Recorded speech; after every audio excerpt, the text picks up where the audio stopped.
Just checking, just checking.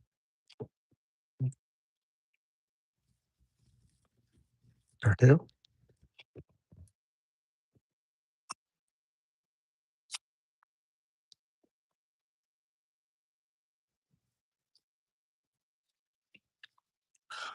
Let me check this audio. Is it coming through? Here we go, audio. All right. Welcome into the SR51Media Show. I am your host, SR itself. Yep, YouTube. Excuse me. Hopefully you're having a good day today. If you're not, hopefully it turns around for you. Yeah, this is the SR51 Media Show. If you're new to it, I'm your host, SR, founder of the SR51 Media Empire and the 51 Dynasties community. If you haven't already, be sure to check the website out, www.sr51media.com. Running all the time, always updated. Well, I can't say always updated like hold on one second, y'all. We already got complications. One second.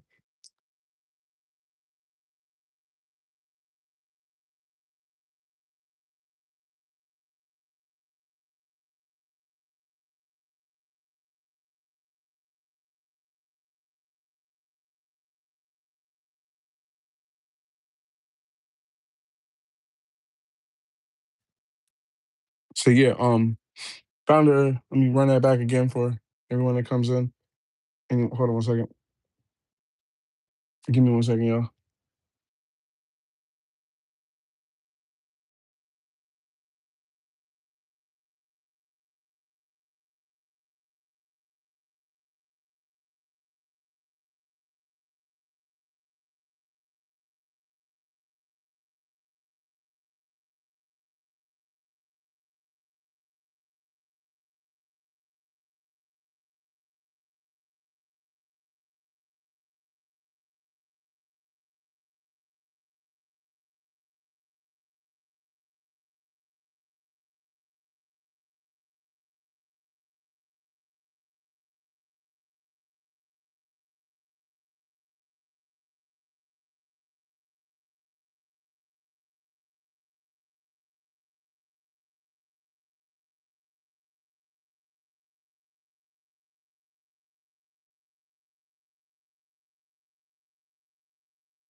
Chad, I'm back. Give me 1 second. I'm just moving to a different part of the house.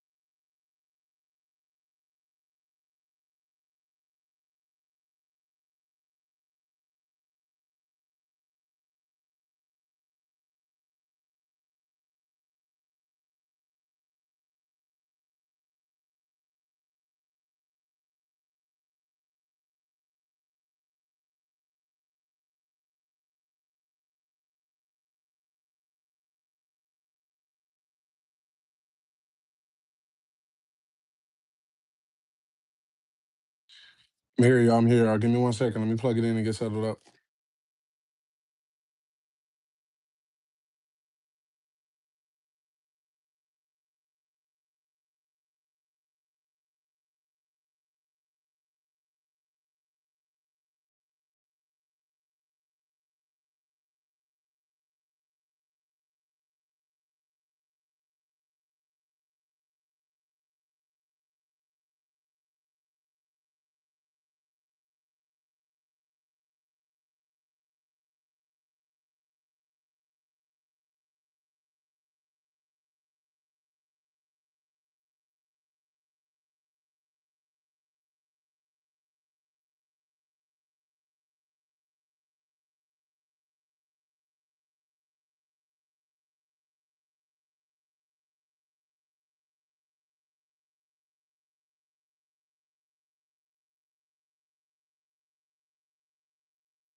All right, I'm here. I'm here.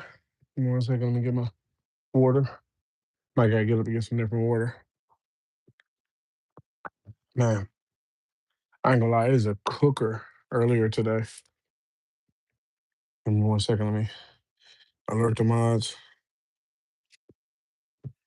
I know it's late, so they got stuff they gotta do, which is understandable. Everybody got jobs, school, kids, family, sports, stuff like that. Let me just check with them, make sure that the audio is running well. As long as the audio is running well, then we can get started. Gonna be able to chop it up for a while, find a good area of the house.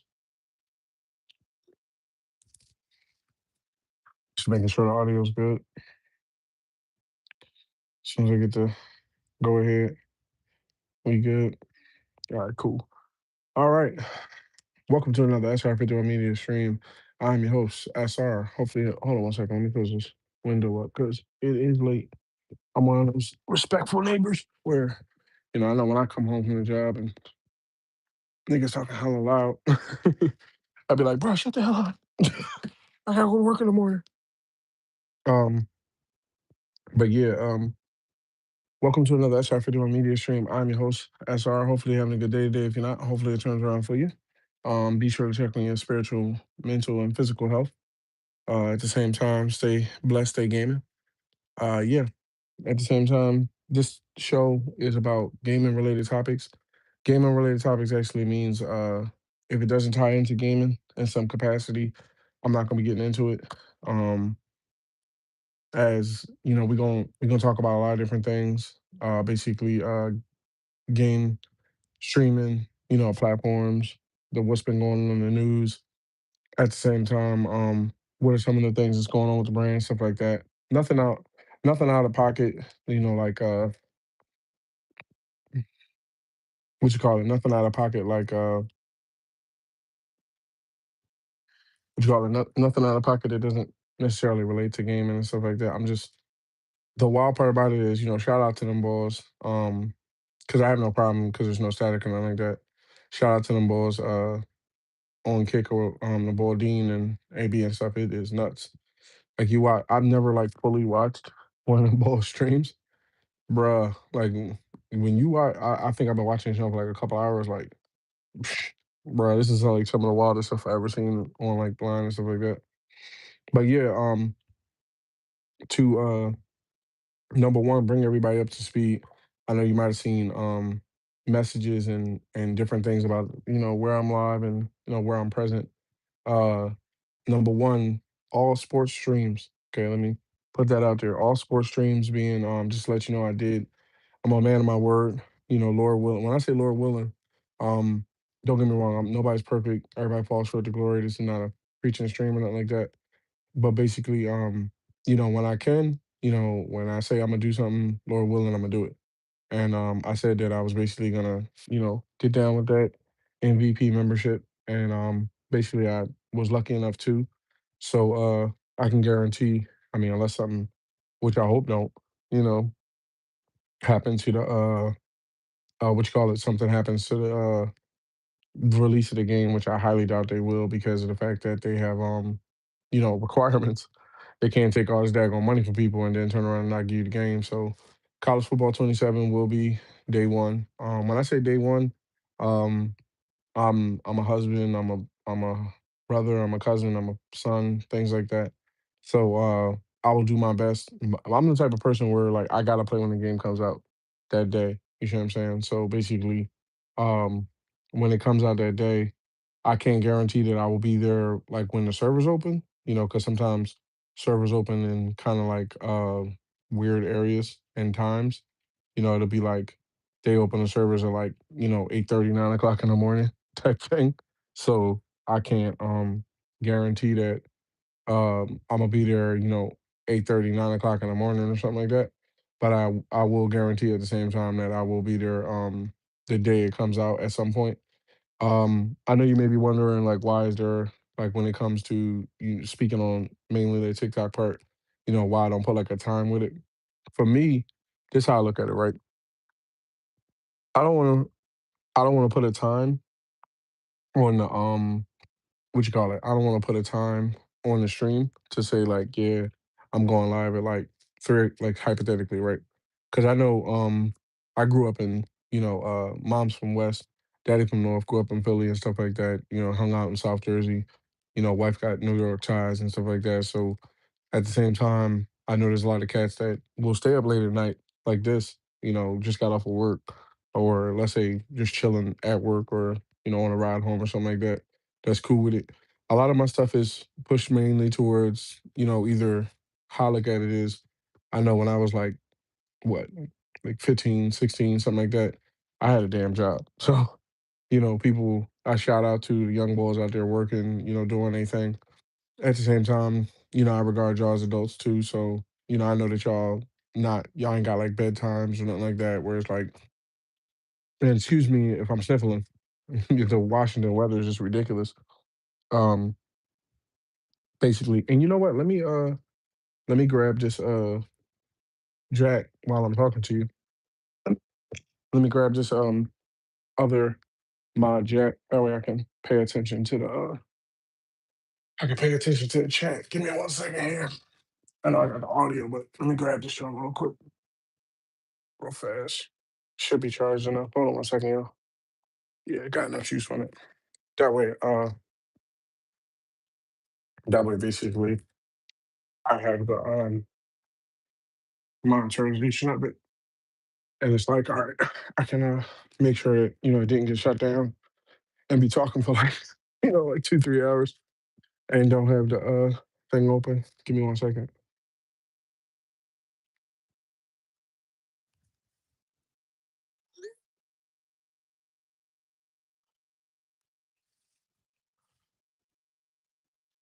All right, cool. Um, so damn, I thought like some stuff be wow. That's rolling up on stream and stuff. Bruh. That's where we at. Like, I don't need my glasses. It's not like, nah, I actually do. Yeah, watching TV and all that. That's the wild part about like glasses. Like some people need them drawers for um some people, which is understandable. Some people need them drawers for like reading or something like that. I just mainly need them for like, you know, trying to protect my eyes as I get older from what you call it, trying to protect my eyes as I get older from basically you know, because blue light isn't good for you at all, to be honest.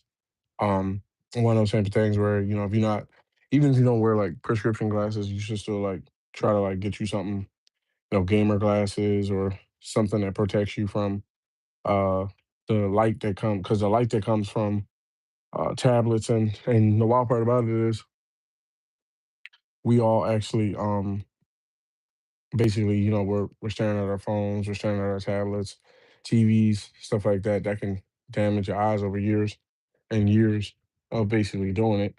And then the hours that I put in into like streams and what you call it, into like gaming and stuff. I'm like, I ain't trying to mess my eyes up. You know, be like 40, be 40 soon. My trying to be like 45 or something, like eyes all messed up or whatever. Thank the Lord it's not. But yeah, as I was saying, like I said, Lord willing, I was able to pick up MVP the membership. So when I was speaking about the time, what I was saying was, yeah, it's only 9:45 for real. Even though like I'm a working man and stuff like that on off times, typically it's like, when you work a job, once you get schedules and stuff, it's either, you work in the morning and, you can go all night, or you work at night and you catch some Z's in the morning and got the afternoon or whatever. So there'll always be like open time and stuff like that. But to put like an actual time, like saying like, okay, hey, I'm gonna go live at say 2:30, 3 o'clock every day or whatever.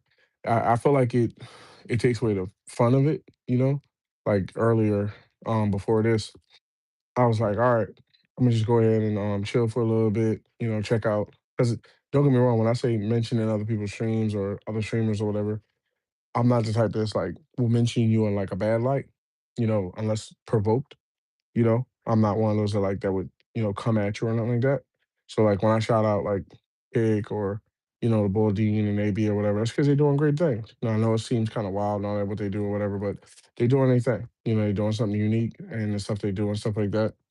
I think that they opening lanes for a lot of cats that's going to probably start doing the same thing. But I never really watched the guy box. I'm not really a boxing fan like that. But I think how they go about it is hella funny. It's the wild part about it is like I love game streams too, which is wild. A lot of people think that, it's like game streamers, we don't watch other game streamers or whatever. That's a lie. Like we'll watch game. I watch, I'll tell you right now, like probably tonight, I know there's this one podcast, I don't know their name or it like that. But shout out to them. And if you ever need to know like, hey, is he real about it? Does he really, watch other people? Just go through my followers, And I mean not followers, go through the what do you call it? The follow channels, stuff like you'll see, you know, and hella people stuff. I know, shout out to them. There was this one podcast, I was hella tired a couple nights ago, and YouTube recommended this one podcast, and I just, I clicked on it because I'm down to give anybody a shot that got Xbox topics to talk about, kind of like myself. And I was like, I just went in there for a couple seconds, and I think it was like three or four dudes and a chick, and I was like, damn, At first I thought it was like one of those things where, how like some streams where it's like, the woman in the stream, she doesn't necessarily game or something like that. She's like an actual gamer. She wasn't showing her picture on, which is understandable because, women go through a lot of things that guys don't online. Like, I'll get a guy or a woman, not a woman or something, but you get, and that's another reason why I know you may be wondering like, oh, well, why is the chat not on and why can't I type and stuff? To be real with you, a lot of times like, cause I draw too, but I'm not gonna get into that or nothing. It's kinda like if you draw something and you, like, say, put it up on a wall and, like, the way the world is, like, somebody will just come in, like, and write something derogatory, like, not even, like, regular derogatory, like, basically, like, damn near racist, sometimes racist. So to have that hanging, and especially while I'm talking and stuff like that, I can't monitor everything, especially when like mods are asleep and stuff like that. So I try not to have that on. So it's not one of those like you can't just enjoy the show. You have to, you don't want something like that popping up in front of your TV. Some people, watch the podcast and stuff like that on their TV, or I know like myself, I drive a Tesla. Well, not like myself, like it ain't, me and my family or whatever. But I drive like a Tesla and stuff, and and Teslas and stuff like that. You can pull up like YouTube, TikTok, Kick, stuff like that. The last thing you want to do is be like, sitting in a car with like a, fellow family member, or a child or something like that, and something derogatory or something you would never put in front of your family or friends would pop up. You know, that's just not something you want. Now, on a normal tip, when you come into like a live stream and stuff, I'll be having the chat on. I only bounce you if you say something weird or something like that. And but yeah, and like the podcast and stuff like that, I'm probably, never gonna leave the, chat on or nothing like that. But yeah, speaking to the times and stuff, I don't put the times on things because of the fact that, I look at it like about 9:50. If I would have told you, hey, I was streaming at like 3, and then let's say, not even like, Lord willing, it's not like a bad thing or anything like that. But like say, I don't know, like I'm a family man first. So, the wife's like, hey, let's go watch a movie, or, mom's just like on the phone or something like that, or I'm talking to my sister, or I'm chopping up with my dad or something. I'm not gonna tell them like, "Hey, let me hang out with you because I gotta go talk about Xbox." That's not cool. That's just not how I roll and stuff. So that's why I don't put times on like the TikTok streams. But I am consistent. I am the type where like basically you can count on seeing me, you know, if not every day, but like every other day type thing, including like the weekends, even with managing like life and work and stuff like that. Because for real, gaming for me isn't, my, I don't want to say like main thought as far as business. And I will be getting into that as well, what it really truly is. Um, but at the same time,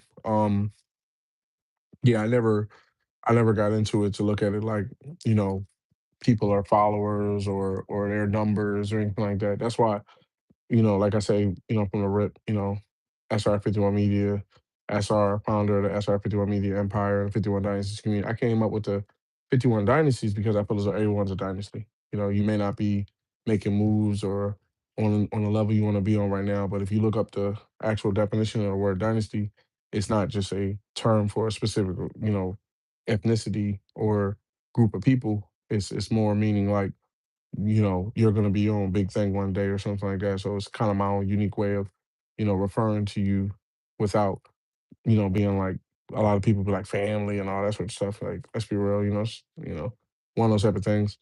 So yeah, that's why there's no time on more so TikTok. Now, what will be present on TikTok permanently will be and when I say permanently, I mean more like what I can guarantee will be Madden 27. So when Madden 27 kicks over and they give me access to it and stuff like that, I'm looking to do.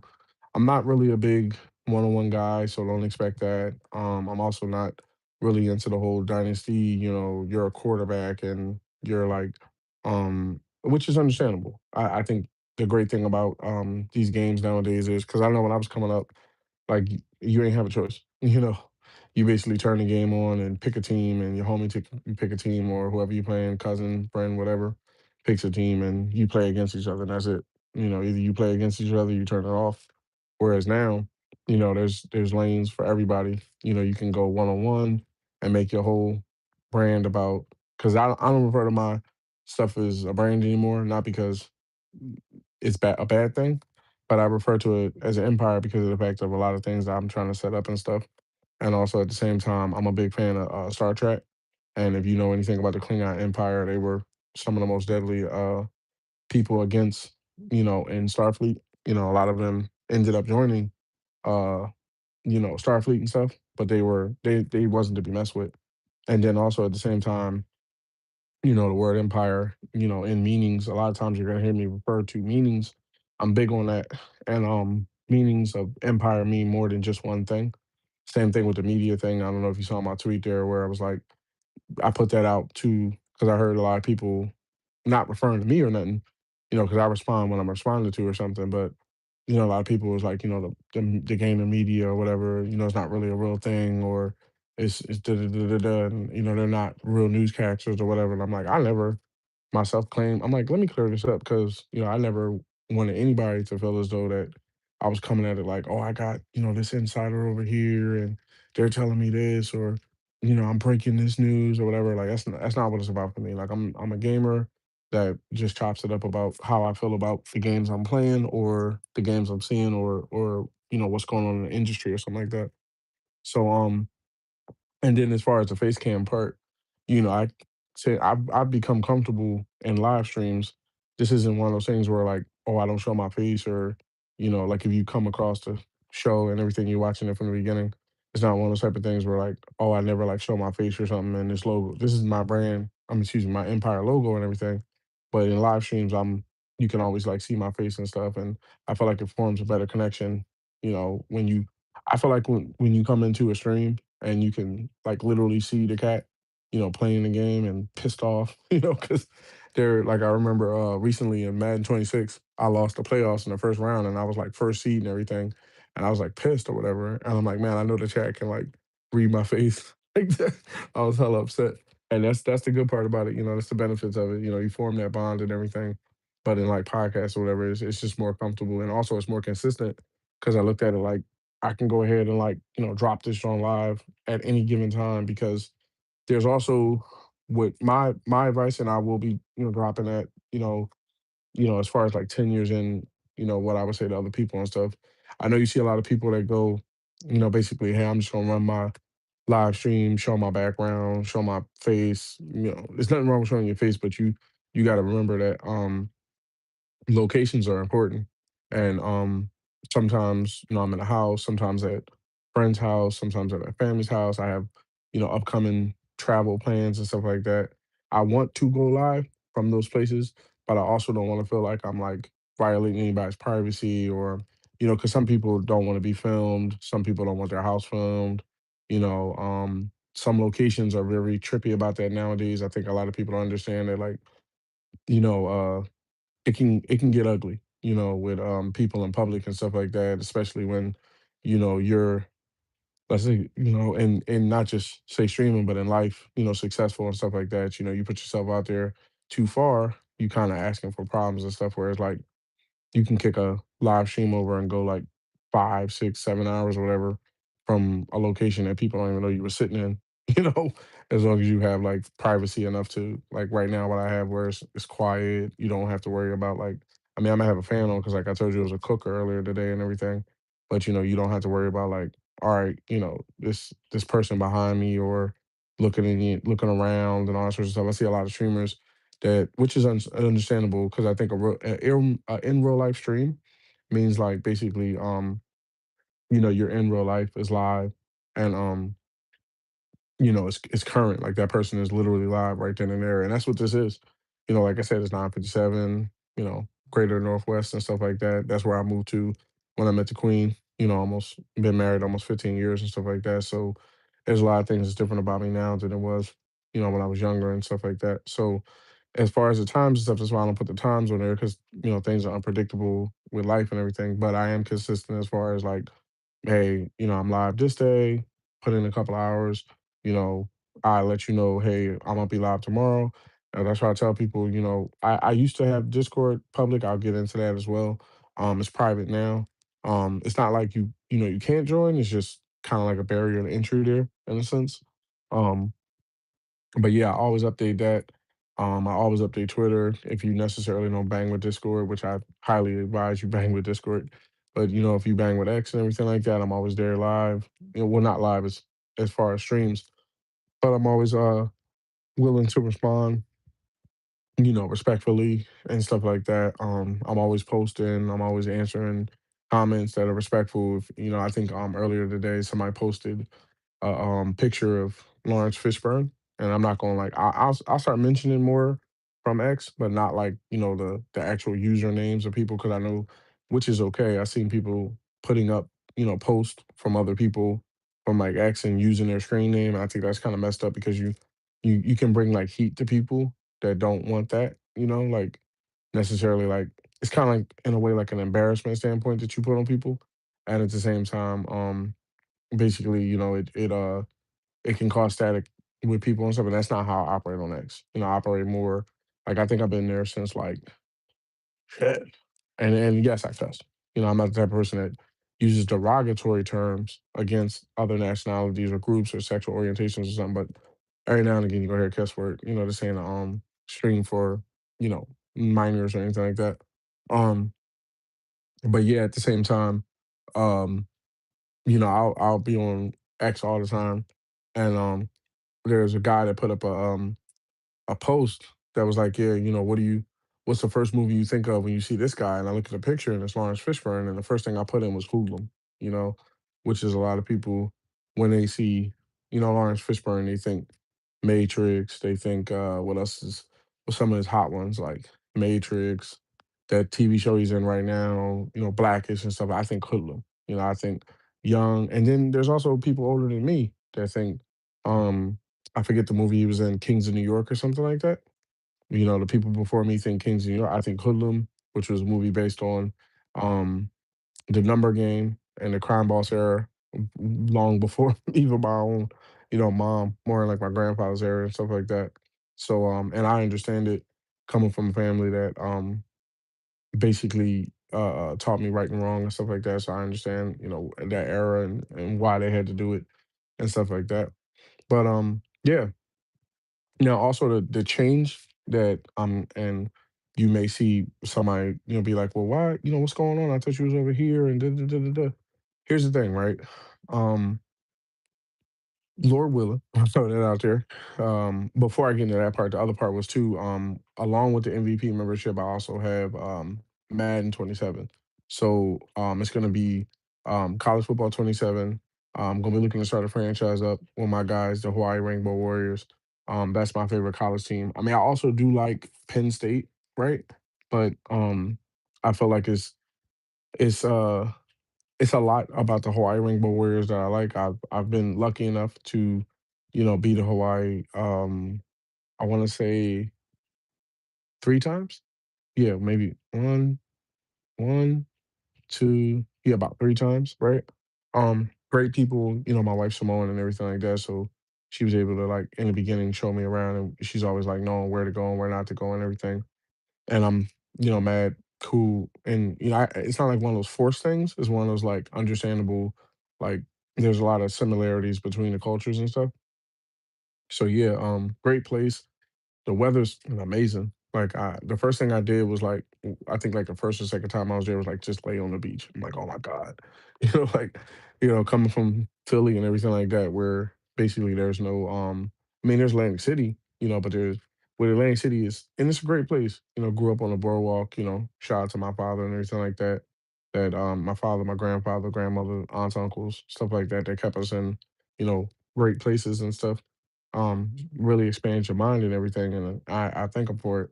But seeing Hawaii, and I mean it's a long ass flight, boy. But seeing the beaches of Hawaii and stuff like that, and how like the weather, the breeze just comes off the water, and how like at the same time like the stores and the food's amazing.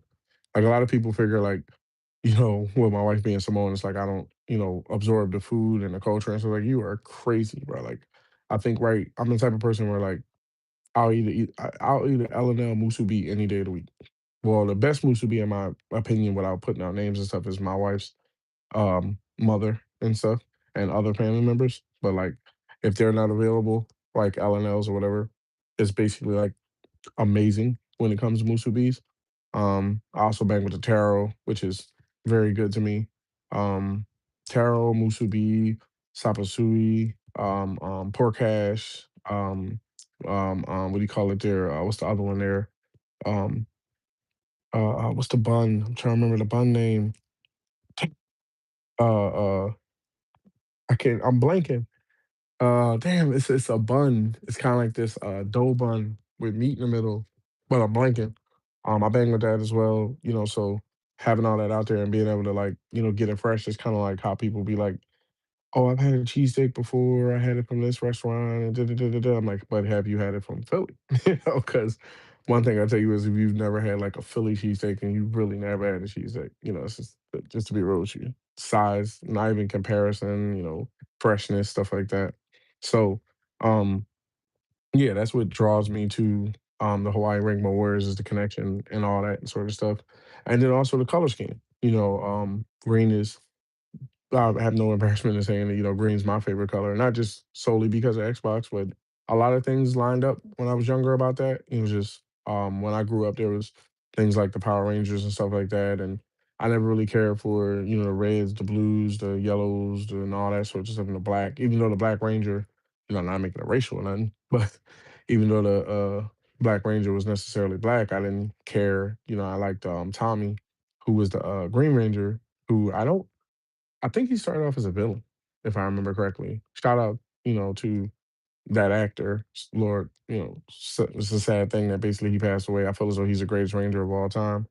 But yeah, I liked the Green Ranger at the time. He started off as a villain, and then he ended up becoming a good guy, and then transforming into the White Ranger, which pissed everybody off. But he started off green, so that was there. And then you had things like the Ninja Turtles, who was also green, and then Xbox came out later, but at the same time, when they came out, and then of course, growing up an Eagles fan, and them starting off in Kelly Green and then moving into Midnight Green and variations between it or whatever, I was like, yeah, this is my color right here. So that worked perfectly for me with the Hawaii Rainbow Warriors being green and black and green and white and stuff. And I'm not sure what the entrance is gonna be this year. That's what I'm really looking forward to, is seeing what the entrances are like this year. I'm more interested to see, what the entrances are like.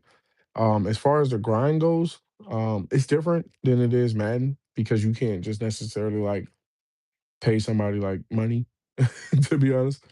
In Madden, you can be like, all right, I'm gonna turn the cap off. I'm gonna go ahead and trade like, two first round picks for this star player. And then when I get more picks, I'm gonna trade for this player. I'm gonna capitalize on free agency, blah, blah, blah, blah. You can build a team very fast and hold on to it. Whereas I know I'm gonna be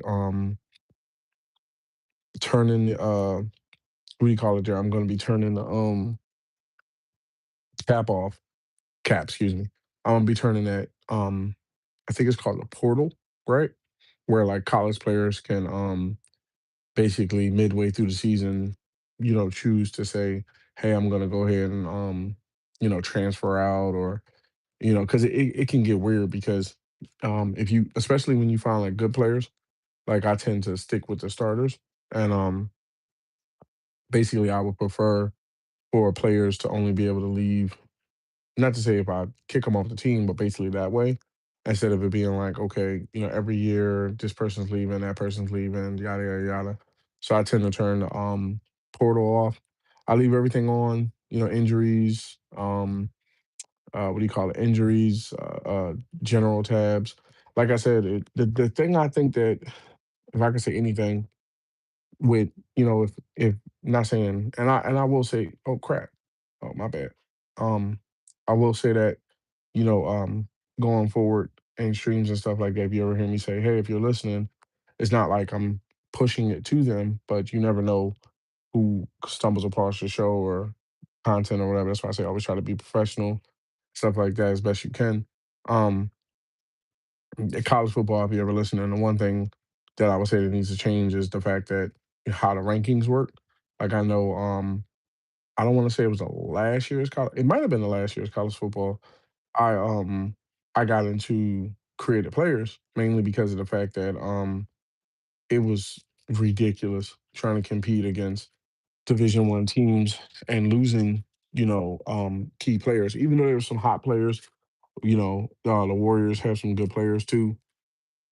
The problem is when you're not a Division 1 team and stuff like that, speaking on the game to give a little context to it and stuff, and then I'll, move into Madden and everything, move on topic to topic. Uh, the only problem is like when you go to recruit and stuff like that, you're up against, especially if you're trying to get like a 5-star athlete or a 4-star athlete. It's not that it doesn't happen, but you have to work harder.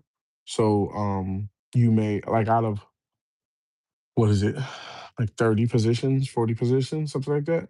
If you go after a 5-star athlete in 30 or 40 positions, typically you'll end up with like maybe like 5 or 10, right? Whereas like I know if I was to choose, like who I liked in Division 1, but not over the Warriors or nothing. Say a Penn State or whatever, you would probably be right up there competing with the Alabamas, the Michigans, and all that sorts of stuff. The only problem with that is, like I said, I like the Warriors, and I know that eventually, especially with the exposure now that they're getting with more, I think there's a stadium being built, and there's situations where not only stadiums being built, but more players wanting to play there and stuff like that. They'll have their time.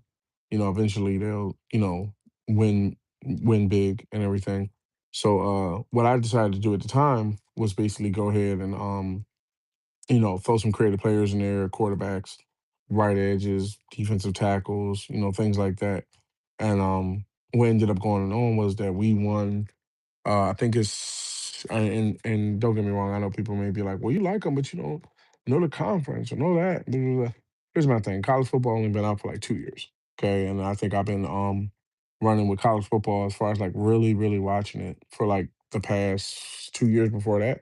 So if I forget a conference or if I forget title, division, or something like that, but basically, um, we won the division first year, and then we lost after that, and then we won the title for the division the year after, and then I think the third year, right before Madden came out, I ended up winning it all. The college national championship. If I'm not mistaken, it is live on my YouTube channel still.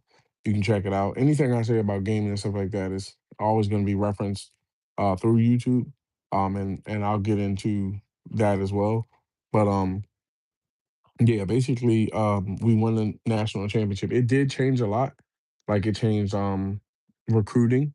There was a lot of 5 stars and 4 stars that were willing to come to the team at that time because it improved the team, basically winning. They were like, hey, you're an A1 coach, or you are hypothetically, they're looking for exposure, which they were, going to get and stuff. But I feel like I got that because of the fact that I put the creative players in. So I'm going to be more whoever's on the team and whoever I recruit. However how we get is however how we get. I'm okay with that. Um, and also I won't be because I know I last year I think when Madden came out I just basically stopped playing, which I was okay with. But I'm gonna try to keep like a healthy balance between the two. Because both seasons run concurrent and stuff like that. Um, but yeah, Madden, College 27, and then also with the MVP membership, Madden 27 comes out. I'm not gonna go into like the dates or nothing. Well, you know what? I think I have a info shot of that. One second. I can tell you right now, if I'm not mistaken, if it's not too far back, because Jesus, I gotta start organizing these pictures. My God. If anybody knows about oh yeah, I do have them, but anybody knows about iCloud, like them Jones just be everywhere. Okay, so it says college football 27 for me will be available July 2nd. So I'm gonna look to be live with that July 2nd. And then Madden 27 is gonna be live August 6th. So we'll do college football 27 in July 2nd when it comes out. Now as far as Madden goes, with Madden 27, big Eagles fan, always been Eagles fan, never been anything else. I'm not gonna be doing creative players. I did that for a while. It was fun, creating players for the community and stuff.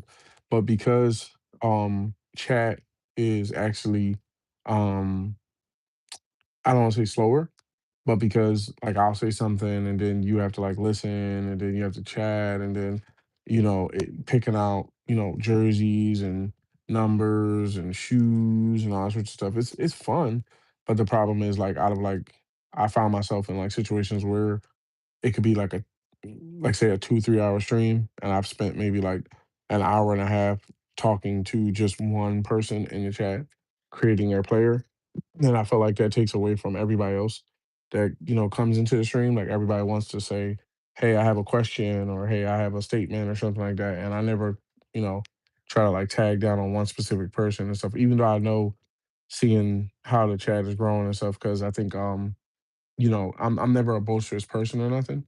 That's just how I was raised. Stay humble and stuff. And I never talk numbers or nothing. But excuse me, numbers that you can, see that I can't have any control over. is I think the highest sometimes the chat's gotten into is like over 100. And I mean, and and right now looking, sitting here looking at, because I look at other people's stuff to, see how they manage it and stuff. And just at 100, I saw that y'all flying, and I'm like, okay, there's no way I can read, because you gotta think if you have 100 and something people in the chat, and everybody, even if everybody isn't like, writing like questions or anything like that, to be able to read, 100 questions every couple of seconds, and you got to keep in mind it's not like 100 questions and they stop. It's more like everybody writes a question at least once. Let's say every 4 or 5 minutes. You're talking like what, like 300 messages in like 20 minutes. Like it, I can't read that. Right. So it's gonna start being more of a as long as it's respectful, it's gonna start being more of a once you're, once it starts flying and stuff, I just let everybody have their conversation. But yeah, it'll be the Philadelphia Eagles. Um not so much like getting into settings, because that is not like a secret sauce or anything. I mean, I'm pretty sure people can see, the way I set it up and say, hey, I'm gonna do the same thing. I'm not too worried about that, because I look at it like it doesn't necessarily come down to what you're playing or the time you're playing or the place you're playing. It's just about the person. I'm thankful enough to come from both sides of my family that have either the ability to host a conversation or have literally been in entertainment standpoints where they've had to host a conversation or actually at the same time, entertain people in the same format. So I'm, blessed to have it in my blood, basically. How people say, which is understandable. Some people go, I had a gangster in my blood and yada yada yada. I have more to entertainer in mind and everything. And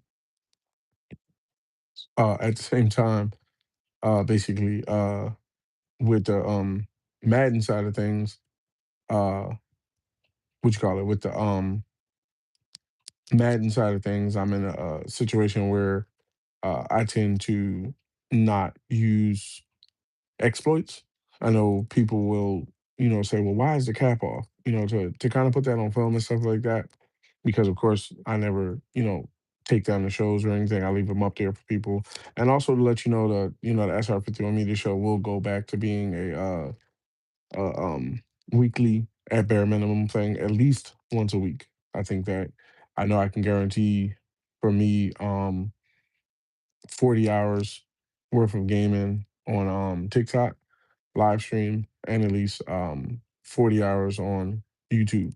Now to pause the what you call it, to pause the Madden conversation for a minute and get more into the locations, so that way that's on film as well. The reason why I have decided to bring it back to YouTube versus the Kick standpoint, there's nothing wrong with Kick. I think they're doing great things. I think they're growing at a tremendous pace, opening the door for a lot of cats that do different kind of content. For me, um, I started on YouTube. I don't really understand why that aspect isn't there for Xbox anymore. I guess because it's more of a lot of people don't know that too. 10 plus years ago when I started up, you used to be able to go to your Xbox setting and just stream to YouTube from an Xbox, but now it's only like Twitch and stuff. And I'm not a Twitch streamer or nothing. So I was like, all right, let's move around and stuff. And, I did the mixer thing for a while, which I think I understand how much it takes to run a platform, not myself, doing it or nothing. I understand how much risk and how much finances and hell probably when you look at the way, and I'm gonna get into that too. When you look at the way like data is and stuff like that, and everything, and storing data, and you got to think like storing data, storing footage, um, security measures, all that sorts of stuff, and everything. I think that uh, basically, I can understand why Microsoft decided to get out of the actual what do you call it? I can understand why Microsoft decided to get out of the actual mixer business. Now in my eyes, I as much as I love, Xbox and stuff, I always will say when I think things can improve or where I think they could, get better or something like that. Um, to be honest, frankly, with the mixer thing, I think that that was something that they walked away from pretty fast.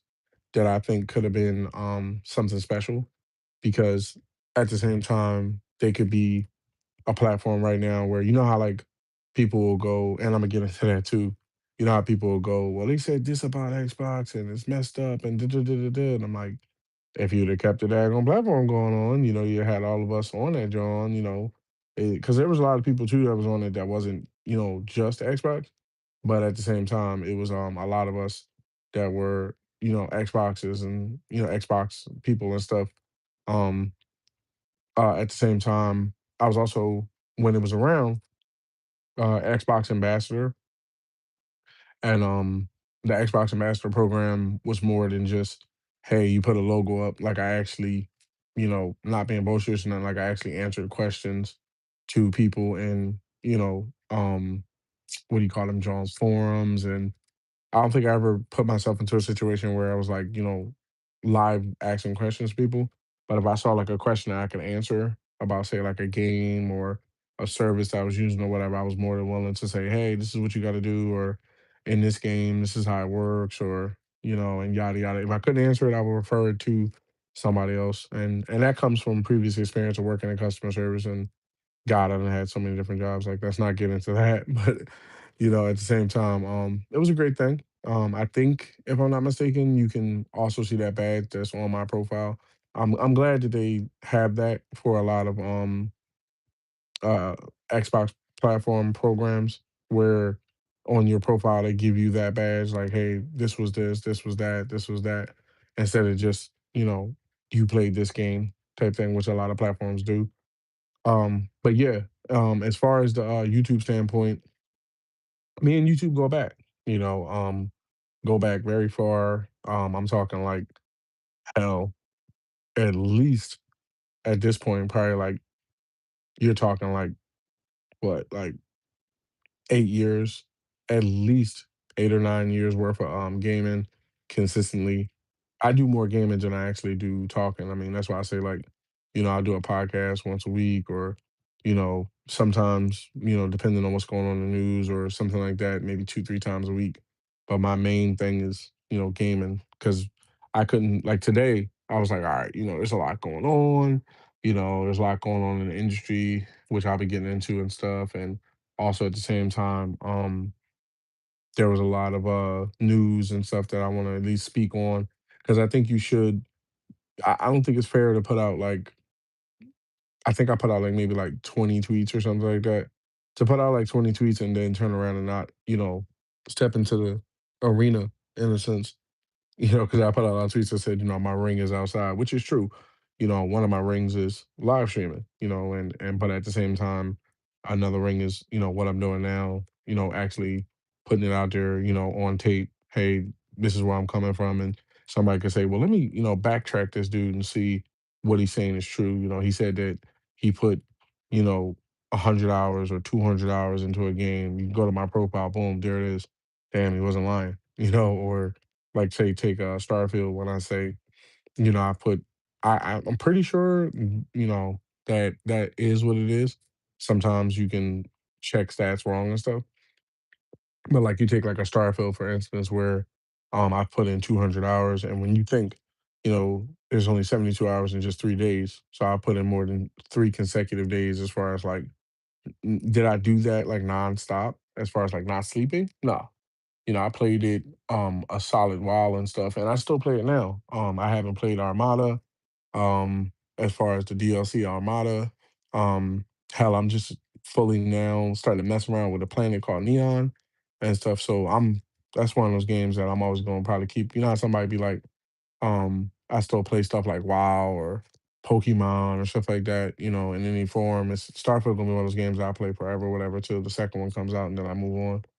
But yeah, with YouTube, there's footage that goes back that far. So when I looked at the kick and click platform and everything, you know, great place, nothing wrong with them, and everything. But some of the requirements they were asking for, I had already, you know, gotten monetized, stuff like that. But some of the higher requirements, as far as like the hourly rate and stuff like that. At one point, I felt as though that was something that I wanted to do, to get to a point where, hey, the hours you put in are clocked in like a job and stuff. But to be honest, I saw something that I'm gonna use as a way to reference what's going on. Because I feel comfortable referencing that person, which is Larry Herb. Shout out to the major. Glad he's back. Hopefully it's permanent. Um, he said something about he has a project going on. He can't wait to tell you more about. So I do have projects that I'm working on and stuff that when I can tell you more about it, I will. Some of them I'll speak on today. Some of them I won't. But one of the major projects was me recognizing that capital is something that I never wanted to have to come from the audience. I feel that, and I have no, like I said, I never put a streamer out there or really any content creator for that matter. Outlets or something different, because I'm not myself ever putting myself in a category of a news outlet. I'm a gamer first, game streamer second, we can talk about the news, but don't count me as like CNN or nothing like that. Because I feel like if you're gonna be that, be objective. And I'll be speaking on a lot of people that I saw, not specifically their brand names or their people or whatever, but how they came off with some of the stuff that's been going on. Because I have no problem with that. I think you should be try to be as 100 as you can, with your community.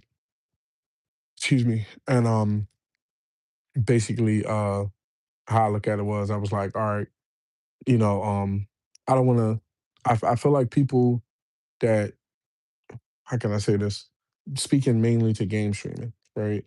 Because I always try to be respectful as much as I can. Streamers that do things solely to get like chat subs and gifts and basically receive income from their community, I feel put out a certain content. They put out games they don't truly want to play and put in, comments and videos and stuff. Whereas like I really love what I'm playing. Like if I don't like it, I'm not gonna play it. There are some games, even from Xbox, that I'm gonna mention today that are good, but there are other games that I've decided to, kind of go left with because they tend more to me. And that's what I mean about the whole streaming thing where with YouTube, like this right now, it's one of those things where somebody comes in, they're like, all right, he's making some good points, but bro, I gotta get up for work in the morning. Or I gotta go kick it with my significant other, or such and such just called me. I'm gonna watch this drawn back later. And that's even with some of the streams I'm watching myself, like they're hella funny, They don't get me wrong, I don't mean funny like making fun of them, but they're very good at giving the news and actually like being funny at the same time.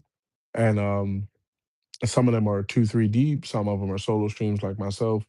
Some of them do both, and they know who they are. I'm not worried about number counts or if they're following me or anything like that. Some people do, some people don't.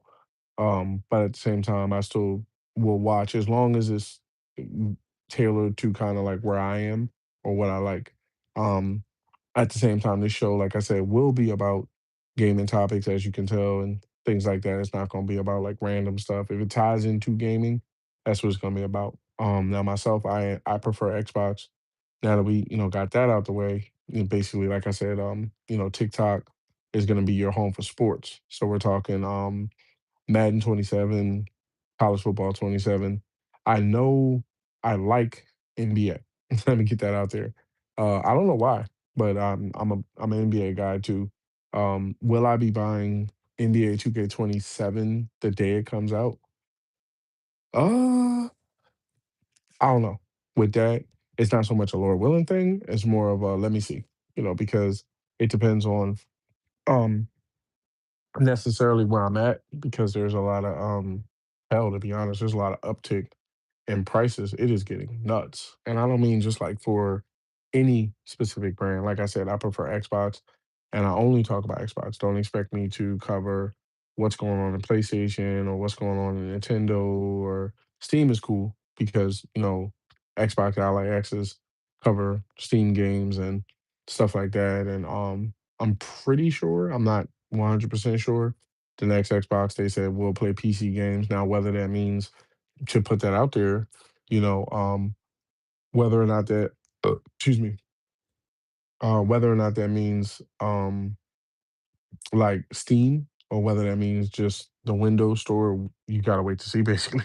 Because I think that's a gray area that a lot of people are kind of like missing when they see the comments that are made, like by the boss, which is I think also a great thing that I don't think in my lifetime really in ever and that's a great thing. My father was in my life, but mainly raised by my mom and stuff like majority of the time. And growing up raised by my mom and aunts and uncles and stuff like that, I was taught to respect women and stuff like that. And I don't ever think I've seen a time in my life where there's been so many women in positions of power, and not that like glorified position, like legitimate, like, hey, this is the boss of this. And when you look close at a lot of trillion and billion-dollar businesses, there are a lot of women that are in that position of power. And I know with Xbox, it was Bill Gates when it started, and then it moved into and no, I don't know everybody's name, but I know it was another guy, another guy, another guy I didn't feel, and now the boss. Shout out to the boss, Asher Sharma and everything like that. Doing great things. I'll get into that more, but doing great things. And I also think it's good that she's giving a shot. No, like she says, she's not sitting around at, what is it now, 10:30? She's not, she's not sitting around at 10:30, gaming on, Minecraft or Xbox Madden or something. But I'm pretty sure she probably sitting somewhere, scheming it up, and scheming ain't a bad thing where I come from. Scheming is a terminology for like, mapping it out and stuff. I'm pretty sure she's somewhere, scheming it up for the next moves that we don't know for Xbox and stuff. So that's a great thing, I think, for them to, make that call and say, "Hey, we're gonna for the first time ever." I don't think a lot of people give enough credit for that too. That because what Microsoft a trillion, right? For them to, I know a lot of people try to separate, the cost of basically like how much Microsoft is worth itself, and then try to say, well, well Xbox is this and Microsoft's that or whatever. Here's my thing, okay? Microsoft for a trillion, so at bare minimum, if I had to call it, Xbox probably worth at least a billion, and for them to say, hey, we're going to put a $1 billion franchise in the hands of a woman and stuff, regardless of what a lot of people, which I'm not gonna bring that up or nothing because I'm not that type of streamer that gets into political or sexual orientation or anything like that, in those topics. But I do think it's a great thing for them to take a shot and say, hey, we're gonna turn the keys over to a woman now. It's always been a guy. We're gonna change it up and stuff. I also think myself with with the outgoing. I heard something about the outgoing boss of Apple and stuff, and not making it about Apple gaming or nothing. But I'm wondering where they're gonna go with that. I'm wondering if they're gonna follow suit and say, hey, we're also gonna go with a woman, and if they don't, that's cool too. But I think it's a great thing to hand the keys over and stuff. And yeah, basically just wanted to throw that out there. But I don't think that she gets enough credit, in my opinion, as far as like the accomplishment to be basically, excuse me, I don't think she gets enough credit, as a boss in that level of a $1 billion organization to be running things and successfully running things. I think a lot of people kind of glossed over that and focused more on like, well, what games does she play? And it's like, who cares? you know, I mean, I know a lot of people want things to be about, oh, I played this game with this person, and like I said, not put nobody out there, but you don't say something because they're internet permanent, There's a lot to think about it. Um, I know a lot of people will be like, well, I'm on a game with this guy, and we was playing this in the middle of the night, and he my homie and all that, and a lot of times I look at that like that's cool, but like who cares if she doesn't do that? If she if and to think that just because she may think more like financial that that's a bad thing. No, it's not. Okay, like right now, and I'll get more into it later, like the decision to say focusing more on exclusives and saying that, we need third party exclusives or at least more third party. I'm like, that's a hell of a great move, because exclusives are something that will make you as a gamer say, hey, I'm gonna have to give that a shot, even if I don't necessarily vibe with it for more than excuse me, um, even if I don't vibe with it for more than a couple hours, I'm gonna give it a shot because they invested in it and I want to show my support. I want to count as a concurrent user in the beginning and be able to give my opinion about it because I think there's a lot of people that give opinions on stuff that they don't play, or platforms that they don't even own, to be real. And that's not directed at like content creators, it's more like an outlet thing. I see a lot of people that just run their mouth about Xbox, and I'll go to like their platform or something and I'm like, all right, cool, this guy or this platform, right, this outlet right here is making some outlandish, just ridiculous shit style comments, bullshit ass comments. And I'm like, all right, let me go over here and see what they're doing, talking, talking, talking, talking, talking. And I'm like, all right, cool. They did that this week. All right, let me track back another week, talking, talking, talking. And then or they'll like a lot of people probably don't realize you can pull up a company's what do you call it, their like information, like where they're located, when they started, what they do, who's involved with it, how long they've been around, where like what they're involved with. And the wild part about it is like I know, not putting them out there, but like you probably saw me comment on one outlet. And when I looked them up, I'm like, you have like four shows, none of them are about Xbox. One of them is about PlayStation. And I'm like, but you're up here saying some of the most outlandish I've ever heard, claiming to know how to fix Xbox when there's nothing wrong with it in my eyes. I mean, as far as like being perfect, like I said, we all fall short of glory and stuff. So nobody's perfect, but to come off ridiculously about it, I think is corny. To use an old school term, corny. Basically, you're looking for splash content. You know that you don't game, you don't actually stream. I mean, don't get me wrong, you don't actually have to just to game stream to game because there's a lot of people that do fellow content creators that do mainly news that have clocked hella hours in games that just do it on their own and stuff. But when you know ask that or you look, for them, in the gaming world, it's like they don't even exist. And I'm like, so you really need to shut the hell up, because for real, like you're not. I don't want to say you're not a gamer because I feel like any a person that plays 20 minutes of fucking Candy Crush, on their way to work is a gamer. But to say that what's wrong with a platform that you don't own, and you know what's wrong with games that you don't yourself pay for or have paid for. Now, like I said, I'm not the type of person that would ever turn down, not to say like free stuff or nothing. If somebody said today or tomorrow, hey, I got this game I want you to check out, or today or tomorrow, which would be wild. But if Xbox say mailed me and the Xbox or something, I'm not gonna say I don't want it. I'm sending it back, but I would be objective, and that's how I am. Hell, I've paid $100 for games that I'm like, man, I'm not playing this no more. you know, not because on some like Richie Rich stuff, but mainly, and not to get into finance or not to be on some like Richie Rich or wild outlandish stuff, but mainly coming from the aspect of uh I think you should always be objective. Now the reason why I focus mainly now that we cleared up the streaming locations and stuff, as far as what do you call it? As far as the whole YouTube thing, YouTube has always been a home of to me, my stories. The RPG games, Starfield, Assassin's Creed, Dishonored, things like that, dating back to um, because I was using a different name at one point, which is not no like outlandish stuff. I didn't get like banned or nothing. I just decided to switch it up.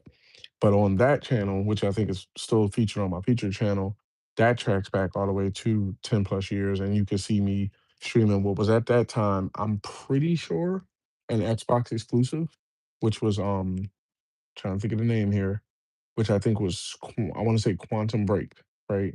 And Quantum Break was a game based around at the time Iceman from X-Men, and I liked it. It was very good. It had a very good mechanic to it in the sense of what you call it, had a very good mechanic to it in the sense of freezing time and it I mean, come on now, you're talking about a 10-year-old game, so I can kinda, like, ruin a story for you. But, basically, you would, like, freeze time, and you would, like, freeze time, and you could, like, run behind the enemy and, like, shoot them in the back, and then, you could have, like, 4 enemies in front of you, right? Freeze time, throw, like, 30 bullets at them, hide behind a wall, unfreeze time, and they would just lay down or whatever, and I'm like, "Wow, this is crazy," right? But what made it, to me, top flight was the fact that they went out and got a game that was featuring at that time. Not saying he's not a good actor or nothing.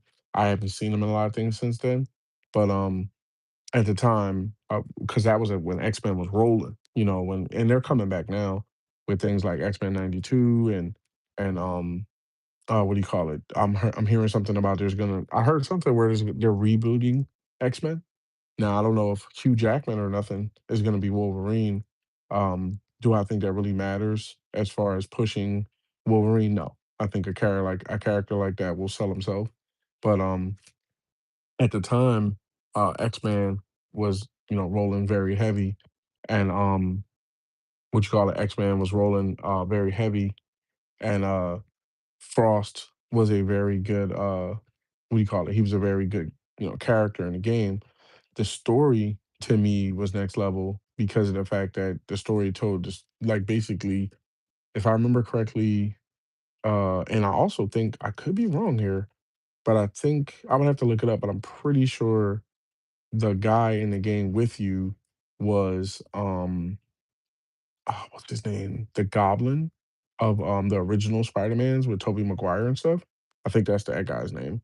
I'm not really good with, like, actors' names. I'll remember your role, I remember the movie, but I've never been good with, like, specific names unless it's something that stuck out to me or whatever, but cut a long story short with that, yeah, I think it was the Goblin, and he made a machine, and the machine he made, is what gave you your powers to be able to, go back in time and stuff and well to freeze time because you like went into the machine, came out, and then you had went back in time and you discovered that you had the ability and stuff.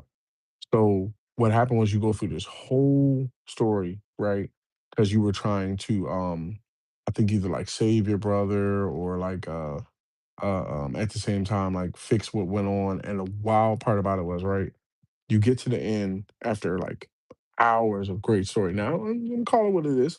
There's some good cutscenes in there. I think that back then it was and you're talking like 8, 10 plus years type thing. They had cutscenes where it was actually like a movie. Like you would take out maybe like 20, 30 enemies and then basically they would go into excuse me. And I'm not like, cutting it off, tired or nothing, just yawning. Settling into the night. There would be you know, 10, 20 enemies that you would take out, and then they would go into a cutscene and, tell you the story and stuff. And that was back when I was nowhere near as comfortable having a conversation, whether that be on cam or off cam and stuff. So that's why I like when a lot of people would look like, I look back, at my streams and I look back at them sometimes, be like, damn, I was nervous as a mug, you know. Didn't not to say that you didn't believe what you're saying, but you weren't as, fluent to be able to move from topic to topic and keep your pace and stuff like that. Like basketball, football type thing. Better player. So yeah, what happened was you go through this amazing game. That's why, like, when people say now, like, "Oh, this," like, you never see me. I've seen several people say, like I said, I don't comment on. When I say I don't comment on PlayStation and Nintendo, I mean that I no longer currently own either one of those consoles. So I don't think it's fair to say a game is either trash or not good or something because I'm not in a position to play it. So I can't say that it's trash. Just like somebody that I feel doesn't own an Xbox and doesn't subscribe to the services and things like that shouldn't speak on it because you don't know. You're speaking from what you read online and excuse me, what somebody told you, kind of like hearsay, you know? So when I see people say things like, Wolverine looks like a, glorified cutscene game and all that, I'm like, sometimes there's nothing wrong with that. Quantum Break was that way and it was still a great game. And like I said, after you get through, all the cutscenes and all the shooting and all that, right? Come to find out, the wild part about it was when you went into the machine, um, because you, if I remember correctly, you went into the machine after um the guy that created it, because he almost died. He was a friend of yours, and you went in to save him, but then you got stuck. And in between time and everything, the wild part about it was when you come out, he had already came out. That it tripped me out. I was like, "What the," you know? Like, he was like, "What happened? Why were you gone so long?" And you're like, "What you mean? Like, you went in." And he's like, "I can't, it spit me right back out." And it basically told the story of how, like, time gets manipulated like that. Not like so much like the Butterfly Effect movie, but more like, how if you mess with time, and that's a theory too, in like real life type thing where people are like, if you mess, like everybody's like, oh, if I could go back in time, but you gotta understand that everything's a learning lesson. I mean, everybody has a mistake that they would love to fix, but it's a learning lesson, and you never know what if you change. Like some people be like, they'll ask me like, "Oh, did you play any football?" Or, "Yeah, spent a little time." I mean, come on now, I think every kid around the way played football or basketball at some point. Did you want to make the league? Of course. Did it happen? No. Am I mad about it? Nope. It's one of those things. Now, between ages of, say, let's say 17 to maybe 20 something, yeah, of course. You chase after something like that. But after you realize, like, man, it ain't necessarily, gonna happen or whatever, you settle into other things and stuff. And I've realized that just wasn't my lane. And also I look at it like, had I followed, because I did, without putting any school out or anything, I had good enough grades and a strong enough family that also graduate. I come from graduates. I'm one of our generation. I would say is more the ones that didn't want to follow that path. But we come from like a family of graduates and stuff like that. Big graduates too, doctorants, masters, crap like that. Not to boast or nothing, but just to put it out there and everything. Um, but yeah, there were schools that was like, you got good enough grades and you got a good demeanor, and you never got in trouble and stuff. If you want to play ball, cool. And life might be different. Who knows? But I also feel like had I went down that path, I might not have met my, wife, and I would trade her for nothing in the world. If somebody was asking me right now, would you rather, go back in time and, not meet your wife and be playing for the Eagles? Fuck no. You can keep that. Like my one thing I could say to anybody that's on the fence about something like marriage or whatever, it's priceless. Having a partner, ups and downs, through the ups and downs that happen, okay, because nothing's perfect or whatever.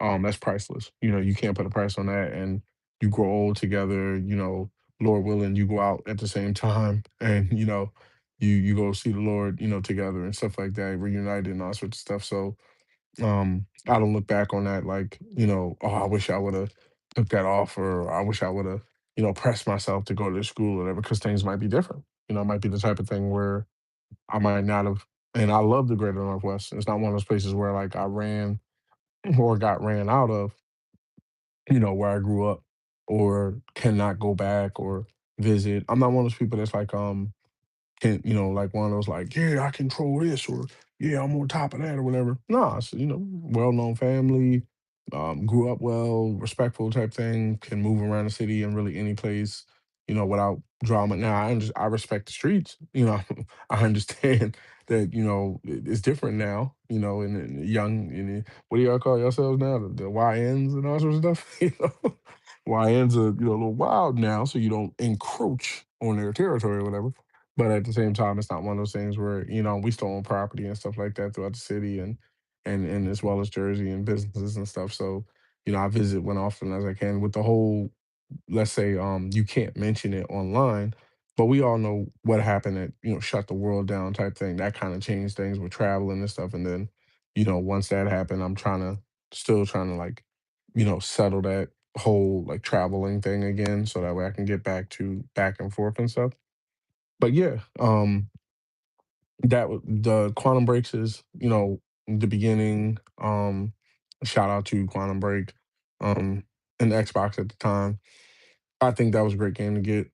I also think a lot of people, which is wild. I mean, am I jaded towards something like Rise? Because of just liking Rise?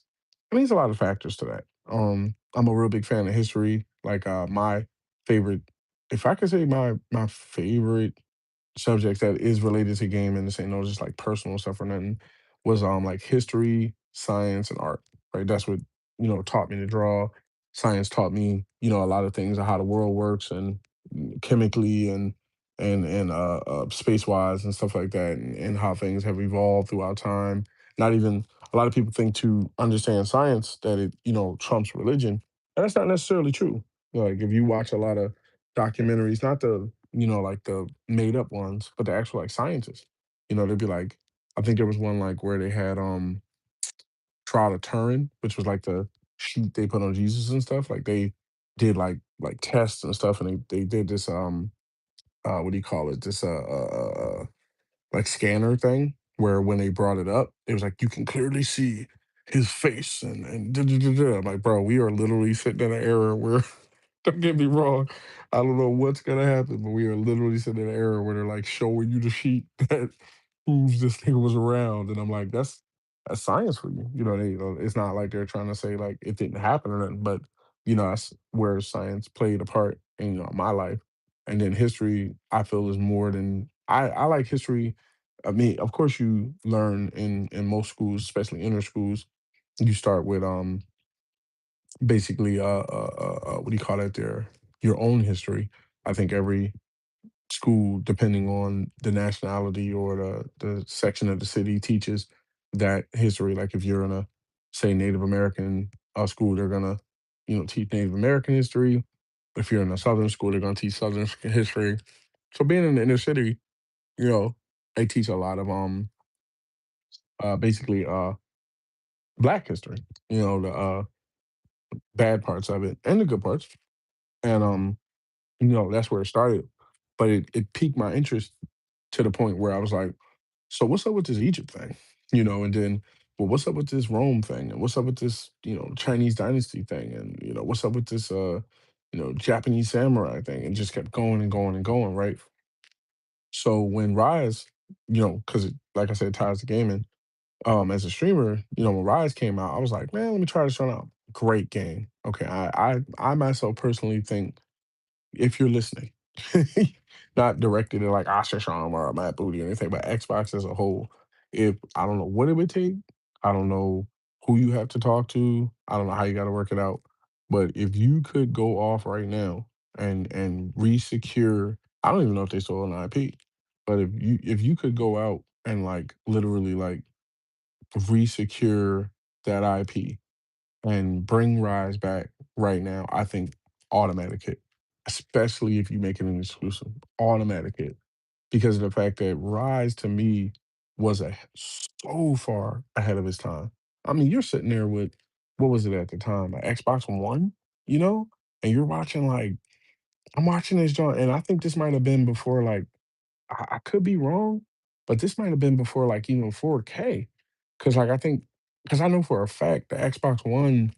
'Cause what, we didn't start really doing, not to say 4K TVs, because 'cause they've been around for a while, but we didn't start doing, like, 4K capable, um, what do you call those things? We didn't start doing 4K capable, games till, like, recently and stuff, right?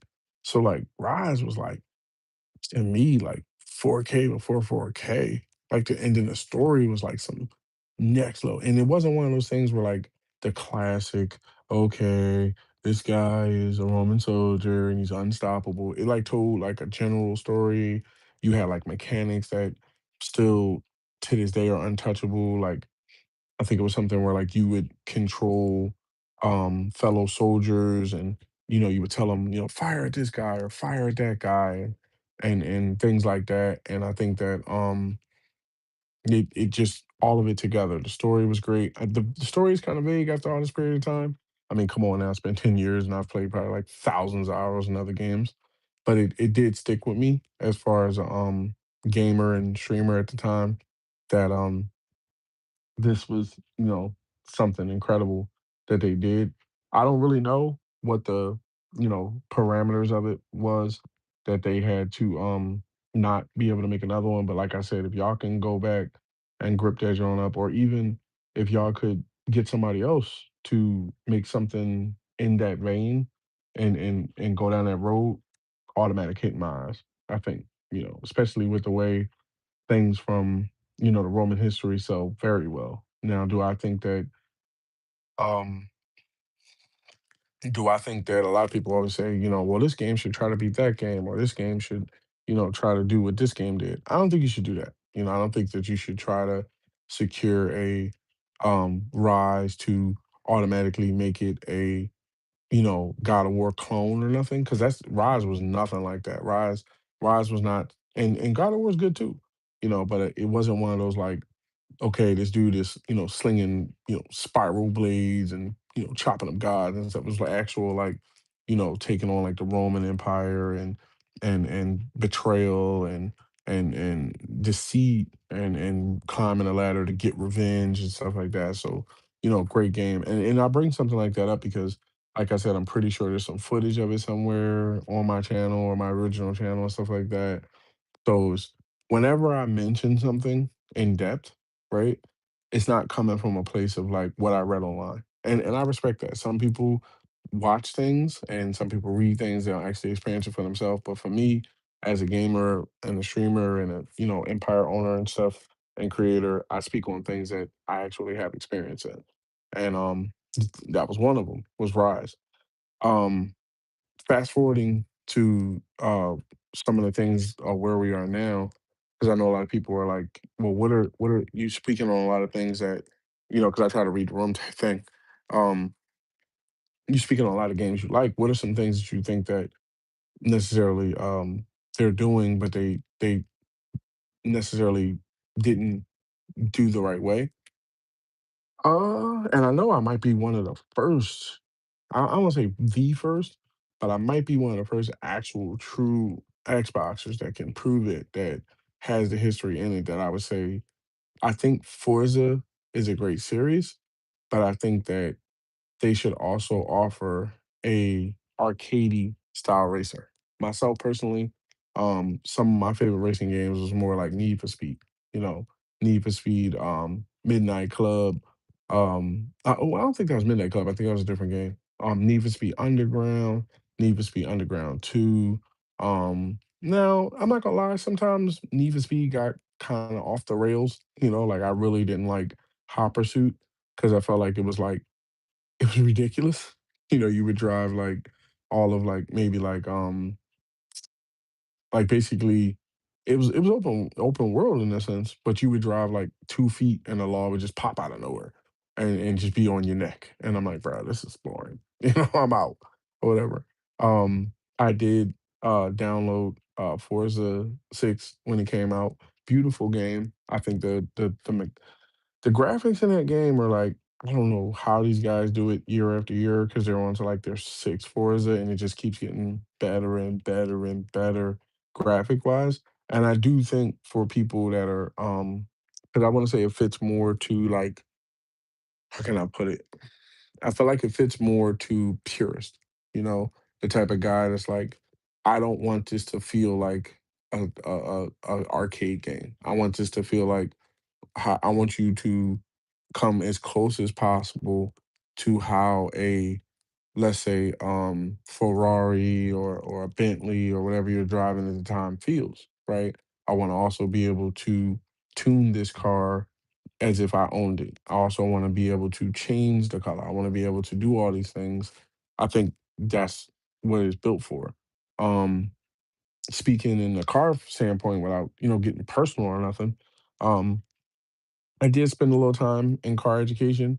One of the and this is pre Fast and the Furious. I know a lot of people, which is understandable, and I don't even mean the youth because I never punched down at the youth or not learned from the elders or anything. But I was learning about cars before Vin Diesel ever decided to pick up a nitrous bottle, and we asked about that when it came out. I remember I'll never forget. Shout out to my engine professor because I loved engines the most. Like I think, to be honest, one of the main things back then, which I know I cannot do now because cars are completely different now than what they were in the early 2000s, 90s type thing. Um, I literally was able to know how to break down the engine completely and rebuild it myself. Um, but at the same time, when we asked questions, because I remember there was this scene, because Fast and Furious is a great franchise, don't get me wrong. But in the first one and in the beginning ones, I liked them more because it was more kind of like a street race aspect, right? And I don't think they can get back to that. I think also the next Fast and Furious is supposed to be like the last one or something. So I don't really know. And they say that, it's the last one and then, you know, there'll be six more rebooted later or something. But I say that to say, shout out to my engine professor. When the Fast and Furious came out, in the first one, I think it was either the first one or the second one, there was a scene where the guy goes over the bridge, they hit the nitrous, and they go over the bridge, and when one of the cars lands, he kind of like wobbles out or whatever, and then he goes into a billboard, and that's how he lost, right? So he showed us this, and it ties into force and everything. This ain't no random stuff. He showed us this and was like, "You know what's missing from this?" And I'm like, we're all like just pause, like, because even though you go into like an engine class, it's, college and stuff. Even though you go into like an engine class, you still have to take engine, brakes, emissions, things like that. Um, and basically, what happened was we all were like, I don't know, right? And he's like, reality. And we're like, what? He's like, first of all, if you jump anything that high with nitrous, which is, I don't, recommend that or put that on anybody. It is a uh, I don't look as far as what is legal and what's not legal nowadays. We ain't getting into that. That's a whole nother conversation. But you do what you do, right? Whatever it may be, But um, whether it's cars or whatever, do what you do. But nitrous is something that is used in if I'm not mistaken, some of the shows I like now, which are Street Outlaws. Big fan of Street Outlaws. Shout out! I played the first game, beat it. Played the second game, beat it. Hell, might re-download it to continue beating it because it's one of those things where it's like the real life version where you win everything, and then you have to keep defending your belt, country, state to state, and stuff like that. But yeah, he said if you hit nitrous and you jump a bridge and your car lands, the engine's gonna fall out. And we're like, what? He's like, there's no chance in hell that 1,000-pound car, however, pounds your car is gonna hit the ground from 10 feet up after popping nitrous and the parts aren't gonna fall out. And it kind of showed us like the difference between like movies and actual like real life car mechanics, right? So I bring that up to say with like a Forza, they're not gonna. I know a lot of people, and like I said, I haven't played the one game I'm gonna mention. I don't know the name of it, right? This kind of like I don't want to put it as like a Forza spinoff, but it feels like that because the guys that are developing this thing, I guess, are claiming that they not claiming like they didn't do it. I mean, I don't know these guys like that. But they're claiming that they what you call it worked on Forza and stuff, and they're like, oh, things that are what do you call it? Things that are in this game, you won't see in Forza, and they won't do it, and yada yada yada. And I'm like, okay, so let me check out the trailer. Let's see what you got, right? First thing I see is nitrous, and I'm like, all right. First of all, as a guy, like I said, knowing a little bit, if I ever speak on something, I might know a little bit about it. First of all, nitrous is basically rocket fuel, period. It's not a um it's not a enhancer. It's not something that um it's not like a form of gas. Okay, it's a basically rocket fuel. Okay. And when you spray nitrous onto a engine, it causes the engine to hyperfly, right? So in um like say take something like Street Outlaws, right? They run from one end, and if you haven't checked it out, bruh, lady, go to Discord. I mean, go to Discovery. You are missing out. Okay, hell, I ain't even caught up on the season. I might check it out tonight, right?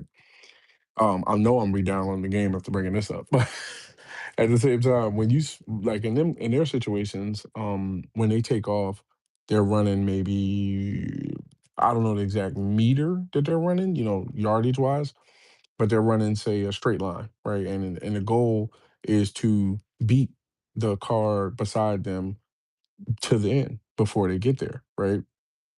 Now you would think you just slam on the gas, hit the nitrous, and take it doesn't work like that. You first thing you got to realize is, have speaking on it, have I ever myself raced a car? Yes.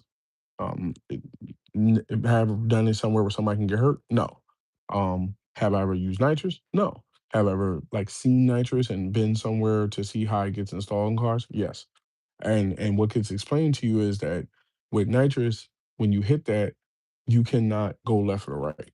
There is no like, okay, you know, and if you don't, necessarily take what I'm saying as facts and everything like that, not saying you have to. I never ask somebody to say, just straight up believe me, man. Either check my gaming record, check my gaming hours, Google it, Bing it, YouTube it, Yahoo it, whatever. Look it up. If you hit nitrous, first of all, you got to be at a certain miles an hour to hit nitrous. You can't just hit nitrous at, I mean, you can hit it at zero, but it'll basically kill your engine.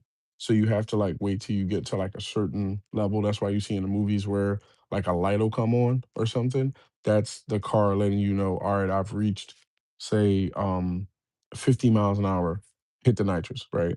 And you jump from 50 to say 115, right? The problem with that is you cannot wobble the wheel. So like if you hit the nitrous and for whatever reason, because you got to keep it straight, right? If you go even a hair to the right, you're going into the wall. And I'm gonna tell you right now, going into a wall at a buck 15 or higher with nitrous, Lord be with you. So that's why I feel, and also to be real, like I said, I don't know if it's a strictly illegal thing because of the fact that it is used in a Discovery Channel Street Outlaws. But as far as like with Forza, I'm pretty sure if I had to call it, I'm pretty sure the manufacturers that they use do not allow you to put that with their cars. Like say, take Ferrari for instance, right? I'm pretty sure because they got to do testing. That's the thing with Forza that makes them unique. That they do. I noticed they do like a lot of testing. Like a lot of like what do you call it? Like a lot of like in depth, like really in depth testing. That's what makes that game so because I don't count it as a arcade game. I look at it like simulation. Like a lot of people think, Madden is just, football, arcadey. Like no, it's a simulation of real life. Even this new Madden is coming out. That's why I like when people come into my streams and, sticking in gaming and stuff like that. Somebody will be like, well, why did you make this trade? Or how did you get this super squad? Or why is the cap off? Look at the NFL. Okay, last time I checked, did you not see what happened just this season alone? Did you not see the Ravens almost end up with Max Crosby and Trey Hendrickson on the same team? Did you not see Dexter Lawrence, who played for the Giants his whole career, turn around and say, I want my money, didn't get his money, now plays for the Bengals? Did you not see even with my birds, did you not see the drama we was dealing with AJ Brown, who I'm glad is gone, nothing against him, but now plays for the Patriots and stuff. Who would have thought that? So the things that they're putting in, like holdouts, players holding out, wanting more money, wanting no trade clause, not wanting to accept the fact that somebody has either been drafted that could take their position or things like that's real life. And I think every year they get better and better and better, right? So with the car thing, with Forza, I'm pretty sure they're not allowed to say, "Hey, Ferrari, we're gonna, borrow your, I don't know, model numbers like that, but we're gonna borrow your Ferrari 2026, and we need you to allow us to put, two bottles of nitrous in it and take it to the track to see what it would do in that standpoint." Because with it being something that's not street legal, because there's the difference between track legal and street legal. Track legal, shit. I mean, I've had people even understand that Teslas, as much as we use them for just day to day travel and stuff, Teslas can take you off the line easy. And that's coming from people that I know. My hand to God, if I'm lying, I'm flying. That actually have built their own muscle cars that would tell you they have went toe to toe with Teslas and they took them off the line because of the fact that there's a higher acceleration rate and you just when you press the gas, it's I think it's like 0 to 60 in like I want to say under like 2 or 3 seconds. Like you got to catch yourself on the Tesla ball. Like, and I'm not saying it to be boisterous numbers. You, my hand to God, like don't if you ain't never drove one, don't get in that John and be like, I'm just gonna slam on the gas. Be all right. You either gonna be pulled over or you gonna be doing too fast, bro. Too fast, too furious. But at the same time, I like American Muscle too. I don't own American Muscle, but I always was a fan of before. I got into Teslas and stuff. I was always a fan of American Muscle Year One and stuff. That's where I fell and muscle, street racing and stuff like that. And like I said, I'm pretty sure track wise, it's legal. If you show up to the track with, nitrous and everything like that, they're gonna let you run it. Whereas in the street, that's heavily illegal. If you get pulled over, from what I know, even if you're not using it, if you get pulled over in a car with nitrous because it has to be even if it's not like being used, it has to be the wires have to be like say you had the nitrous in the trunk and it's and I could be wrong, like I said, ain't been under the hood in a while, electric car ain't gotta deal with all that. But and guys, if I'm different, be sure to write something on Twitter like, hey, I listen to your stream and this isn't that way, it's like this way now. But I'm pretty sure like if you put like say two or three typically it's only like two, the big bottles and everything if you put, two big bottles of nitrous in the back of a, let's say Ferrari, the wires have to run from the bottle to the engine to be able to spray it, right? So let's say you get pulled over and you're doing 80 and a 60, right? And they notice that you have nitrous.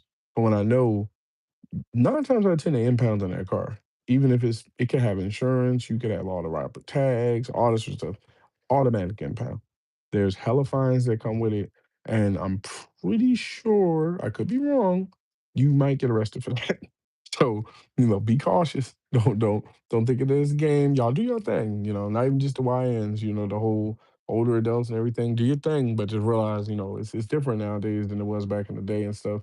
And that's why I think that they're not probably even allowed because there's licensing involved. A lot of people don't understand what for, so they have a lot of licenses, with a lot of major car brands around the world. And I'm pretty sure they're not allowed to do that. So when you see a game that they're building, these other devs, they're like, well, you can't do that in Forza. Of course. What do you expect? So the nitrous thing ain't gonna be there. And then when because it's not so much defending an Xbox, but as even though I'm gonna, tell you why the game necessarily isn't for me, but I'm covering why it's a good game first.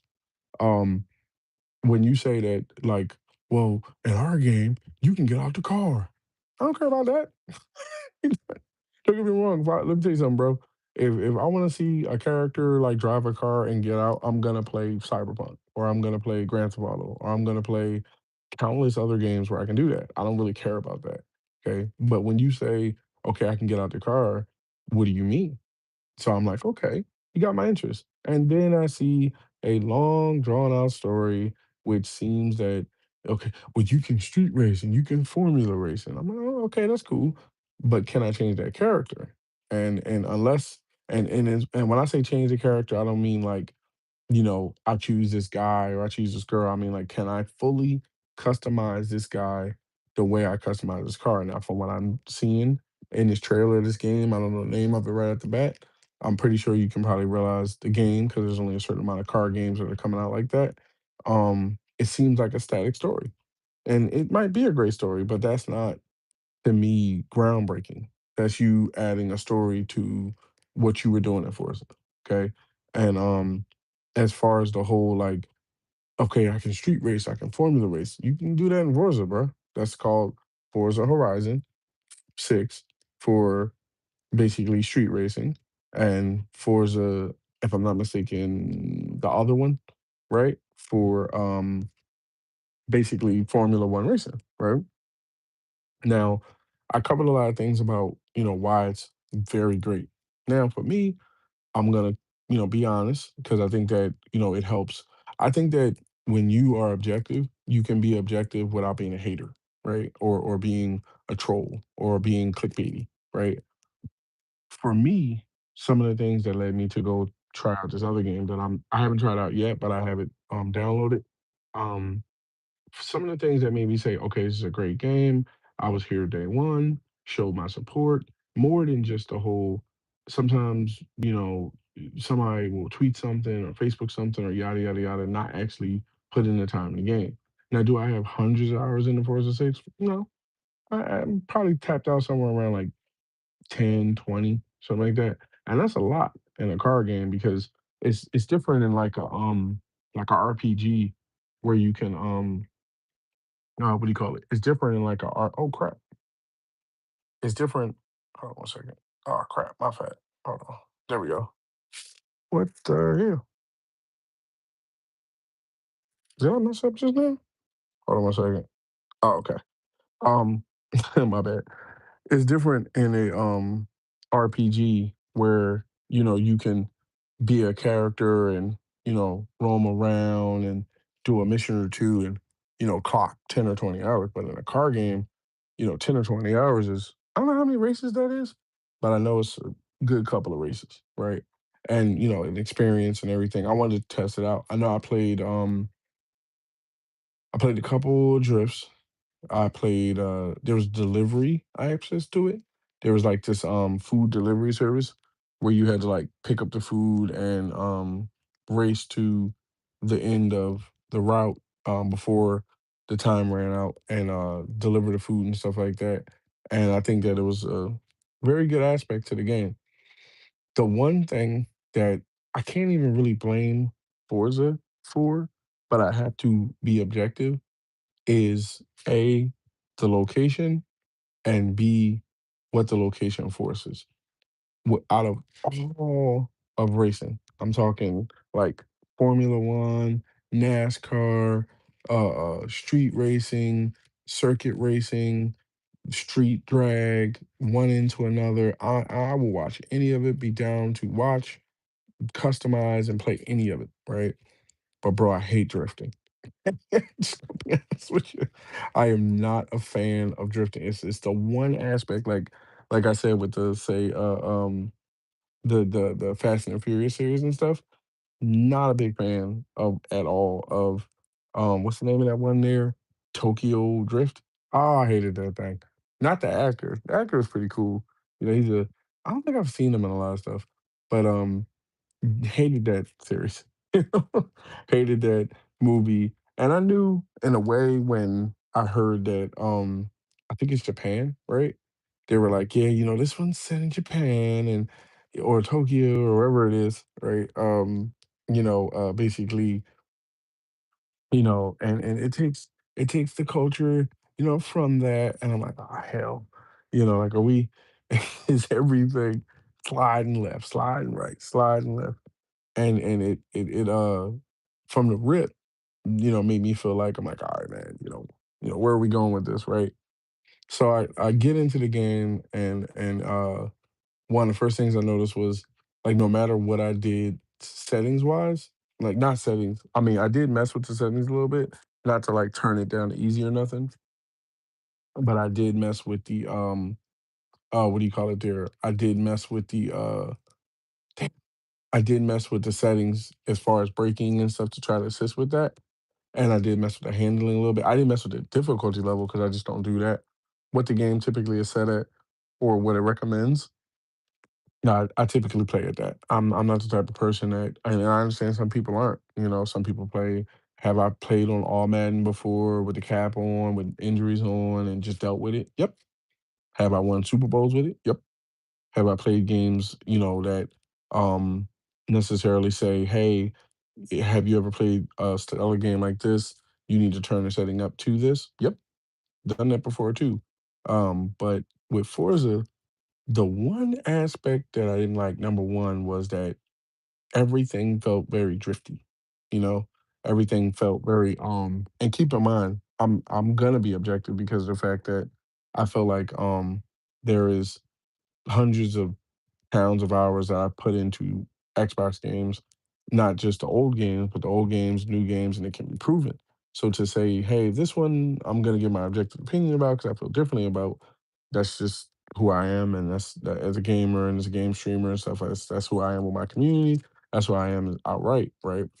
Um, but yeah, played it day one. I don't typically stick to just one game a day. Like I'll typically play like what's gonna happen, like we say Madden 27. I might play adding 27 for 2, 3 hours on TikTok, hang it up. And then, like I said, the other the RPGs are going to be located. I know you might see messages that have said kick. It's YouTube.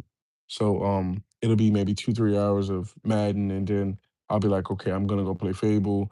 Come on over to YouTube. Now, in the past, I used to do um simultaneously, right? Where basically I would be simultaneously live on TikTok and YouTube at the same time. Um, how can I put this? That can be very disheartening for someone that says, "Hey, I think football is cool, but I really want to know where you are in Fable, or I really want to know where you are in State of Decay, or I really want to know, RPG, right? Because those are the two. If I had to pick, if somebody had to say, what are your categories that, if you had to pick two categories that you can only play forever, I would say sports and RPGs. Period.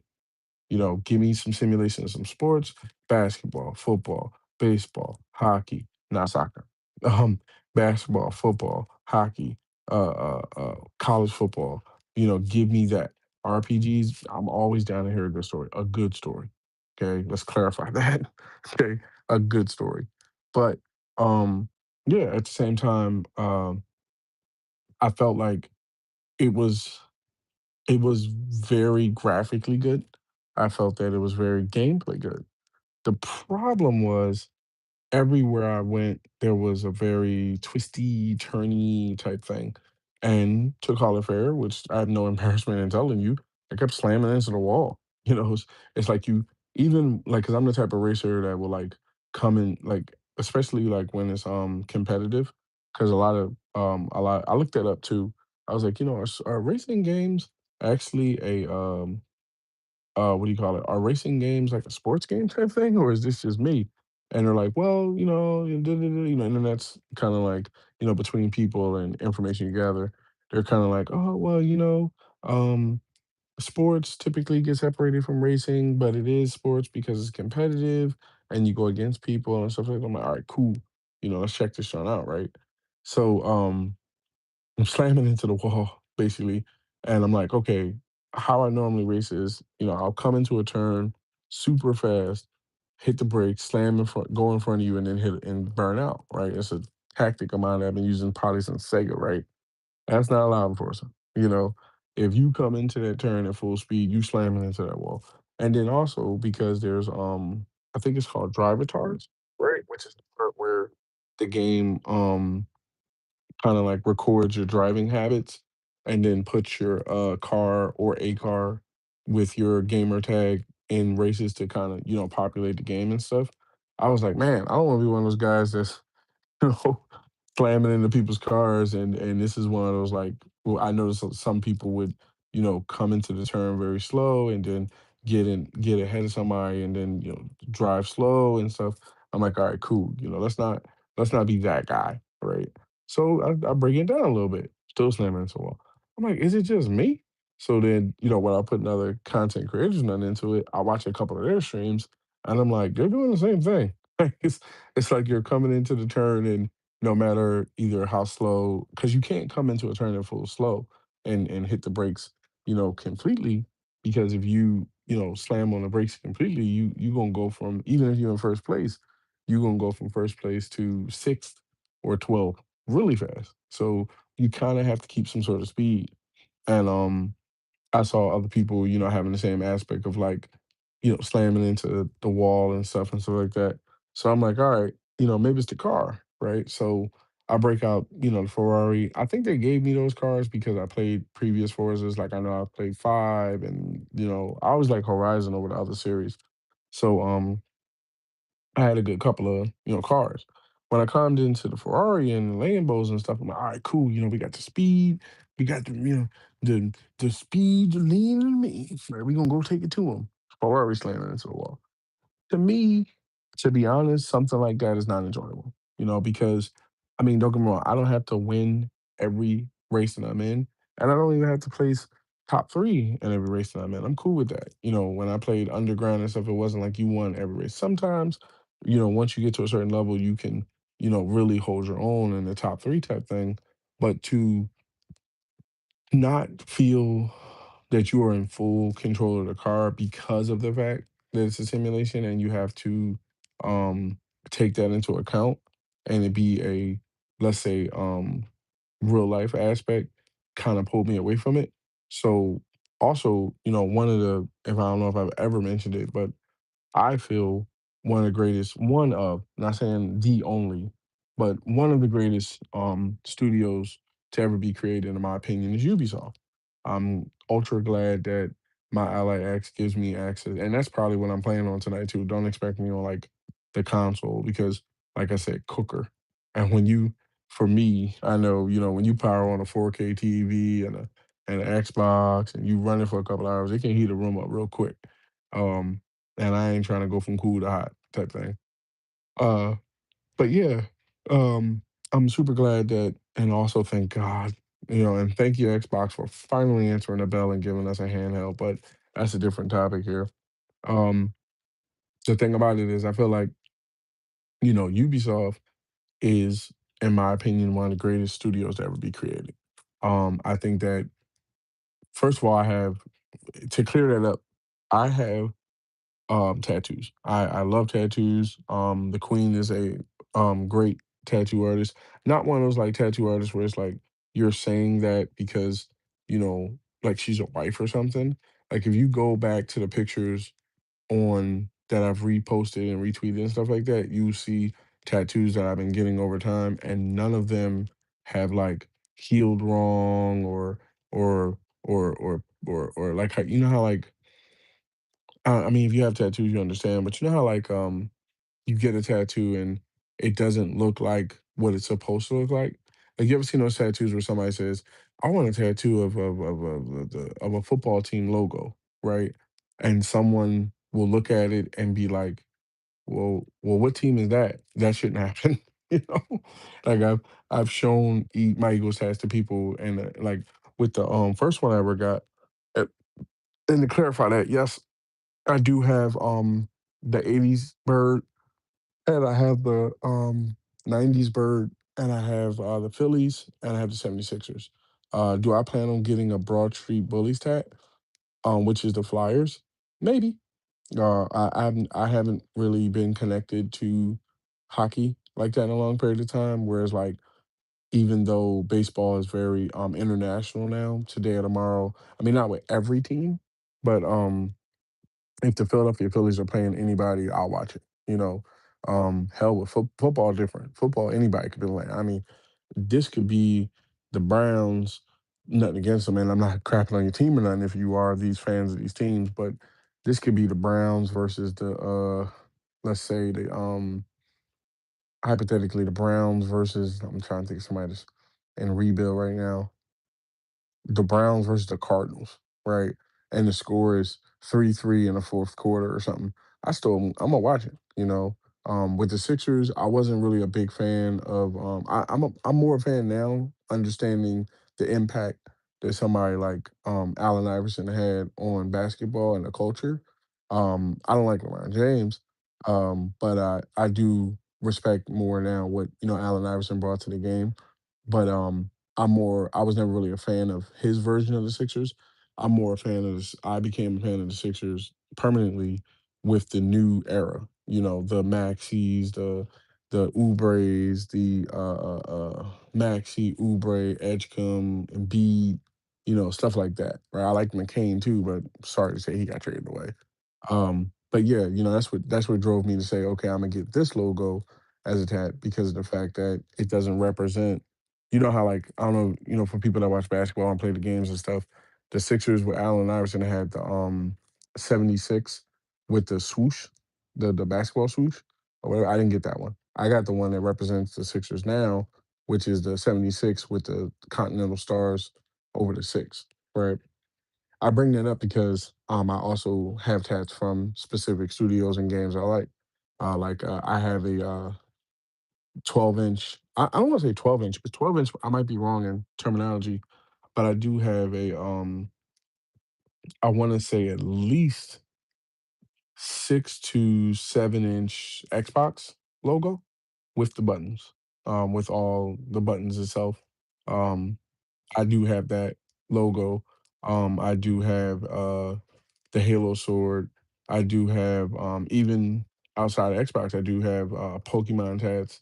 Not like tats as in like multiples, but for me, I grew up in an era before Pokemon. But when it came out, I'll never forget the impact that they had and I'm always respectful of a brand impact, where like the impact that, you know, what they did. Like how take Squirtle, my Squirtle tap, for instance, right? It's not your standard like Squirtle dancing around. It's the Squirtle gang, which a lot of people don't know. At the time, Squirtle was a part of the Squirtle Squad, which was a gang that went around stealing shit. You know, and and the thing about it is you can't do that now. Because I'm pretty sure parents would get upset or whatever. But back then, Squirtle was a part of a gang. Uh, Pikachu would shock. I can say it. Pikachu would shock the shit out of anybody, really, especially Ash. He would shock Ash like every 5 minutes. Period. All that like happy-go-lucky way he is with him now, whatever that's now.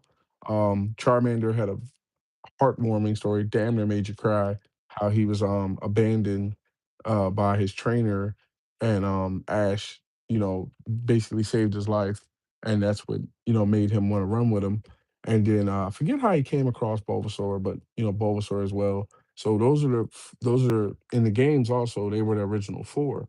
And like Pokemon Yellow and stuff you chose between I think you didn't even choose, I think you got Pikachu or whatever, but cut long story short, that's what, inspired the tats and stuff. The Halo sword um, is iconic.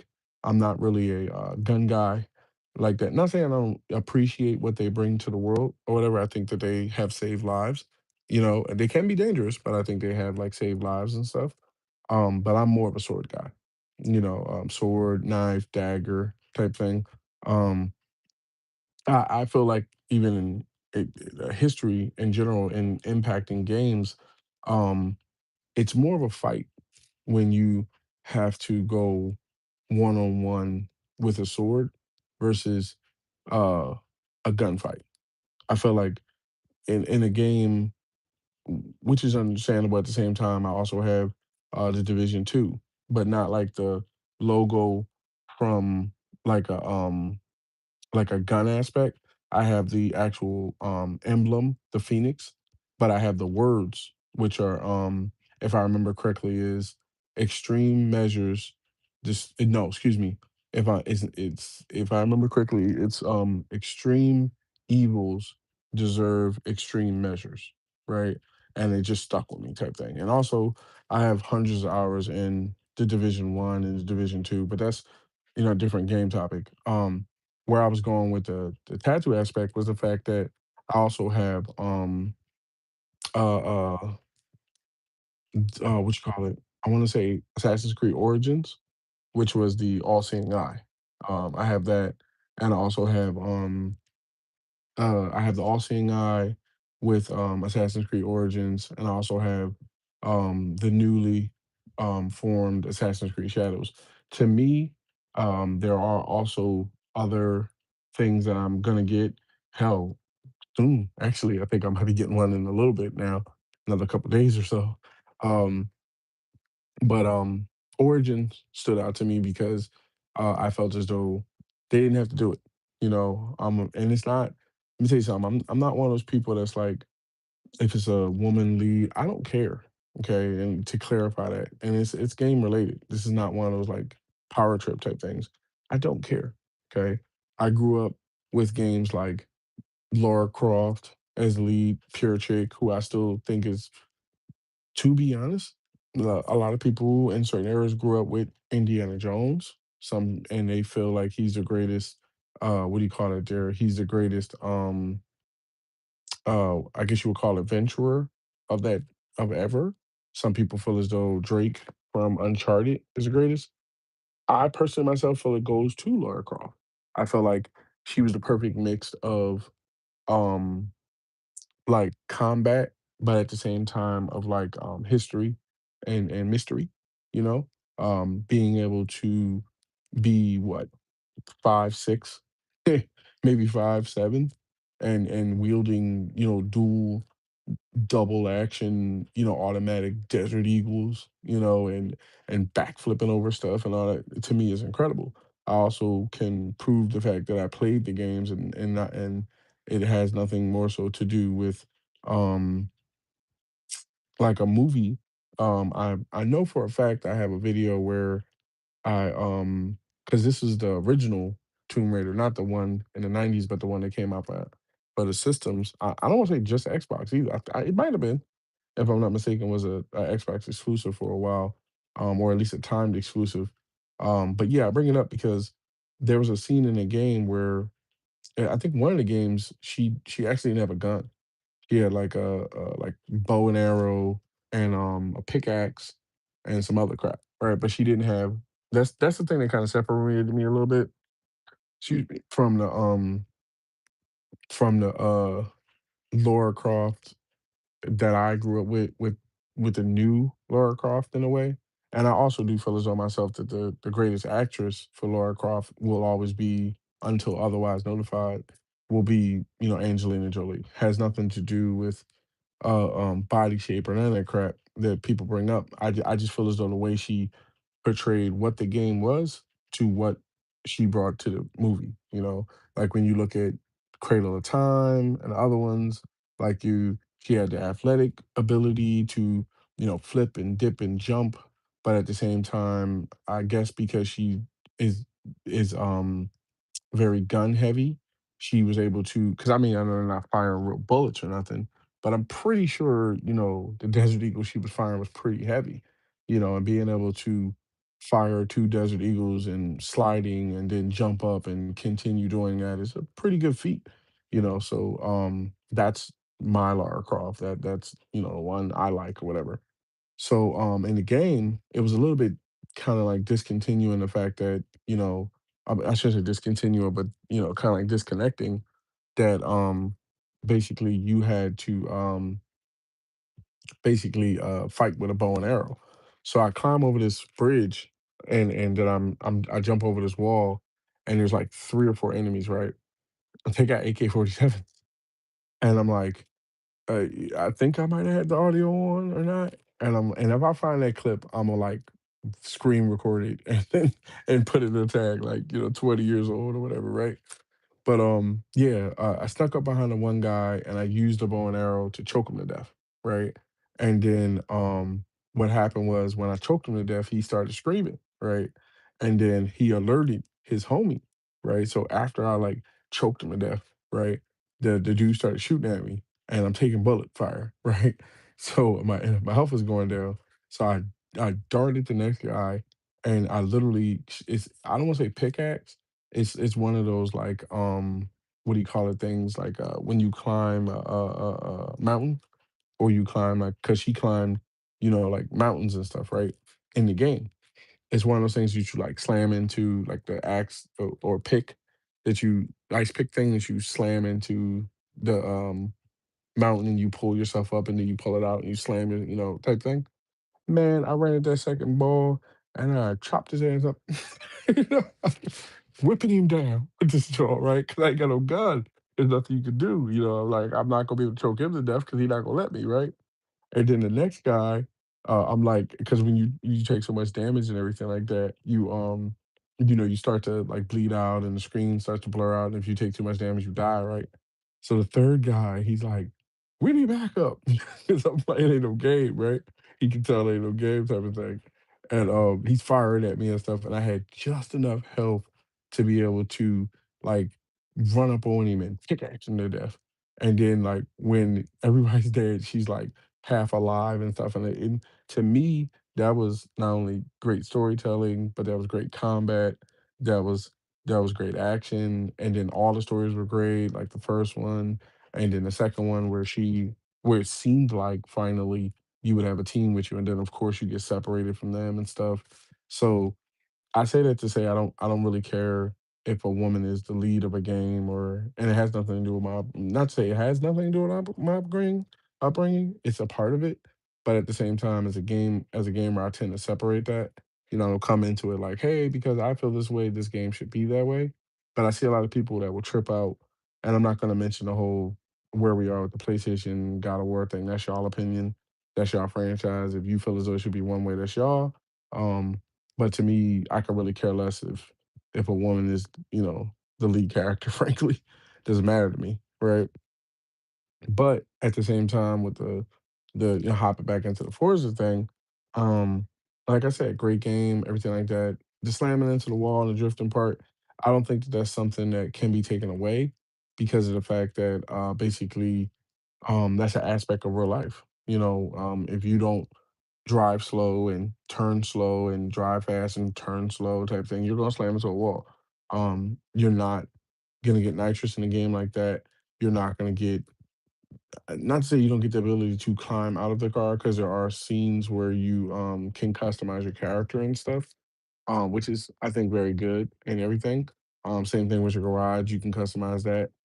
But to advertise, that game as this groundbreaking, we doing what Forza not doing. I'm like, bro, you are basically ripping them off. Okay. And I know, to be honest, I had to call it fair. Sometimes people will not want to say something, right? In fear of, let's say, how can I put it, being shut out from a studio or a platform or something like that. I'm gonna be objective even when it comes to Xbox because I feel like if someone was to hear that or hear, what I said, they would be like, okay, first off, let's check and see if he was honest about what he said. Okay, he was there day one. All right. He did play 20 hours. Okay, he did play four. He did play three. He did play two. He did play one. Okay. If he didn't necessarily like it because of the setting and everything like that, that's understandable.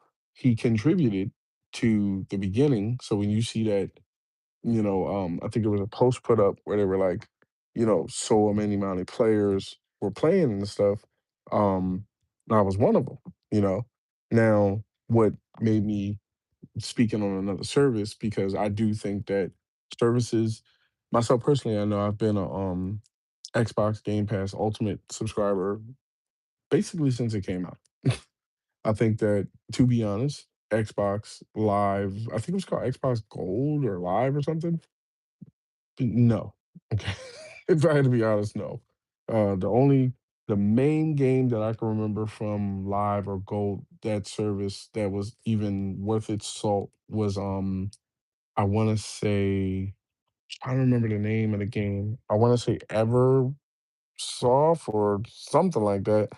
It's a kinda like, space travel game type thing that was pretty fun, but everything else I didn't really, vibe with like that. The service was more to have the ability to play, different games and stuff. But when you are talking about to clear that up, why someone might say, "Well, why, should I?"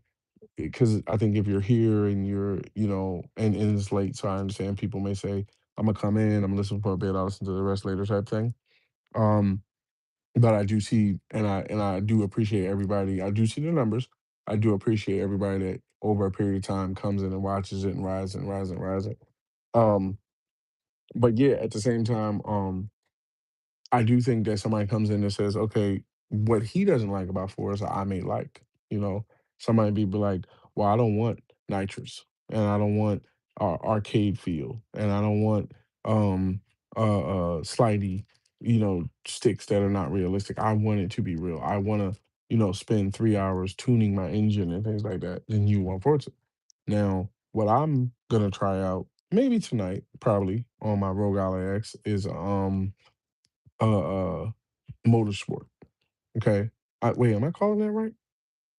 Motor Fest? Look, you know what? Let me, because I don't want to call this game wrong. And then somebody says, which one is he talking about?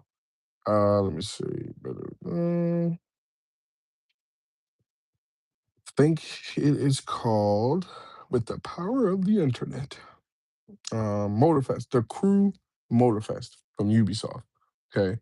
Um, I myself figured that uh I myself figured that the crew Motorfest was a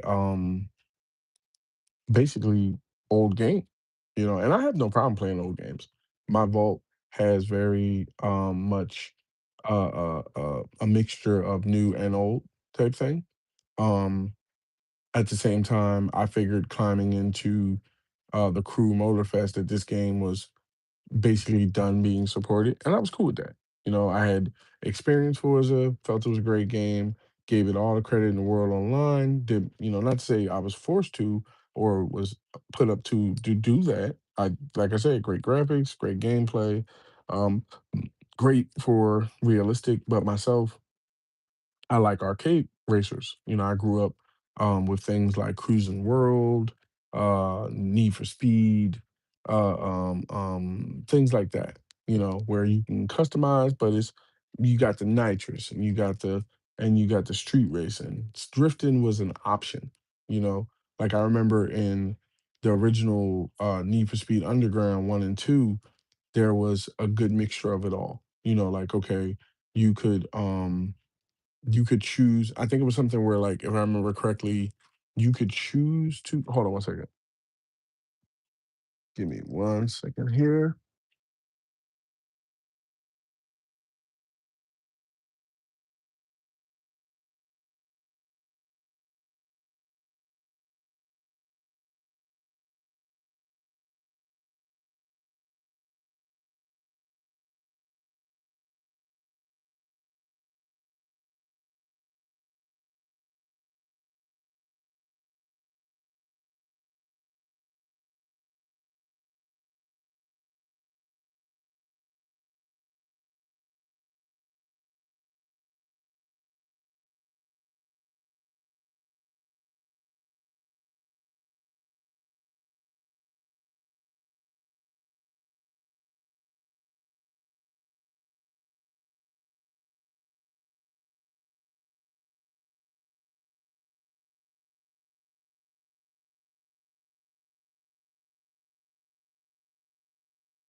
All right, I'm back. Let me check the audio, make sure I ain't talking into the wind. 1 second.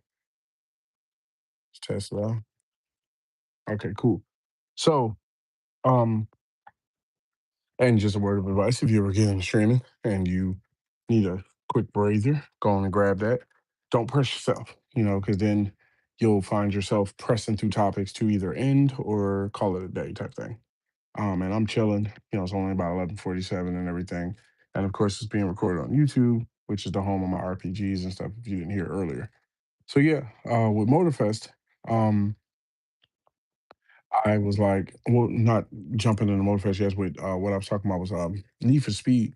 But Need for Speed Underground, the goal in that game was to earn upgrades for cars and cars through racing.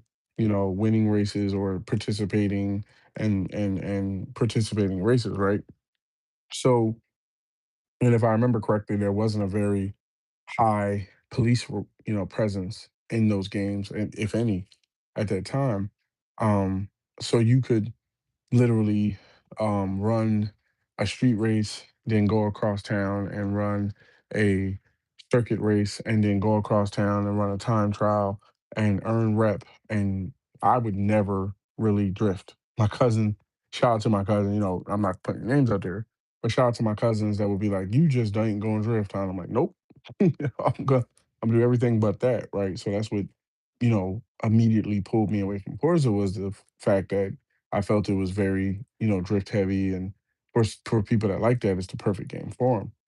So when I saw Motorfest, I was like, all right, it's not supported anymore, and basically, it is what do you call it? It is gonna be complete, and you get what you get.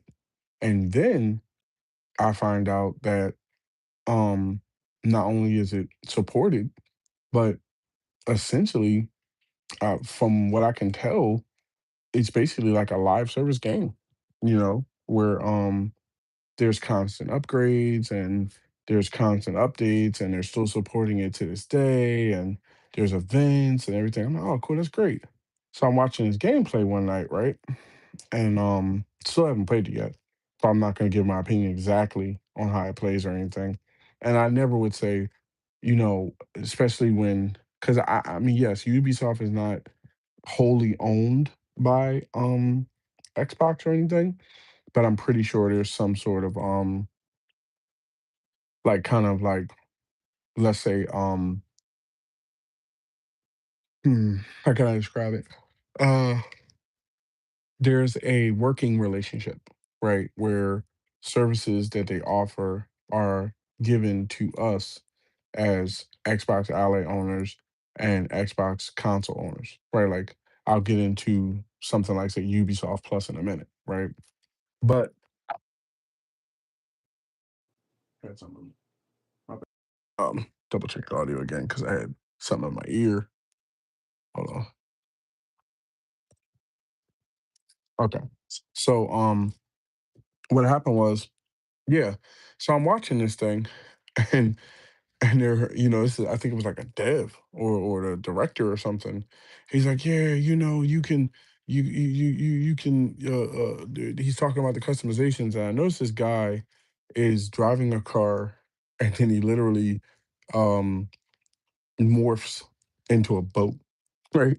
And then um he used nitrous, which I was like, all right, cool, nitrous, right, great, right, and then he used the nitrous to speed towards um a like ocean, right, and then he morphed into a boat, right, and then he used the nitrous on a boat to like speed across the ocean to the other end of the island where they are, and then he morphed into a plane, and I was like, okay.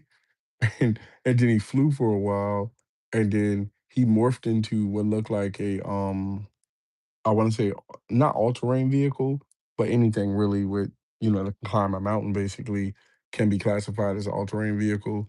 He basically morphed into like an all terrain vehicle type thing, and I'm like, okay, first of all, I came here for the cars. you know? Like I didn't expect all this. I didn't know you had all this. But to be honest, something like that not only to me, and then the other two factors that really made me say, okay, I want to play this was number one, it's located in Hawaii, which as you can tell, I feel about it, right? And then the map was I know, and let me say this, I know a lot of people may challenge how, and I'm willing to not to say debate you, but I'm willing to have that conversation about why I feel open world is always better than static. Okay. Period. I feel that giving is something different between like a small sandbox, right? And a world that's, huge with nothing in it. But open world to me means like a vast open world with tons of things to do, right? All the time. So, when they populated the island of Hawaii, they populated it with multiple different things to do races, plane races. I saw a guy flying what looks like a time trial in a plane. I saw a guy racing a boat and what looked like a boat race.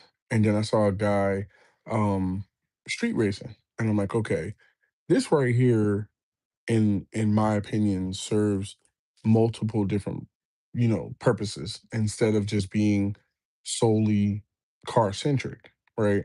And then I was like, okay, well, what do you got on the customizations? I'm thinking to myself, like, where are we going with this? Is it just, the cars you get, the cars you get? Because that's okay, but is that where we're going? The cars you get is the cars you get.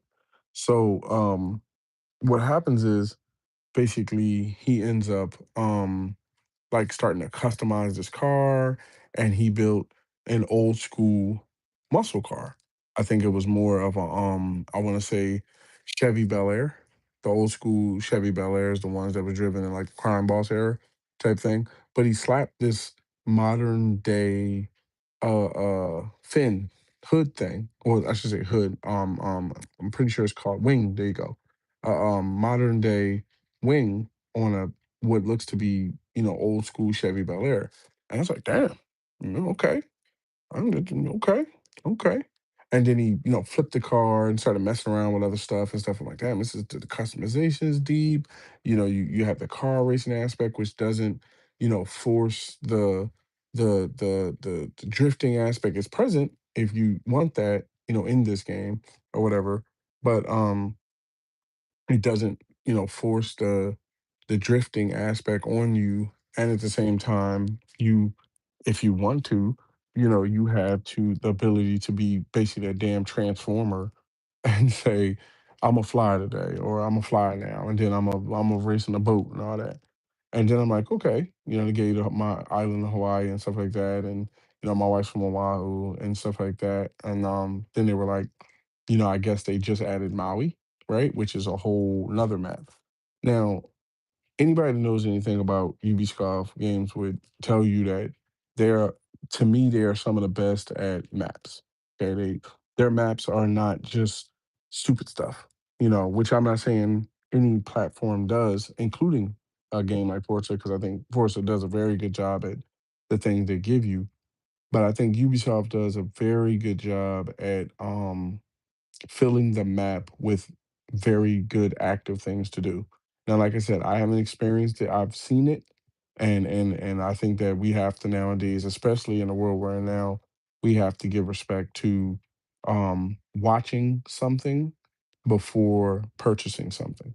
Okay, because I think that's the new demo in a way. Back in the day, you were able to get like a disc or a demo of a game and play a good couple of hours of it, and then, you know, uh, make your mind up. Now, that is basically me. You know, I'm your demo, where basically you can come into a stream, like say take Matt to setting Forza Motorsport, I mean Motorfest aside for a minute. Say with the new college football 27 or with the new Madden 27. You can come into my stream, watch it, check it out, hang out for a couple hours. If you like what you see, immediately go to the store and buy it. Okay, that's what you can do. If you don't like it, then you don't. Say take something like Arc Raiders, right? Uh, Arc Raiders to me, to be honest, I could tell there was eventually going to be a fizzle out because of the mechanic of the fact that um, you go above ground, you um, take out a bunch of robots, you collect the parts, you come downstairs, and you wait to go back again. Um, that's cool a couple of times, but I was watching, shout out to I think his name's the Burnt Peanut, right? Great streamer. I mean, he doesn't show his face or nothing, but still entertaining. Um, and you don't have to show your face to be entertaining. It's just what I choose to do.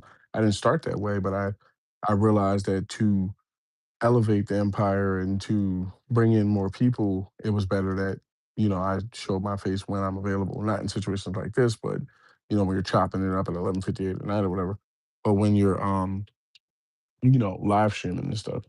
So, I'm watching the Burn Peanut play, Arc Raiders. I think for maybe, I want to say about, a good, couple of days or so. And I noticed that, after a period of time, excuse me, I noticed that after a period of time, it was in a way the same setup. Go above ground, and he was very good at Okay. I guess that stream ended or backed out. Where's my? Did I knock it out with my remote? One second. I think I might have dropped my remote to my TV. I didn't even drop it. It just people gotta spend more time with their settings. Like they don't realize like when you set them joints like super high, it can mess things up. But yeah, what happened was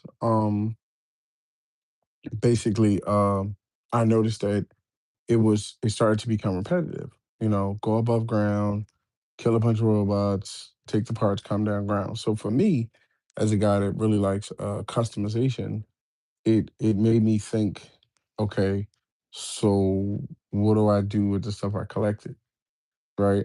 So I noticed that there started to become this thing in the community where people were afraid, and it's well, I don't say afraid like fear, but basically afraid to lose the guns and the rifles and the things that we collect because if you go above ground and you're killed, somebody can take it. So then your people started to just, come above ground with basic weaponry, right? So I'm like, okay. Basically I spend hours above ground collecting this stuff. Come below ground, there is no place to decorate or customize or anything like that. And then on top of that, I can't, or I mean, not that I can't, but I'm advised basically to not, take that stuff above ground because it can be taken. So what am I doing here? So I just decided to watch it. I'm glad I chose not to actually put a purchase on that. And as you can tell, a lot of streamers have moved away. Some people are still there. I think all games have that dedicated, well, not all, but the majority that are good have those dedicated audiences that will continue to play. Like I think I played, hell, I'd probably have to look it up, but I know I put in over 100 hours in the Titanfall 2. I know my Ion was currently is, if I was to fire it on now, I don't have the game downloaded, memory problems, which we will get into. And I'm not gonna keep you here forever, but I'll get into the other ones or whatever. And, because I just wanted to lay out the games and stuff. Um, so yeah, I know I put in enough hours to max out my ion, max out my character. Regeneration means that you reach the max level with your character and then you regenerate, which makes them stronger, but you start over again, but you get a tag that says like regen level, whatever.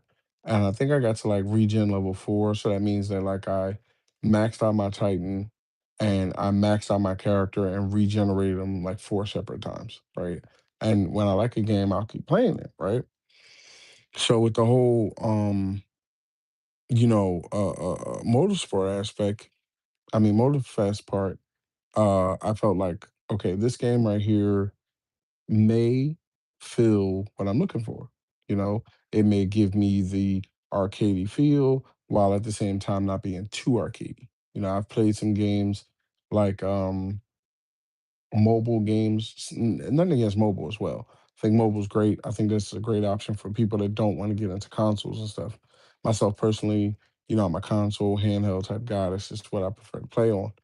Um, but I have played and subscribed to things like Call of Duty Mobile, had the season pass there for a while, PUBG, big PUBG guy. Got footage from it. Me and the wife are very good at that game. Haven't played in a while, but very good. I think one time, like, uh, I want to say like 6 or 8 months, no, further than that, maybe like a year and 6 months ago or something, we were like, let's climb on some PUBG, and then we climbed on. And I think after like the first mission or two, we ended up getting like 2 or 3 chicken dinners back and forth. And I was like, all right, that's enough, like we still got it, type thing. But I say that to say, with Motorfest, when I saw the map and they backed up, I was like, damn, this is some, Assassin's Creed level stuff. And I was like, this right here may serve the purpose because you always want to, for me, I always want to have like certain games that cover certain categories. Like with Starfield, I feel as though the reason you separate a Starfield from a Star Trek Online is because A, Star Trek Online is a live service game, okay, which separates that from Starfield. B, the combat is meant to not be bloody or violent or anything because that's what Star Trek is in a franchise. And C, they cannot, not to say they can't update the game because they do update it a lot with like, ships and weapons and stuff, but they can't actually go in there and upgrade like the combat or nothing because it would break the system. And it's been running for years. Whereas Starfield has like, you know, to give you say a side mission without ruining the story for you, because a lot of people may. I know I saw somebody today that said, they downloaded Starfield, they never got into it, and I would want that person to, stumble across this, which I hope everybody does, but I would want a person to, that person to say see something I write on Twitter or X, and I'm always going to call it Twitter, but I was here at that time. I don't want somebody to say see um what do you call it? Starfield in a tweet of mine and then say, "Hey, I'm gonna listen to a stream," and I just kill the story. I hate that so much. I should say hate because you're not supposed to hate or whatever. I dislike the fact when people do that. When it's like, "Oh, I played the game. It's been on for 5 months. Let me tell you the story." And it's like, bro, like what the heck? You know, some people may have been playing a different game. They might not have, which is understandable due to financial constrictions. They might not have been able to buy it, or it's a game that maybe they're going to get at Christmas or something, and you just kill it like that. I I started noticing that without putting any names out there with this one podcast I used to listen to, a great panel, great people or whatever, but they always did that. It was like, oh, this game came out 5 months ago, so anyway, this is what happens in the story. And even if it was a good opinion or bad opinion, you just literally killed that game for me. It's like a person telling you, like say they read what do you call it there? The Doomsday, whatever. I forget. I'm going to see it too, Lord willing.